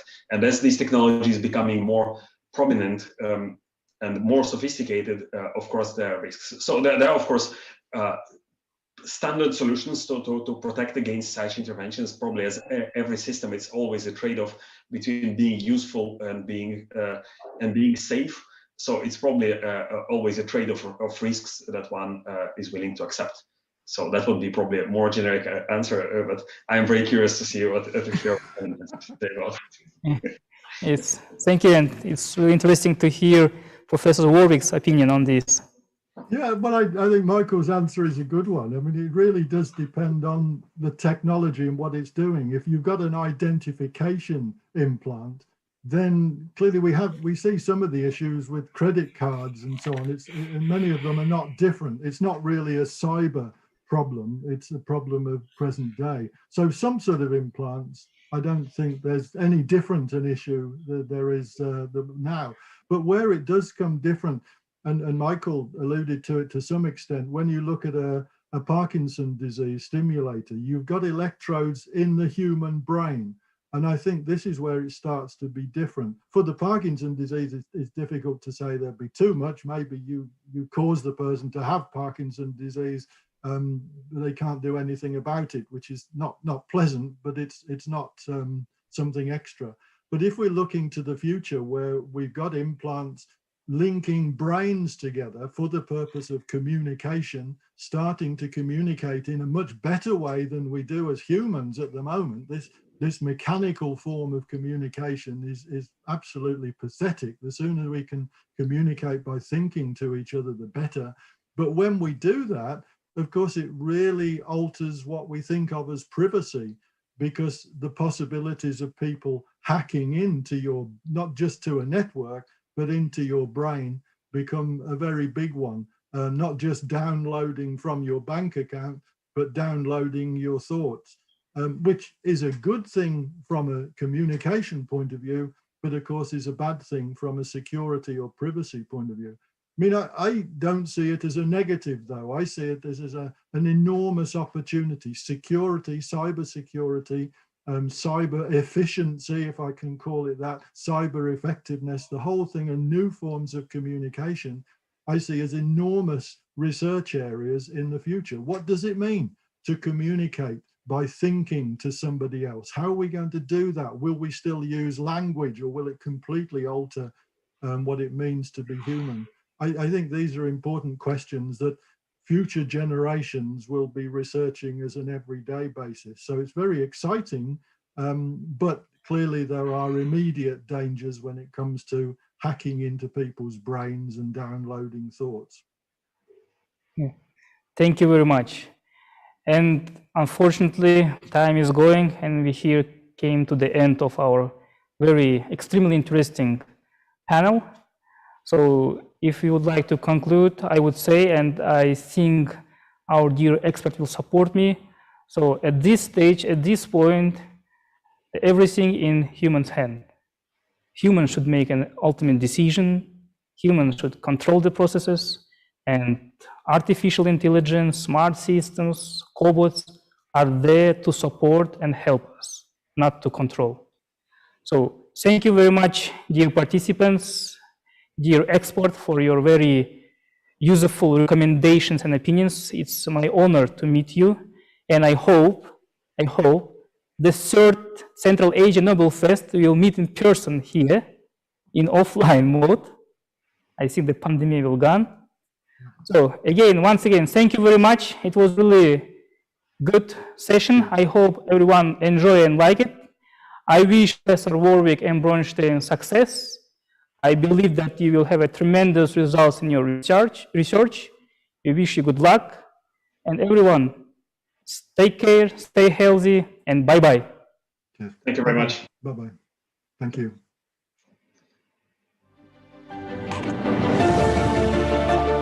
Уже 9-й год в Казахстане успешно реализуется социальный проект «Кока-кола Белестере», который нацелен на развитие женского предпринимательства на селе.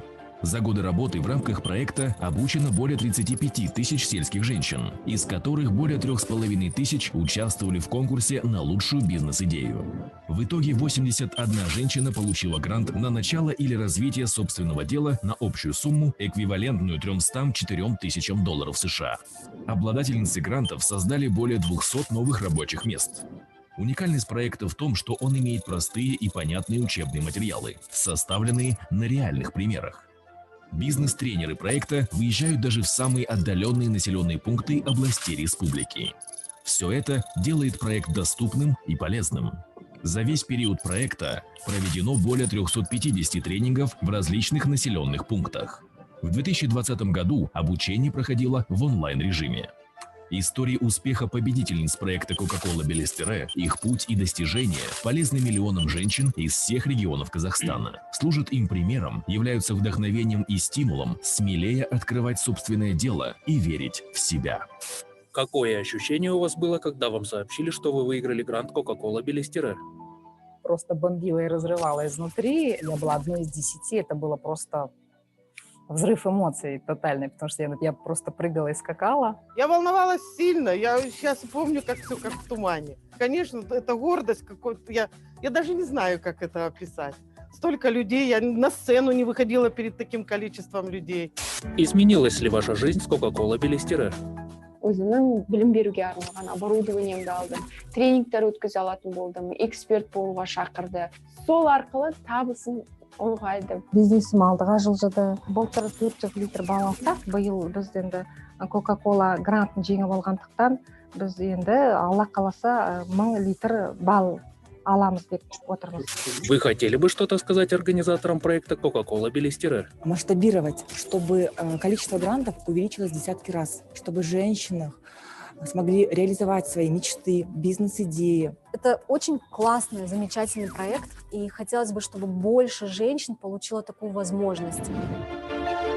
Данный проект дал начало движению активных сельских женщин, которое в итоге способствовало созданию отдельной площадки – форума сельских женщин Казахстана. С 2018 года ежегодно проводятся областные форумы сельских женщин Казахстана. Итогом этих форумов является Республиканский форум сельских женщин Казахстана, в работе которого принимают участие женщины-делегаты со всех областей республики.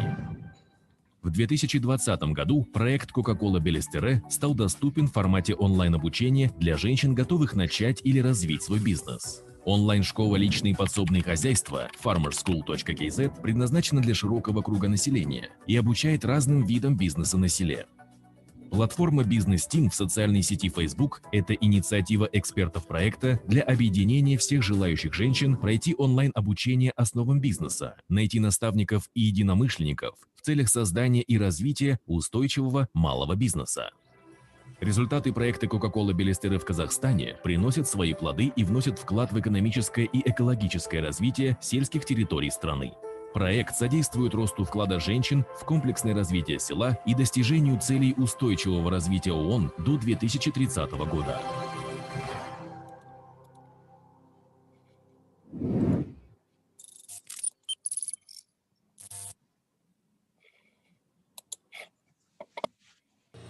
События 2020 года. Пандемия, самоизоляция, локдауны. Да, но не только они. 2020 год – это плюс 15 тысяч жбановцев, новые лаборатории и кабинеты, новые возможности Smart University, создан автономный образовательный портал с собственной системой прокторинга. Увеличено количество услуг Smart Arsu, проведена неделя цифровизации. Достижения ученых. Учеными выиграны гранты на 160 миллионов тенге. Под руководством профессора Кванышбека Шункеева разработан учебник по физике для школьников Казахстана. Открыт диссертационный совет на соискание степени PhD по филологии. Защищена диссертация по математике. Успехи студентов. Волонтерские организации и школа волонтеров стали лучшими проектами области. Проведен международный студенческий семинар «Перспективы развития студенческого самоуправления в эпоху цифровизации». Участники стартап-академии выиграли гранты на свои проекты почти на 3 миллиона тенге. Международное признание. Университет стал соорганизатором международной конференции QS. Жбанов University впервые вошел в международный рейтинг QS University Ratings EECA и занял 351 место среди лучших вузов. Год Абая. Имя и наследие Абая стало ближе тысячам казахстанцев. Проведено множество мероприятий и конкурсов. Опубликовано несколько научных трудов. Книга Абайтану передана во все школьные библиотеки области. И, конечно же, 2020 – это юбилейный год университета Жбанова. Проведено 85 благотворительных мероприятий. 503 человека награждены юбилейными медалями. 85 педагогов получили премии от областной профсоюзной организации работников образования и науки. Выпускники Актюбинской области стали обладателями 85 грантов имени Кудайбергена Жбанова. Зарегистрировано 85 патентов. Учеными факультетами передано в библиотеку по 85 книг. Студентами реализовано 85 стартап-проектов. В 2020 году Жбанов University перелистнул 85-ю страницу своей истории, чтобы с новыми целями идти вперед вместе с вами.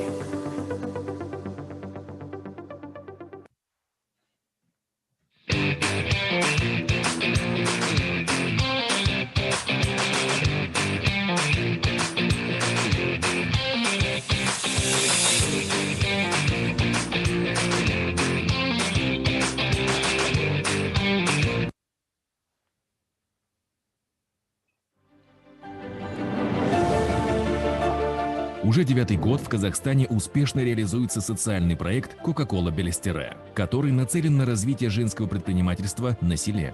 За годы работы в рамках проекта обучено более 35 тысяч сельских женщин, из которых более 3,5 тысяч участвовали в конкурсе на лучшую бизнес-идею. В итоге 81 женщина получила грант на начало или развитие собственного дела на общую сумму, эквивалентную 304 тысячам долларов США.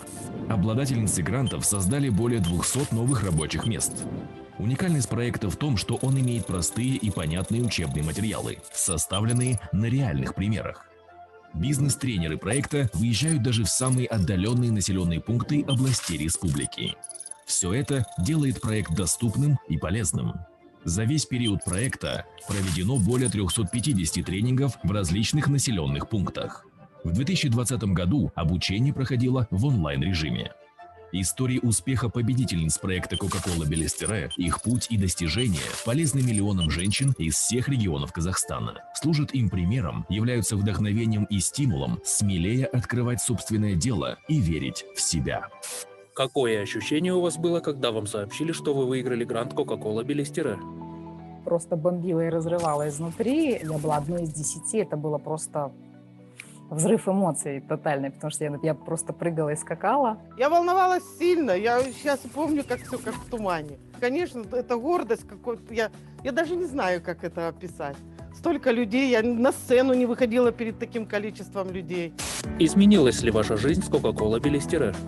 өзімнің білім беруге арналған оборудованиемді алдым, тренингтер өткізе алатын болдым, эксперт болуға шақырды. Сол арқылы табысым ұлғайды. Бизнесім алдыға жылжыды. Былтыр 400 литр бал алсақ, биыл біз енді Кока-Кола грантын жеңіп алғандықтан біз енді Алла қаласа 1000 литр бал аламыз деп отырмыз. Вы хотели бы что-то сказать организаторам проекта Coca-Cola Белестере? Масштабировать, чтобы количество грантов увеличилось в десятки раз, чтобы женщины смогли реализовать свои мечты, бизнес-идеи. Это очень классный, замечательный проект, и хотелось бы, чтобы больше женщин получило такую возможность. Данный проект дал начало движению активных сельских женщин, которое в итоге способствовало созданию отдельной площадки – форума сельских женщин Казахстана. С 2018 года ежегодно проводятся областные форумы сельских женщин Казахстана. Итогом этих форумов является Республиканский форум сельских женщин Казахстана, в работе которого принимают участие женщины-делегаты со всех областей республики. В 2020 году проект Coca-Cola Белестере стал доступен в формате онлайн-обучения для женщин, готовых начать или развить свой бизнес. Онлайн-школа «Личные подсобные хозяйства» farmerschool.kz предназначена для широкого круга населения и обучает разным видам бизнеса на селе. Платформа «Бизнес Тим» в социальной сети Facebook – это инициатива экспертов проекта для объединения всех желающих женщин пройти онлайн-обучение основам бизнеса, найти наставников и единомышленников в целях создания и развития устойчивого малого бизнеса. Результаты проекта Coca-Cola Белестере в Казахстане приносят свои плоды и вносят вклад в экономическое и экологическое развитие сельских территорий страны. Проект содействует росту вклада женщин в комплексное развитие села и достижению целей устойчивого развития ООН до 2030 года.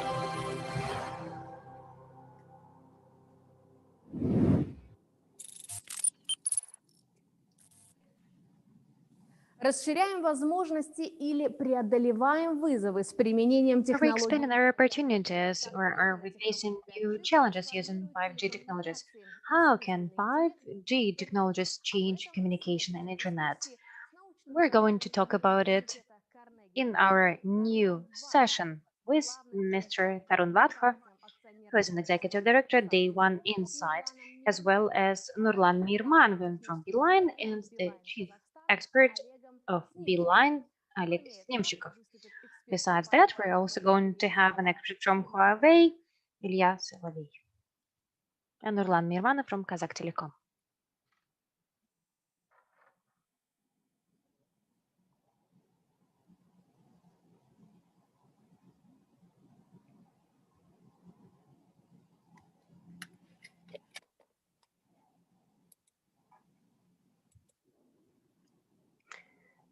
We cannot hear the speaker.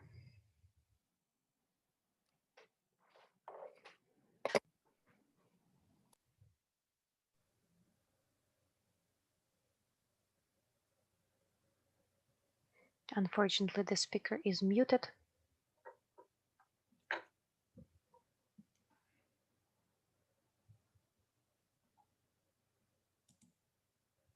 Спикер не включил микрофон, поэтому перевод не осуществляется.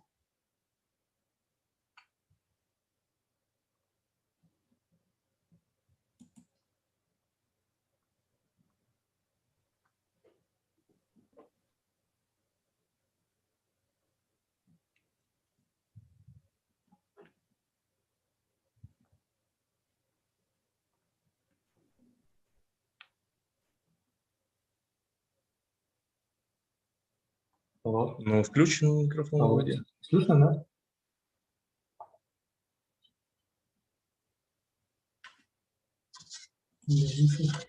Теперь да. Коллеги, слышно, да, нас? Can you hear us? Ну, если сейчас слышно, давайте тогда начнем нашу сессию. Right, so I guess you can hear me now. Well, let us jump right in. 5G has not made into our daily life, but there's a lot of noise around this topic, including the marketing noise, and we have constant information about it, and it seems that we work and we live in 5G world and that it is available to us. And what it is, not everybody understands. And for the end user, what is the difference between 4G and 5G? It's not very clear. So today, I would like to ask this question to the expert, because you can't really find answers to these questions online. And the ideas that we could discuss here, well, we can also find it online. So my suggestion is, let us dig deeper. Let us try and explain to the end users what is the difference between 4G and 5G. And what happens when these technologies introduced? What is the amount of investment is needed for 5G? Can this technology really be worth it? And there are a lot of myths and there are a lot of conspiracies about 5G. We do not have enough time, of course, to cover all these issues. We only have 40 minutes or an hour. So we will try. We'll try to answer to these questions, at least briefly. So first of all, here is a thought. It would be good to get answers to what was the evolutionary part of 5G and what was a revolutionary part of 5G. Is it an evolution or is it a revolution? It would be great if we could discuss this topic. And we could use the potential of 5G. And when? Maybe we're going ahead of ourselves. And if economy is a locomotive, maybe this is what we're doing. We're driving this locomotive. And maybe our efforts are in vain. Let us jump in. I have prepared a number of questions. What are the revolutionary opportunities of 5G in comparison to 4G? And we know that LTE technologies keep on developing, they keep on getting better, and they also improve their own indicators. And it is clear that for 5G technology, new radio resources are needed, new format of data processing. It would be great to have experts' opinion. What is the major difference between 4G and 5G? Let us start with that. Just jump in if you feel like answering, or I can, of course, give you the floor specifically. Ilya, Tarun, Oleg, who would like to speak?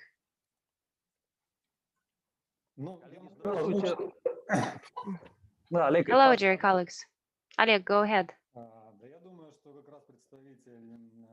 Well, I think that the representative of the equipment manufacturer can answer better to this question, but I will just answer briefly. Today, in my view, the revolutionary part of the technology is, well, it's revolutionary for the operator, first of all. It is evolutionary for the users and revolutionary for the operator. If we compare 5G and 4G from the operator point of view, most users can just continue using their services in 4G. There is no big difference for them. So probably the operators will not even, sorry, the users will not even notice that something changed. But for the operator, this is a big change. 5G operators provide new opportunities, such as expansion of the network. The main problem that operators start having or will face in the future is a lack of capacity of the mobile network. The traffic keeps on growing, and we just might not have enough capacity, and we might not have enough hardware to keep up with this frequency range. So in the next 1 or 2 years, the capacity will be reached. The maximum capacity will be reached, especially keeping in mind the requirements to the quality that the new technologies have. So I'm afraid that a 4G will just not keep up. So again, this technology is mainly revolutionary for the operator. For the users, not so much. Maybe there will be some new apps that will take advantage of the 5G technologies and its higher speed and less lagging behind.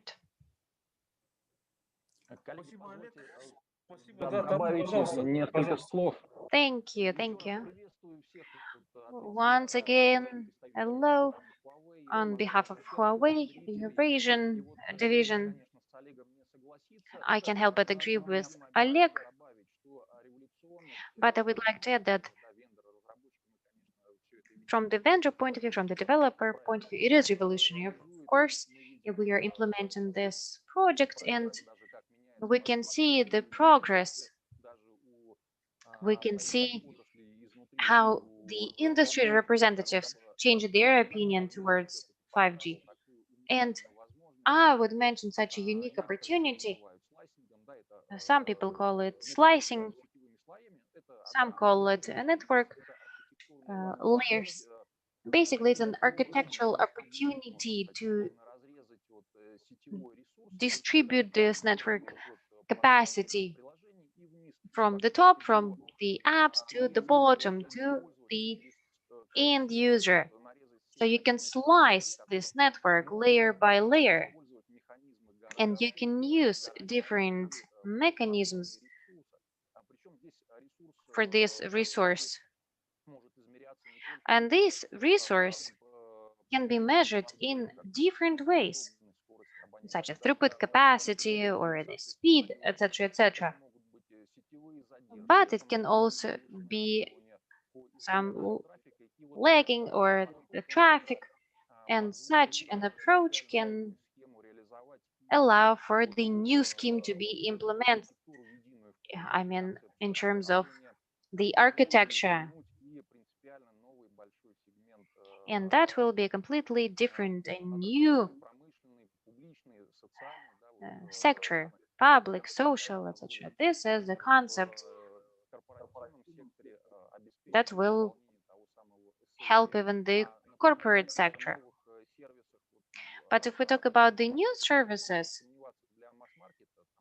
that are maybe too much for the mass market, maybe virtual reality or extended reality, well, again, they can be implemented here. And we can differentiate the approach.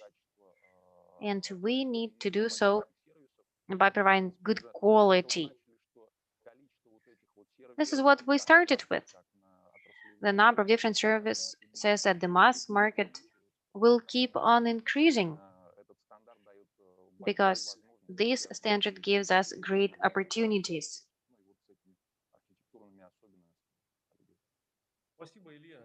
Thank you, Ilya. It was very interesting. Slicing is one of the expected services. I don't know whether it is clear or interesting to the end users. So now I would like to give the floor to Mr. Tarun and hear his opinion. Maybe he'll talk about the different aspect of this revolutionary processes. Yes, thank you so much for your question. It's an honor to be here. Good morning. Hello from San Francisco. We are living in an incredible time when it comes to intelligence, when it comes to connectivity, when it comes to interacting with the devices around us. So it's interesting in that we are truly in a world that is moving faster and faster. Everything around us is becoming data. All of our interactions are becoming data. So in that sense, 5G is arriving at the perfect time. We are at the very knee curve of the exponential trends that will shape the next decade or decade after that. So from that perspective, 5G is arriving exactly when we need it. It's a good thing in that sense. And the technologies that can benefit from 5G aren't really here yet. As my panelists have said, the average end user really has no use for 5G besides faster internet outside today. Perhaps in the future, there will be more use cases, and we can discuss autonomous cars and virtual reality. I'm not quite sold on those use cases yet. So for the end user, I believe the narrative of 5G is quite overblown in that the problem is that everything is being framed as a connectivity issue, when in fact, it's not always the case. You look at the consumer Internet of Things, for example, the connectivity isn't our main problem there. So there's other competing technologies that can also help create this connected world, such as SpaceX, Starlink, and the use of satellite technologies or new fiber technologies. But the point is that the end result of all of this will be a major revolution that hopefully the user will never notice, because they will continue to live their life, use more technologies, use more devices without seeing the major roadblocks that they would experience if we were to continue on 4G and with our current Wi-Fi technologies.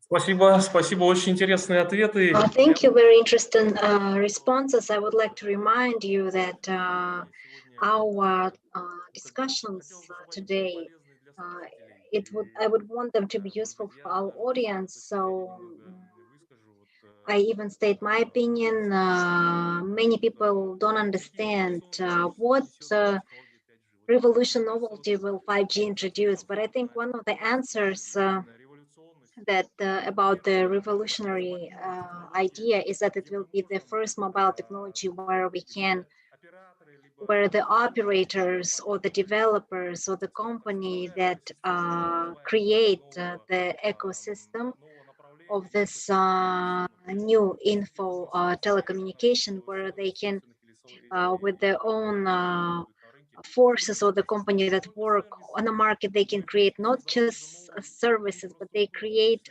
the new infrastructure, even the mobile one. So the possibility for this making it virtual due to big volumes of traffic which needs to be submitted. So the new frequency roads in a millimeter one, it's from 500 kilohertz and higher, so from 500 megahertz to 1 gigahertz. So I think all of it's shifted, or there's a tectonic shift towards the changes of the architecture, and an architecture moves towards being more open, more flexible. So I think that's the revolution of this 5G, and this is what we need to use. I don't even talk about the operators and about the possibility to create startups. I'm talking about countries. We even have the ideology which is called the window of opportunity. So some countries, they try to go after the big tech and they can use it, but it's very important here to have the country policy, like the willingness to do anything in this complicated technological domain, such as a mobile connection. Thank you for your answers, colleagues. I think I missed someone which is headed Tarun Wadha presented, the executive director. And if you heard his presentation before that, it was Ilya Solovyov. He was an expert of the AO company, and Alex Slimchikov, he is the senior technical director of the Beeline company. Let's continue our discussion. It's a very interesting discussion that we have. I want to discuss this specific role, but it's very important in terms of the understanding the further development of the industry, because you probably know for the users, maybe it's not very obvious, not very apparent, it's just a mobile network which just all works together. But if you're going to go further and, break it down by atoms and molecules, it's more difficult for operators to maintain the technology. And right now, the operators around the world, they have to maintain a row, an array of technologies. So with 5G, it will be yet another one. So then it's 2G, 3G, 4G, and 5G. So all of it is a technically different networks. So a lot of different elements on those networks. So therefore, They can provide various services, voice services and voice data. Maybe some will be oriented on data. So my question is, should we stimulate to the cancellation of 2G and 3G to accelerate 4G and to prepare it for 5G transfer, as they, for example, did in the analog TV? You know, there is a method of stimulation where they just prohibit to bring something, they manufacture the devices of a specific type. So for the, you know, as in India, one of the operators, they just do that. So colleagues, since we have some queue, Oleg, would you like to start? Would you like to state your opinion? Well, my opinion is, again, it's just an opinion of an operator. In my opinion, it's a specificity that I work in a mobile operator.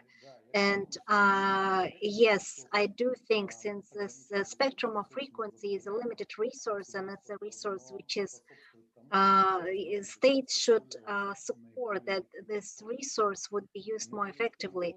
And more effectively is that it will be used in a more modern, high technology way. And the 2G, which was developed in previous century, and 3G, which was developed in the start of the 21st century, those technologies are outdated now. So again, as part of the same frequency resource, we can have a bigger volume. We can create more coverage, twice, 3 times more coverage, and we can have a more financial income for that. We can pay more taxes. And only if this spectrum is used in a high technology. And that is needed for us to move from the 2G and 3G and towards 4G and 5G. And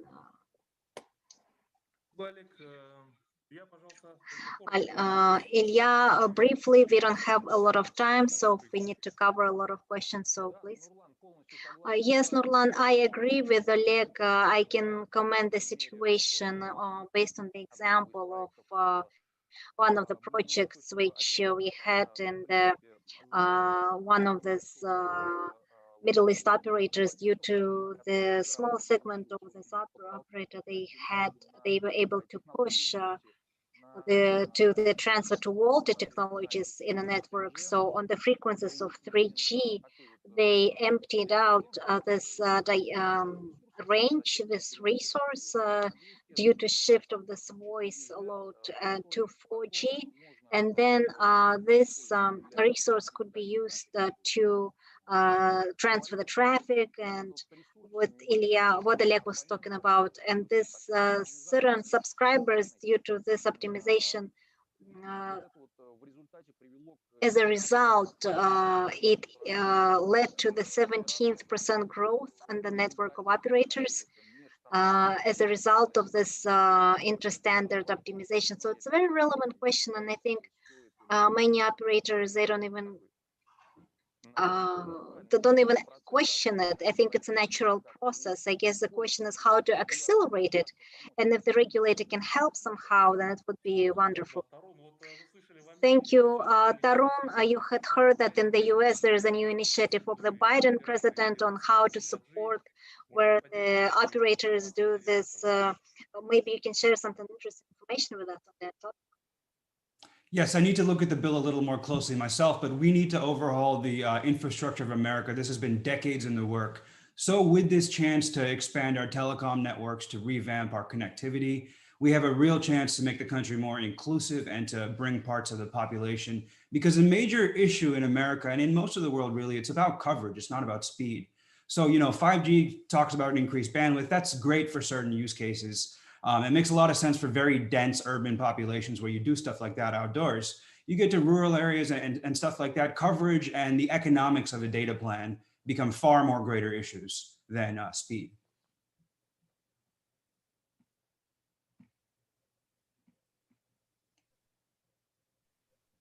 Спасибо. Thank you. Let's go to the next question. let's go towards the consumer segment. What do you think about the role of the 5G technologies? Because as I said, many countries associated with the digital transformation to use it in industry. Somewhere there is a total digitalization of manufacturing, for example, somewhere they plan to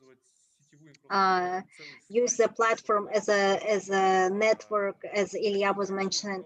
So who has what opinion? So let's start with Taruna. Maybe you have more relation towards this. Yes, so the automation that we hear so much about with 5G, especially in manufacturing and retail with robots, et cetera, is absolutely real. It's coming, and it's been here and coming for the last decade and will continue to accelerate over the next 2 decades, 5G or not. 5G does enable things and make things go faster. It is a great enabling layer. But what's interesting and something to note is that in Silicon Valley, no one talks about 5G as its own technology. And this is a very interesting disconnect between Silicon Valley and the rest of corporate America and the corporate world. So 5G it enables a lot of things that were going to happen or that will happen now at a faster rate. But when you talk about an indoor factory and such, you don't really need 5G for that sort of thing. You can use indoor Wi-Fi technologies and such. So 5G is very, very valuable in certain use cases. If you talk about, let's say, an energy company that has equipment all over the place, a lot of it's outdoors, something like 5G can actually be very, very useful. You look at a technology like virtual reality, I'm sorry, but people aren't walking down the street with virtual reality headsets, but they are with augmented reality headsets. So perhaps there it could be quite useful. 5G can help us bring in an enormous amount of devices into our world. Those key underlying 5 or 6 technologies that my colleagues have described will be quite impactful and will also impact other technologies as well too. So 5G will help us to facilitate a data-based life. It will make life also very increasingly complex. There'll be more connections between things. There'll be more amounts of information collected and shared. You follow Reed's law, Metcalfe's law. That can mean a lot of new economic value. So 5G can turbocharge a lot of things, but 5G doesn't solve a lot of problems that we've been dealing with already in terms of how to get a company to be more innovative, how to get logistics, how to really get digitalization right, do it at a national scale, do it at an industry scale. These are much, much harder problems than just connectivity. Спасибо. Олег, пожалуйста. Oleg, next, please. What do you think about the industrial usage of 5G? I cannot hear him. I think he turned his mic off. Okay, excuse me. It's difficult to add anything else to what was already mentioned by Tarun. Yes, 5G, it's just a technology. It's just a means which we can offer for the digitalization. But for that, we have to have a demand. But we're talking about the reality of Kazakhstan and the context of Kazakhstan. So what type of production or industry we have and what demand for what services we have. So for now, the demand that we have, we can do it easily in 4G, but we are actively working with the corporate clients, with various industries. We try to help to offer them certain decisions how we can help them with the usage of this 5G technology. Thank you.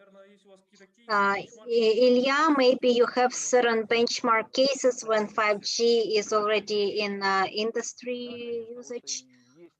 Yes, there is an array of projects. Majority of those projects, it's in the Chinese market, and it's understood because the Chinese market, China is the main production platform, especially the digitalization, optimization, removing from the manual labor to what technological labor that we for example, Tarun mentioned. So the artificial intelligence and big data, and the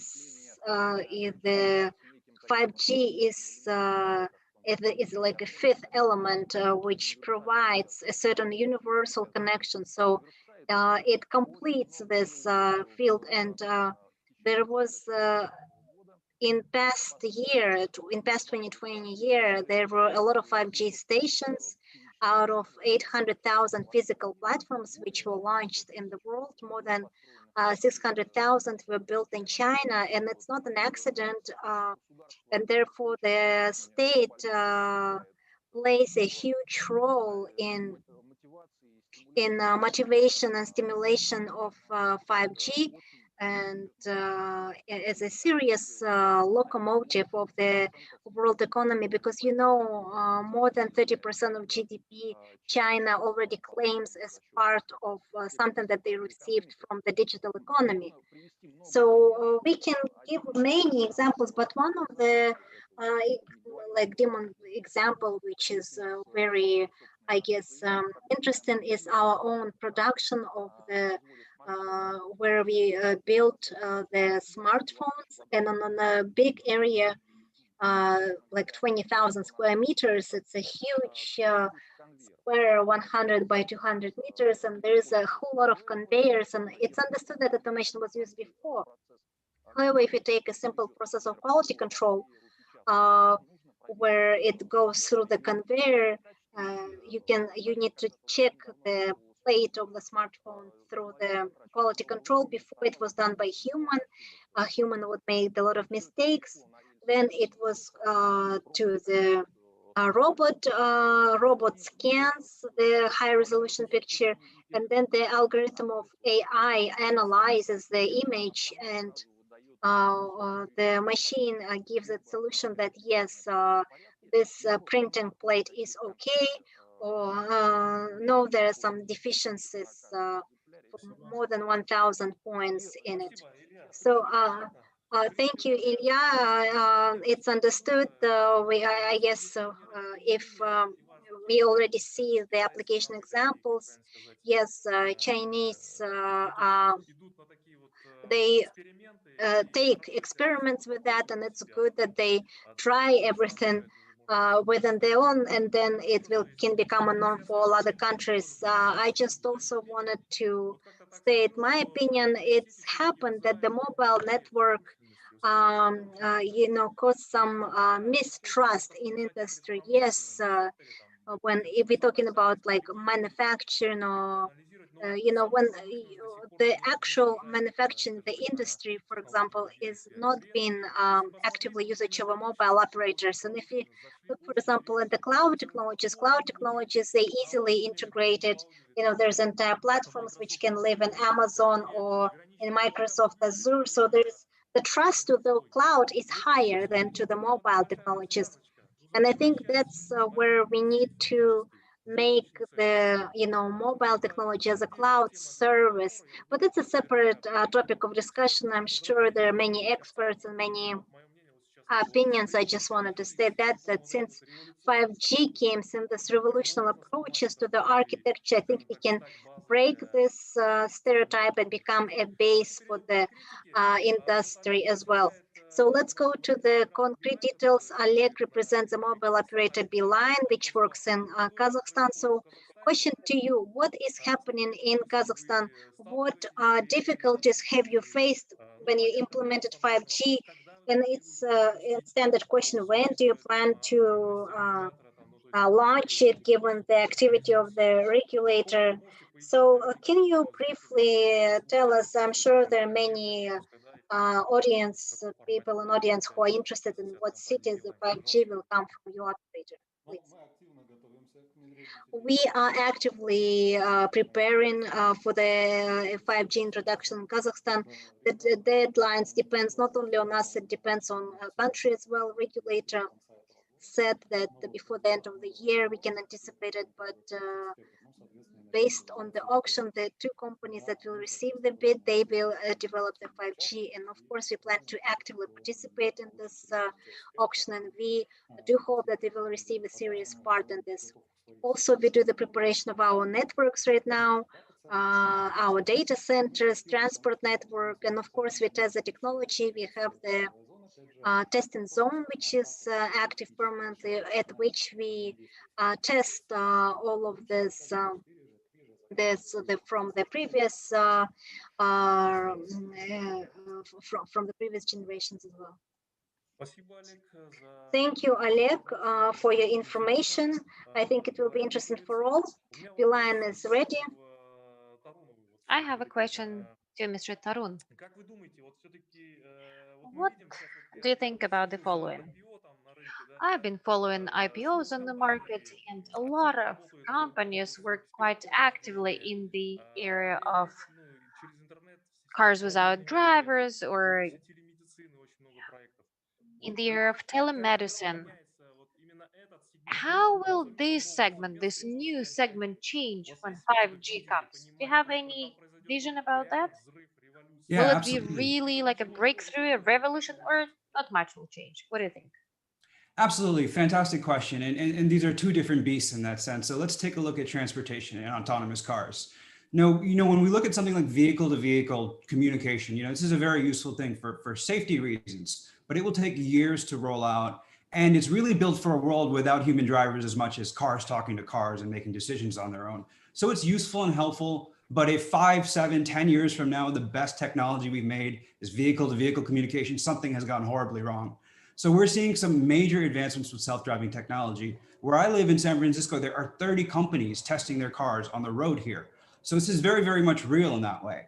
Now, when we look at self-driving cars and 5G, unfortunately, connectivity isn't even in the top 5 issues for self-driving cars. Everything from safety, performance of the machines, interaction with the environment, controlling failures, hacking, domestic terrorism, surveillance, privacy, consumer demand. There are so many issues to be worked out with self-driving cars. The connectivity is quite low on the list. As far as I know, there's no mainstream self-driving car company that constantly connects to the internet. They download models, they download maps, and they use that perhaps on a daily basis or more to navigate the world. So 5G will not transform self-driving cars. It will help enable its development. It perhaps help with some of the communication issues. But for self-driving cars, there are far greater issues to be worked out. But I do believe they will be worked out, and this will transform our world. With telemedicine, it's a bit of a similar thing, but perhaps in rural areas, rural to rural, stuff like that, 5G can make quite a difference there. So again, if it's a matter of a rural area off the usual grid, getting a better connection, able to do more things, that may generally lead to more positive outcomes in that sense. So I'm long on telemedicine, I'm long on self-driving cars in that way. I think 5G will affect the second far more than the first. Спасибо, Тарун, очень интересный Thank ответ. you very much, Tarun. Quite an interesting answer. I think this question is interesting for everybody. When 4G emerged, e-commerce, banking, e-payments just burst. They became available to everybody. You just take out your mobile phone and you're ready to go. And the question is, what is next? Which industry will become very popular when the new technology comes? Thank you, Tarun, for this information. I'm sure people who listen to our session will start to invest into IPO and buy shares. Maybe in 10 years they'll become millionaires or billionaires. I have another question.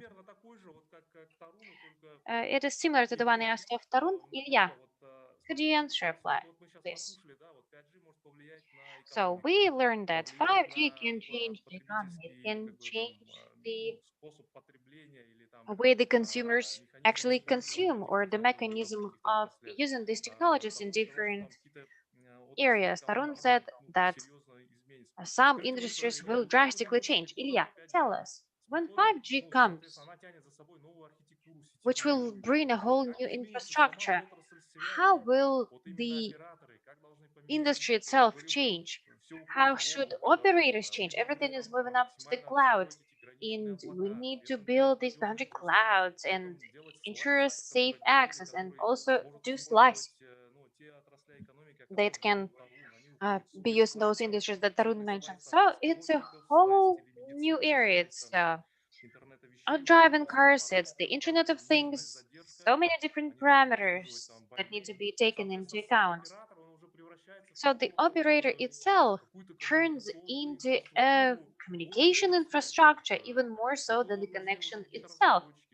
So here we need maybe new developers and we need to integrate something, we need to fine tune something, we need to open new interface. Ilya, what do you think about it, being a vendor? How should we change? Or the industry itself? Yes, Nurlan, even before 5G, we see that the operators were no longer happy with the existing paradigm. This resource is far more effective for OTT companies, and many operators are moving in this area.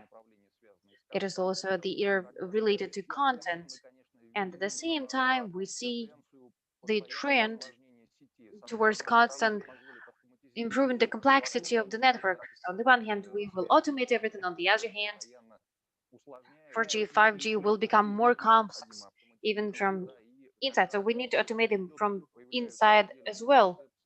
And that will lead to creating new concepts, to new way of management. So pandemics for many operators became the catalyst. And even our client spoke about it. It is becoming a matter of survival and the internal automation process and internal optimization process, both from the technical point of view and the organizational point of view. Thank you very much. Thank you, Leon. Unfortunately, I have to jump in. Our time is up. I would like to thank all of the speakers. Thank you very much, and I hope that we will have another opportunity to discuss these issues elsewhere. Thank you. До свидания. И приносит новые надежды и праздничное настроение. А Кока-Кола делает праздничным ваш стол. Плов Кока-Кола – вот это праздник! Мамины манты и Кока-Кола – фантастика! Самса круче! Не-не-не, чебурек! Самса! А курдак просто огонь! А наш Беж соберет сотни лайков!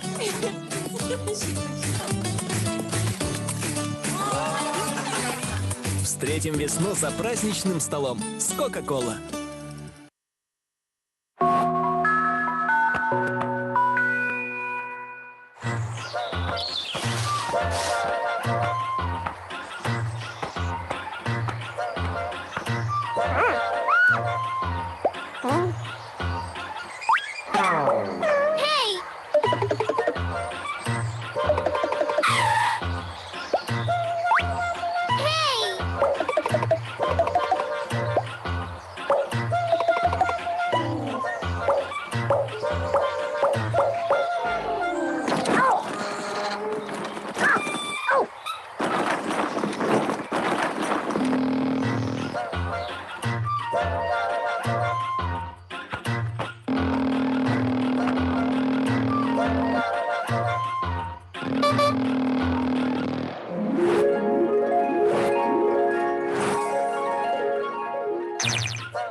Что такое энергия? Я думаю, что это знание, которое двигает нас к прогрессу. 4 года назад вышел первый номер журнала «Ойла». Никто не верил, что печатный, да к тому же и научный журнал сможет стать популярным у детей. И это в эпоху Ютуба. Помню, как в самом начале отправляли наш журнал бесплатно в школу. А сегодня «Ойла» — это научно-популярный журнал, который издается в 11 странах мира на 5 языках. Это журнал на казахском языке, а это на немецком, корейском языке и, конечно же, на английском. Почему формат нашего журнала так востребован? Я верю, что каждый ребенок хочет стать ученым, изобретателем, успешным человеком. Нужно лишь дать правильный импульс. Наш журнал помогает полюбить науку, раздвинуть границы и развить глубину мышления. Мы рассказываем о принципах устройства Вселенной и о задачах, от которых мы бились лучшие умы человечества. Наш журнал читают более 20 тысяч детей в Казахстане. Мы отправляем журнал даже в самые отдаленные регионы страны. У нас есть юный читатель в ауле Жумыскер в Атырауской области. Доставка к нему обходится даже дороже стоимости самого журнала. Но мы просто не можем оставить этого ребенка без новых знаний. А еще Ойла помогает учителям интересно вести уроки. Все это дает нам энергию создавать наш журнал. Сегодня Ойла — это не только журнал, но и школа наук для детей. Мы ведем увлекательные курсы по физике, химии, биологии и математике, которые не похожи на школьные предметы. Наши курсы прошли более 700 детей. Энергия знаний бесконечна, но распространять ее можно только благодаря единомышленникам. Мы рады, что наш журнал нашел поддержку многих людей. Мы — команда журнала «Ойла», и мы хотим, чтобы наши дети умели думать.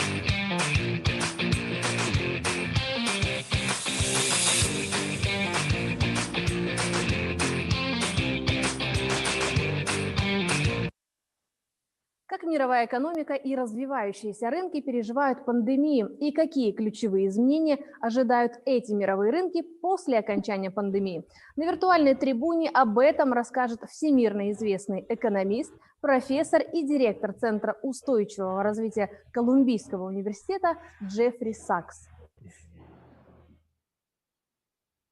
Dear ladies and gentlemen, dear students, I'm honored to open the final discussion of today.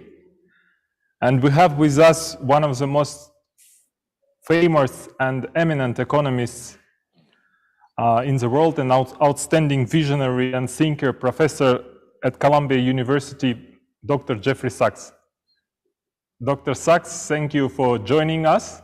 Thank you. This is a great honor and pleasure to have you with us today. Thank you. It's a great honor for me to be able to be part of this festival. And I want to thank also Kazakhstan for its thought leadership for many, many years, because Kazakhstan has gathered world leaders to think about a peaceful direction for the planet for countless years. And this has been so important. And this Nobel Fest is another example of the nation's leadership, and I really appreciate it. Thank you so much, Dr. Sachs. And my name is Maksat Kurbenov. I am the director of the Inclusive Development Foundation, and we are organizing the Nobel Fest. This is non-commercial and the biggest meeting in the region. We have 20,000 participants registered with us. Mainly, we have a lot of students, professors from universities across 8 countries of Central Asia and Caucasus. Thanks for being with us. And Professor Sachs, if I may, we will start the discussion. I know that you are quite busy and we have only 30 minutes.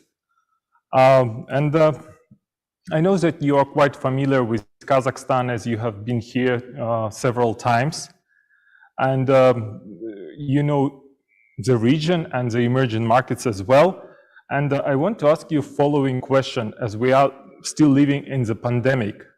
The part of the world is fastly recovering. The major economies as US and China and US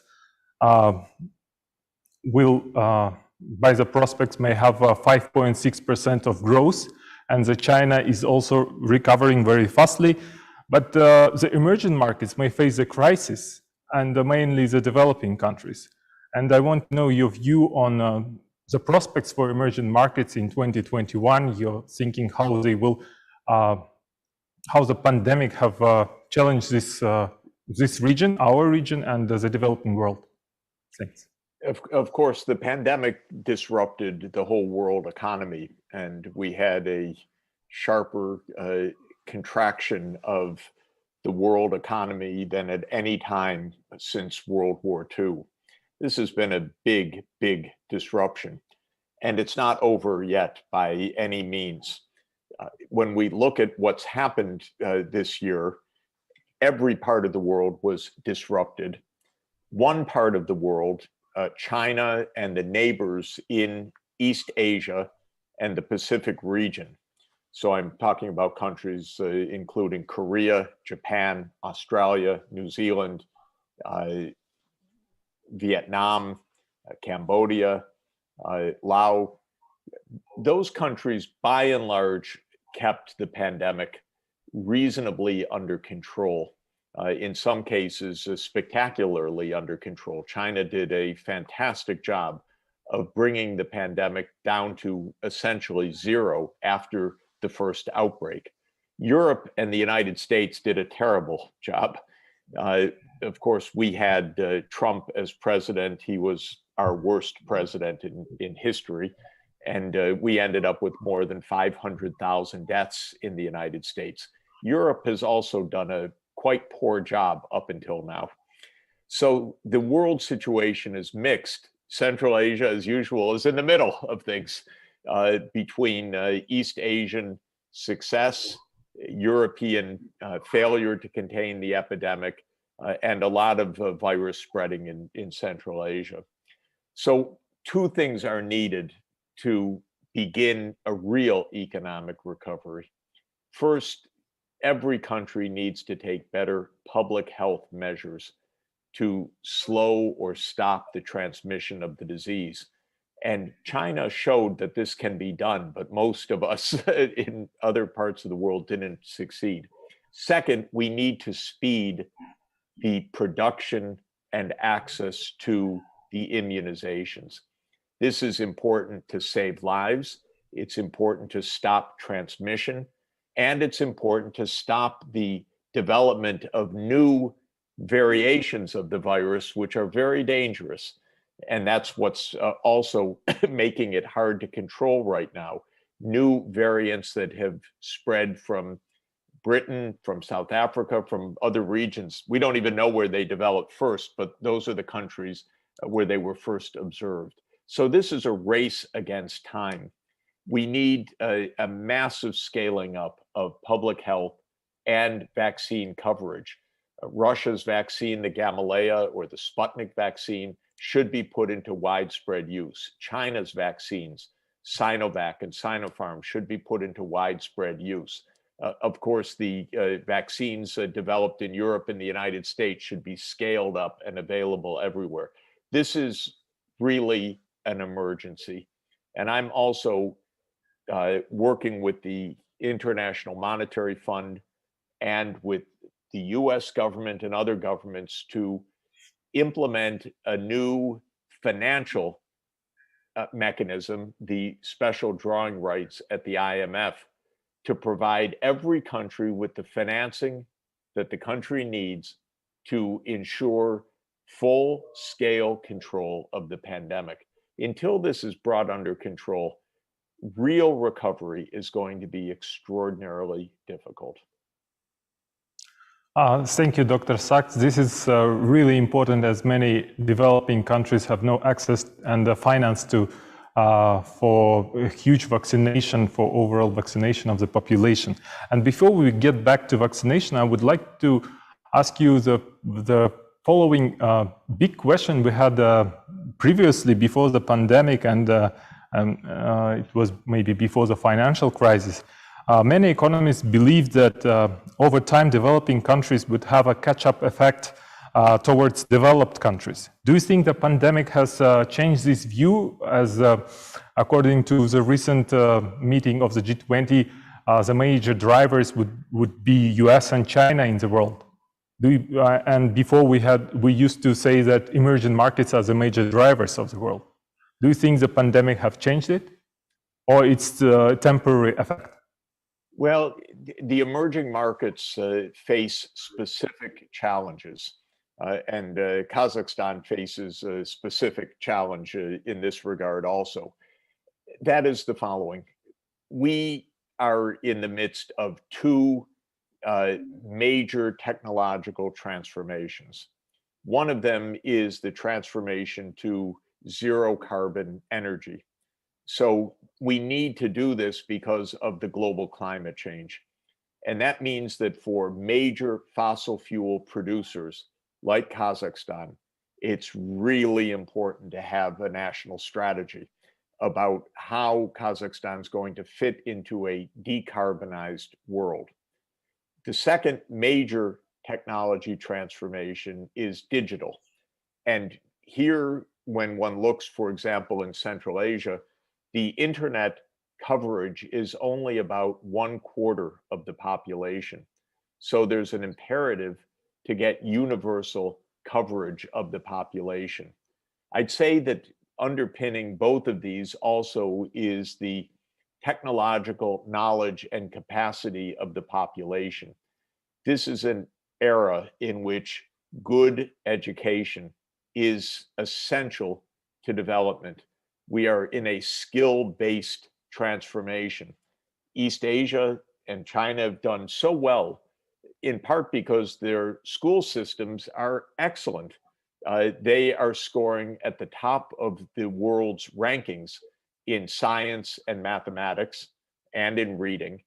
And that's a key part of their success.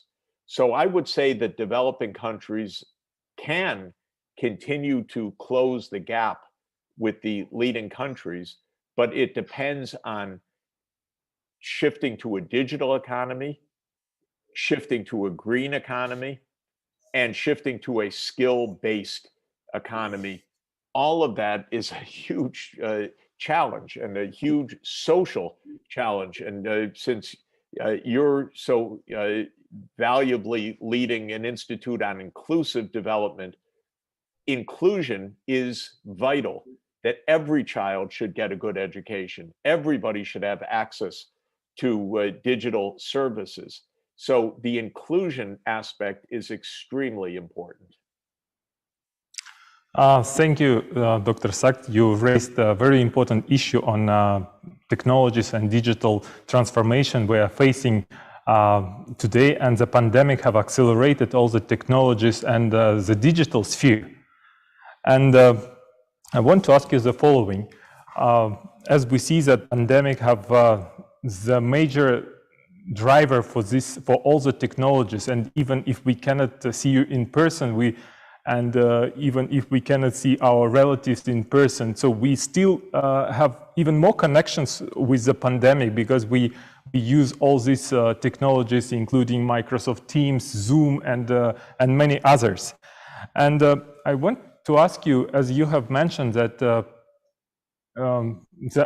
development of alternative energy and the zero carbon emission technologies are very important, and we see that in 2020 it was the major, all the companies in this sphere have grown so much, and but this was the issue mainly for developed countries. But what we see in emerging markets is that maybe do you think that pandemic will shift the emerging markets into more relevant issues like the economic development and inequality and sustainability and the climate change and all issues with climate may go to this maybe not so important for them at this moment? You know, I think the climate issue actually transcends COVID or even the short-term harsh economic crisis, because the climate changes are really getting dangerous. Today, I was just reading a few minutes ago about all of the dangers taking place in the Himalayan regions with landslides and collapse of infrastructure, flooding. You know, and I know those things, but I can't imagine them sometimes till you see before our eyes that even remote areas high in the mountains that I wouldn't put in the first place of danger are actually in huge danger. So the climate issue is getting worse because we have a tremendous amount of physical momentum in the warming of the planet. The planet's going to continue to warm for decades, no matter what we do, because it's still Планета будет продолжать утепляться, несмотря от того. It's still catching up with the emissions that we've already made. But if we don't stop the future emissions, we will create a terrible ongoing global crisis that won't be like COVID, where it's 2 or 3 or 4 years, but will be just an ongoing great difficulty. So I think that we're going to see the pressure to transform hitting everyone. And it's not easy for Kazakhstan, which is, of course, a hydrocarbon-based economy. It's not easy for Russia. It's not easy for the Gulf region, which depends heavily on the fossil fuels. But I think we're going to have electric vehicles, for example, everywhere. So we're not going to be using petrol the same way. The dangers from coal have virtually stopped all new coal-fired power plants being built around the world. The new US administration is announcing trillions of dollars of spending to create a green economy. Europe has announced its Green Deal. Japan, Korea, China all say zero by 2050 or 2060 at the latest in the case of China. So I don't think that this issue is going to diminish. And I would say that it is really important for researchers and policymakers to say, what should we be doing in this context? Dear Dr. Sachs, in 2019, our team was doing a research, and the topic of the research was the sustainable development and the alternative energy in Kazakhstan, in the oil-rich country.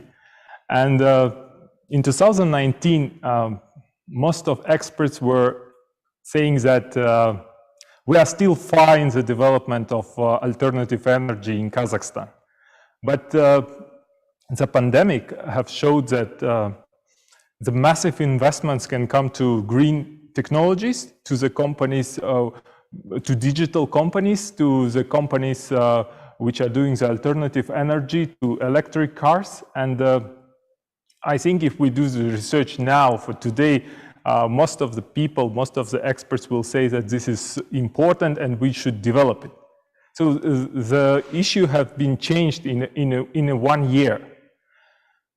This is quite amazing, and we hope that Kazakhstan will also develop the alternative energy and the green technologies, which is actually now the strategy for the country, how the country can shift from the oil economy into the more greener economy, we say. And Dr. Sachs, I want to ask you also on inequality. As we say, the one of the things that pandemic have raised is a huge inequality between not only countries, but also between people. We have the technological inequality between the countries. And do you think that this gap will be larger, or you think that as soon as pandemic will end, the gap will be much smaller? I think what's interesting for us is the fact that we could really empower people everywhere to have good and decent lives, and do that more directly and even more easily than at any time in history. Because, of course, throughout human existence, we've had inequality. But for most of human history, the inequality depended on who owned more land, for example, who had more physical assets. But today, the inequality, and in the future, the inequality will depend tremendously on how good was your education. If you didn't receive a good education, there will be no chance to be out of poverty. Whereas if you have good skills, good knowledge, and an ability to work effectively, we don't know exactly what kind of job in the future because of all of the change, but the capacity to find a decent way forward will be so much easier. So I believe that the single most important step that we need for reducing inequality is to ensure, and think of it as a kind of a challenge for a nation, that every child born in the nation, girl and boy, has a safe childbirth, has a healthful environment in which to have early development, gets an early beginning in schooling in early childhood development, and then gets quality education and empowerment and skills, both the technical knowledge of learning science and mathematics and so on, and also the human knowledge about the kind of world that they will be growing up in. If we could do that everywhere in the world, this would be the most profound contribution to a more inclusive, fair, and peaceful world in the future. And the digital technologies make this much more possible because we can now reach kids, if we try, with the digital learning, online learning, in ways that we didn't even know a year ago or 2 years ago. But it won't happen by itself because a poor child in a remote village is not going to be online unless we say that's a national priority, that every child is getting a good education. And what they will receive online will not be good unless we make it a priority to develop a good curriculum, to use all of this mass knowledge for really educating young people. I think it's the single most important investment we can make, universal digital access and quality services of health and education. And it not only is empowering, but it also is equalizing. It is the most important step to an inclusive society. Now, government needs to take the leadership in this. I think what I'm trying to do is to ensure that if governments don't have the financing, we mobilize whatever international financing is needed, because there's a lot of wealth, there are a lot of rich people. There should not be anyone on the planet who, because of their own poverty, isn't able to access these life empowering services. So that's the way I think we have to think. Complete inclusion, focus on our young people, focus on the technology, because that is going to be the key for the haves of the world. And I would like everyone to be part of the haves and to have no more have-nots. And Dr. Sachs, I want to also to mention to you that we will have from April 12th to 16, we are going to have 15 Nobel Prize lectures for the students of Central Asia and Caucasus, and we are going to have around 50,000 of students joining us, and it will be all available in YouTube, and of course it's going to be free for all participants. It will be on different languages. So what we're trying to do is to make the inclusive technologies to work for students and for young population. And you know what's going to happen in 20 or 30 years, one of those students, or maybe many, are going to say, the reason I got my Nobel Prize is that I got to listen to a free lecture in 2021 of a Nobel laureate who inspired me to go study something I was interested in. And that is the way this is really going to work. So this inclusive knowledge is really our fantastic opportunity. So let me congratulate you on that. I think it's a tremendous initiative.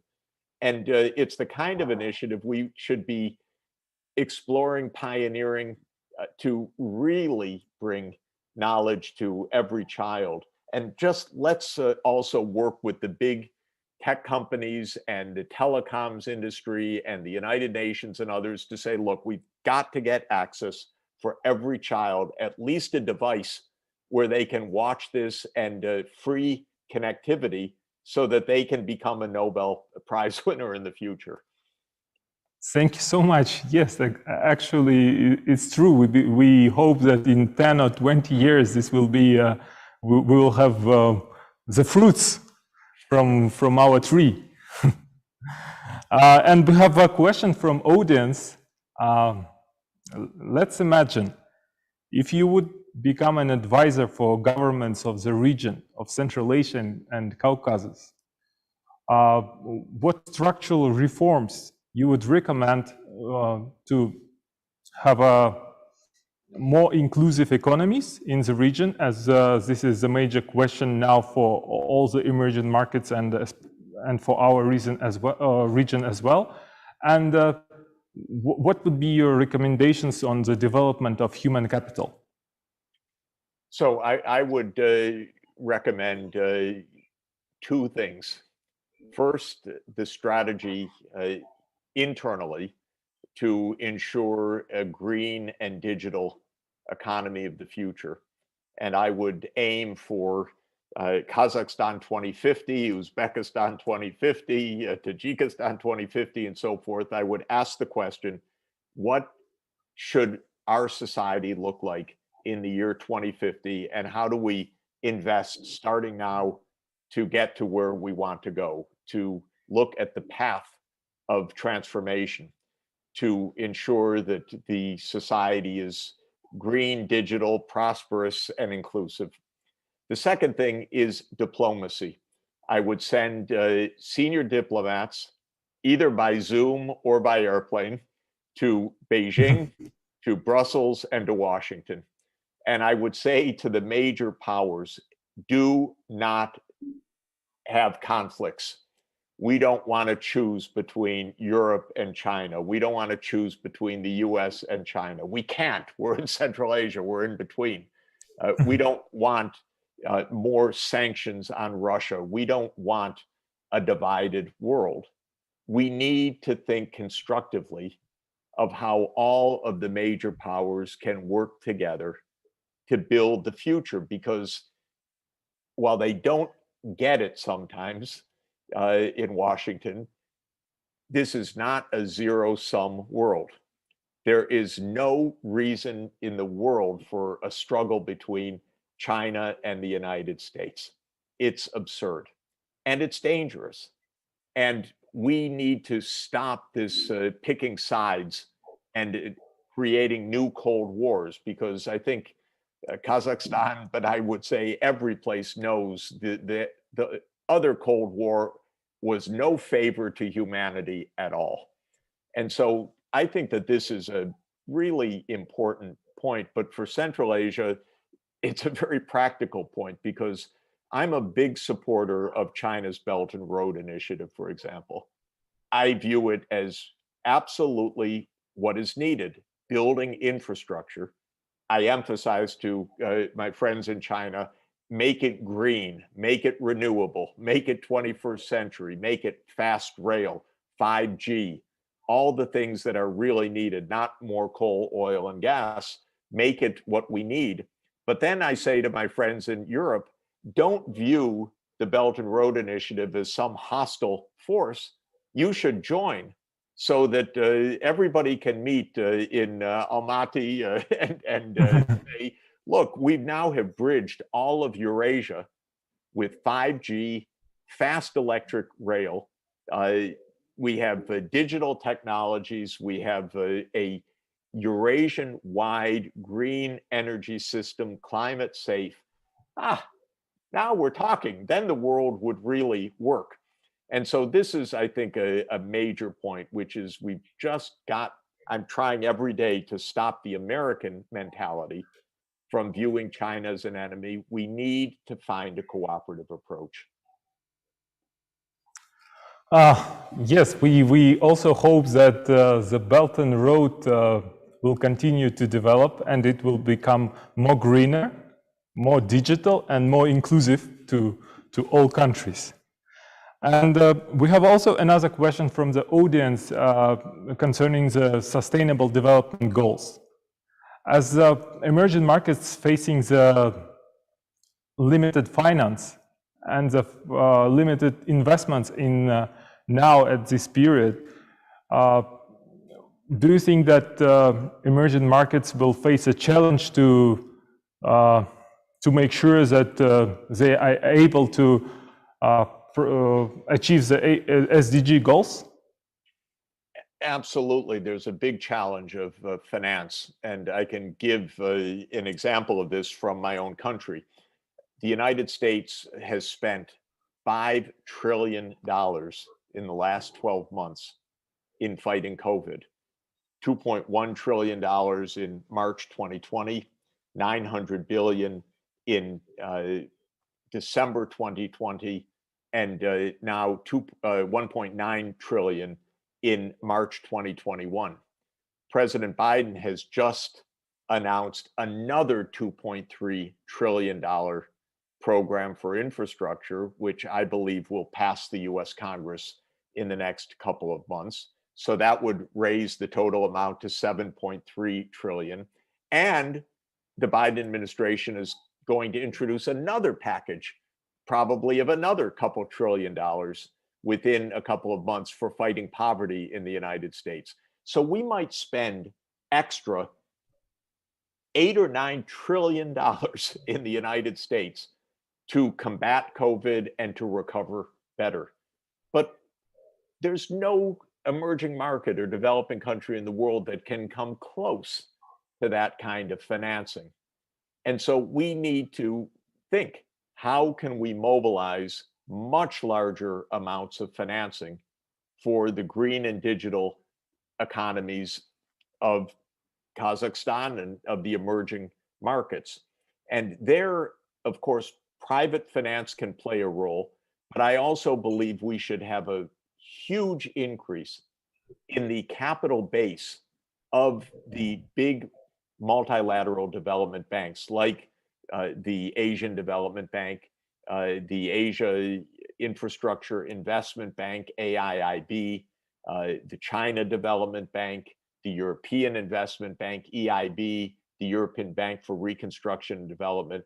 So I would like to go through the balance sheets of all of those multilateral development banks and increase their capital base significantly so that they can be a main agent for a tremendous expansion of investments in the emerging economies.